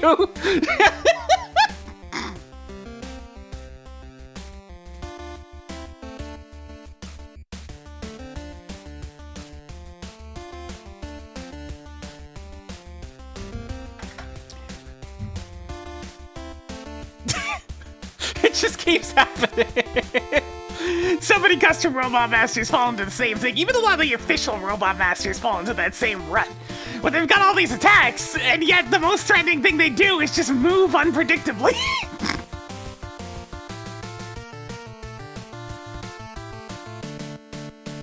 I mean, yeah, but in order to actually do that attack in the first place, she does it by running at you. Also, that attack's incredibly easy to avoid. I ain't talking about, like, most damage. I'm talking about most likely thing to hit you. And it's just the jumping around.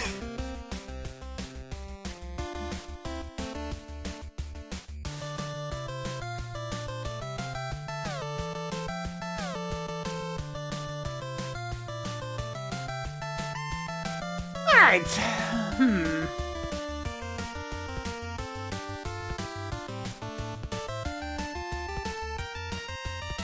Definitely got a few extra ideas here. I especially, like, the big thing in terms of, like, stuff that's kind of neat. The electricity moving along in certain paths, I suppose. And the boss fight was good.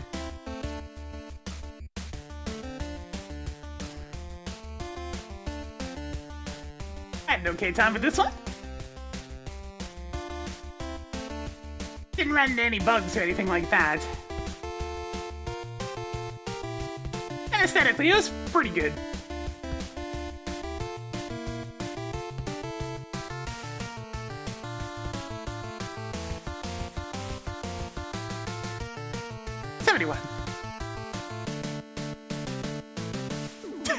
Yeah, Doc Robot is the champion of deadly walking into you disease. So many of them just kind of walk at you. Like, Doc Flash is so bad that the easiest way to dodge the initial walking at you is to use Rush. To jump over them.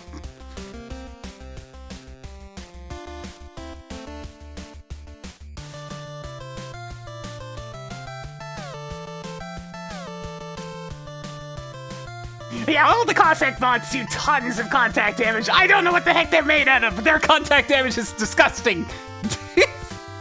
Man, walk it in! A bit of a standard electric Robot Master stage here. But it still does it well.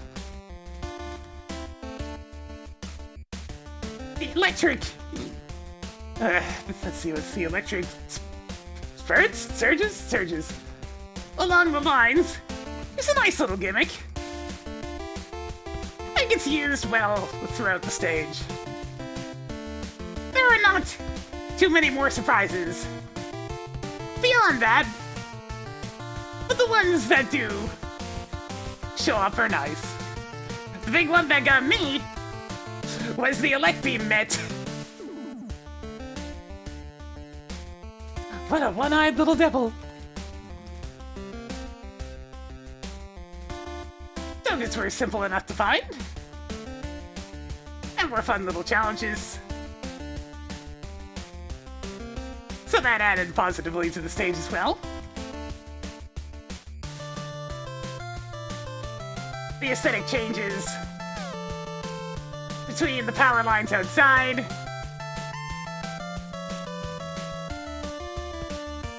and the interior sections was quite nice.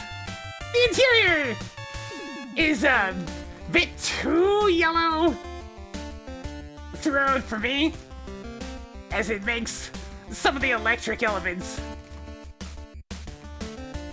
blend in with the background, but still pretty good. Naturally, the highlight of the stage is the custom Robot Master. So Cable Woman in this case. She does suffer a usual issue with a lot of Robot Masters. Several official ones included. Where the most threatening thing about her is how she moves around. It can be rather unpredictable whether she's gonna jump, how many times she's gonna jump, and she does considerable contact damage. The homing shots are simple enough after about a single death's worth of scouting. Still a fun fight though. It felt perfectly fair. Heck, it's nice to see a boss with a normal amount of HP for once. That, in and of itself, earned so much favor for me.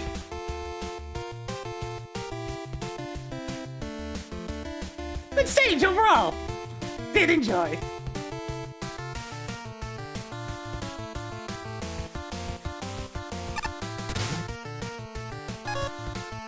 There's something about the theming here that's subtly impressive. At first glance, this just seems like a standard electric fair.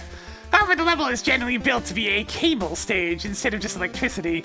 The core gimmicks focus primarily on electric cables, and both Yafu and Yambo fit really well considering how high up power lines they usually are. Just really solid props on the theming and aesthetic here. The only real issue is how badly the outside graphics and the inside graphics clash. The fading screen transitions do a lot to mask this, but that's gotten close to the end, and boy howdy did I notice the clash then. The level itself is a fine experience. The electric gimmicks handle it excellently, creating a reasonable challenge that isn't too crazy. Yafu isn't used as often, but the pinch of wind physics is an excellent spice in the midst of all the cables. As for enemies, Yambo is an excellent companion to the power lines, likewise with Biribari. I enjoy how snaplars and the new lightning mets are used, especially with split paths. Particularly interesting point, the one-eyed design on the mets reminds me of the Watchers, which is pretty cool. It's not all perfect. The aforementioned Watchers are pretty much a non-entity, and Biribari can be dull without power lines to back him up, but as a whole, it's well built. If I had to name a big issue, it would probably be the level's difficulty. This plays well, don't get me wrong, but I find it simple enough that it doesn't excite me that much. Does this mean it's a bad level? Nah. The level design is overall solid. Cable Woman herself is playing great fight, props for taking extra damage considering her iframes, and it's ultimately more than just an electric stage. If the only big issue I can find is that it's too easy to interest someone who's been doing this for a while, then I'd say this has been done well. Also, I have no sympathy for Boltman. He got enough spotlight back in university. Ah, I see. It's one of those.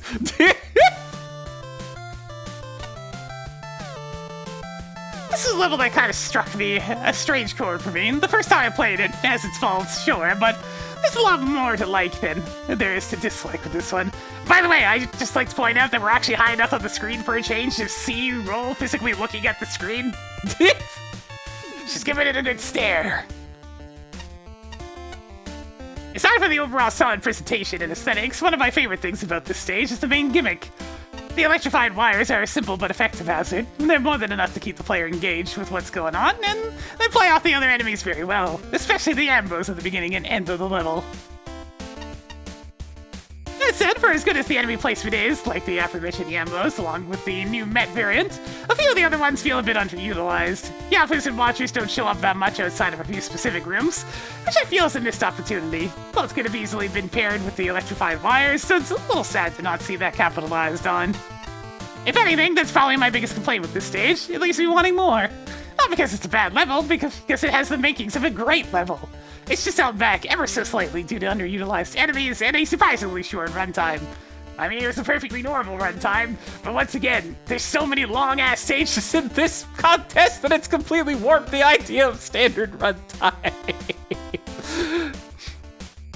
All that isn't there to say that what's here isn't good. Far from it, in fact, especially since the stage ends on a pretty high note with Cable Woman herself.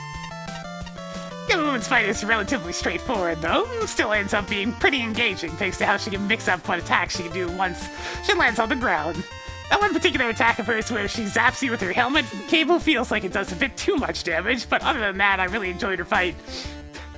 I don't think I actually got hit by that, so I didn't get to see the disgusting amount of damage that does, but yes, 8 is a ton! That's as much damage as, well, Doc Quickman running into you. Jesus Christ, why does he do so much damage? Ultimately, even with its flaws, I still had a good amount of fun with this stage. If it was made a little bit longer and some of the enemies had a better presence, this easily would have been one of my favorites in the whole contest. I do consider it a strong runner-up / honorable mention, though. Conducting condition! Personally, I feel the stage settings have been mundane, especially when it comes to being electric themed, but it's a solidly designed stage otherwise. The stage utilizes the electric cable gimmick pretty well, and the layouts, good difficulty throughout, though I feel the stage could have probably gone on a section longer. It's definitely on the shorter side. The fan enemy was kind of underutilized, and maybe could have used one section designed around it. The first 2 tokens are a little cryptic to get into, but actually smart that they are placed early in the level so it's clear to the player that they missed something. Cable Moon is pretty manageable, if not too easy. It's probably fine if she takes 1 damage from the Buster despite being out of Buster range for some of her attacks. Oh hey, level of forgivable shortcomings and lots of bright spots. I like it when I play one of these. It's like, hey, oh yeah, this is what I'm here for. On an individual basis, challenges are fair and appropriately difficult. The outdoor sections are an improvement on Voltman's level and feel authentically Capcom, especially the graphics. Indoor challenges are fine, but a little messy at times. Crowded architecture, distractingly detailed graphics, and just barely too many moving parts. Tokens in place competently, but aren't always satisfying, usually choosing the last one with Rush Coil. Wait, is Rush Coil not what you're supposed to use? Because I mean, it just looked like a big open space, right? The secret bonus room is perfectly hidden. Collectively, there's a good thematic flow for the level, but the screens feel out of order because the complexity and difficulty fluctuate. Consequently, later challenges often serve as better introductions to the enemies and gimmicks than the actual introductions. Cable Woman's a good ending to the level. Don't tell Voltman I said that, and I appreciate that her moments of invulnerability never caused the fight to drag. All the custom objects look and feel just right. I especially like the new Met variety. My only complaint is that the indoor sparks originate a small distance away from the wall, instead of inside the wall, with the sound effect happening very slightly after the spark appears. It's a subtle thing, but it's enough to throw off my timing every time. This level leaves me wanting more, first and foremost. Fans combine with sparks, but I won't deny that it's a good Mega Man level. I can sum up the stage pretty quickly. It's fine, as harsh as I am about to sound, I had fun. And it's what you expect out of a Mega Man stage called Cable Woman. But thinking critically, I was hoping to see something new. It treads way too much familiar ground. The stage introduces his gimmicks well, and was aesthetically pleasing all around. There were hints of things greater than the level offered, such as the fast-moving Smappler enemy, Mega Man 9-fold enemy, and minor platforming involving the Yafu, Mega Man 6 fan. But I never capitalized on that. Most of the tokens were fine, but a couple were way too simplistic. Oh, right, I forgot there was another token after that one. Sorry, I just kind of got that one, so I wasn't really noticing. I was thinking about the interior section where it's just a big open space and you had to kind of rush coil up to it. Two particular highlights for the stage were the fun Mattel variant, and I rather liked the final room with the Anbo, Mega Man 3 enemy, which was the only difficult part of the stage. Game Woman was perfectly serviceable, and with easy to dodge attacks and decent enough health, the fact it's entirely RNG dependent is absolutely fine. Again, she's fun, but it just falls short. Really, I think the best advice I can give is to really try combining your gimmicks. Use them with more variety and novel setups. This would have allowed Cable Woman to escape what is ultimately a fate of being a decent but fairly forgettable good Mega Man level. And it's all rather fair. Let's see.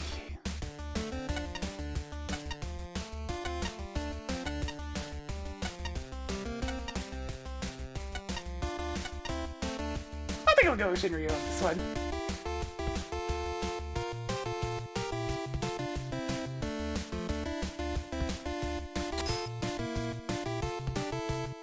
Alright! Definitely got a better set of levels on the later portion than the earlier portion for this stream. We're into the top 20! Just means like another, like, what, 5 streams? And then we'll actually be into, like, the end game. Where it's probably all gonna be levels that I like, but we'll see. We'll see. For now, though, I'm gonna go ahead and call it there.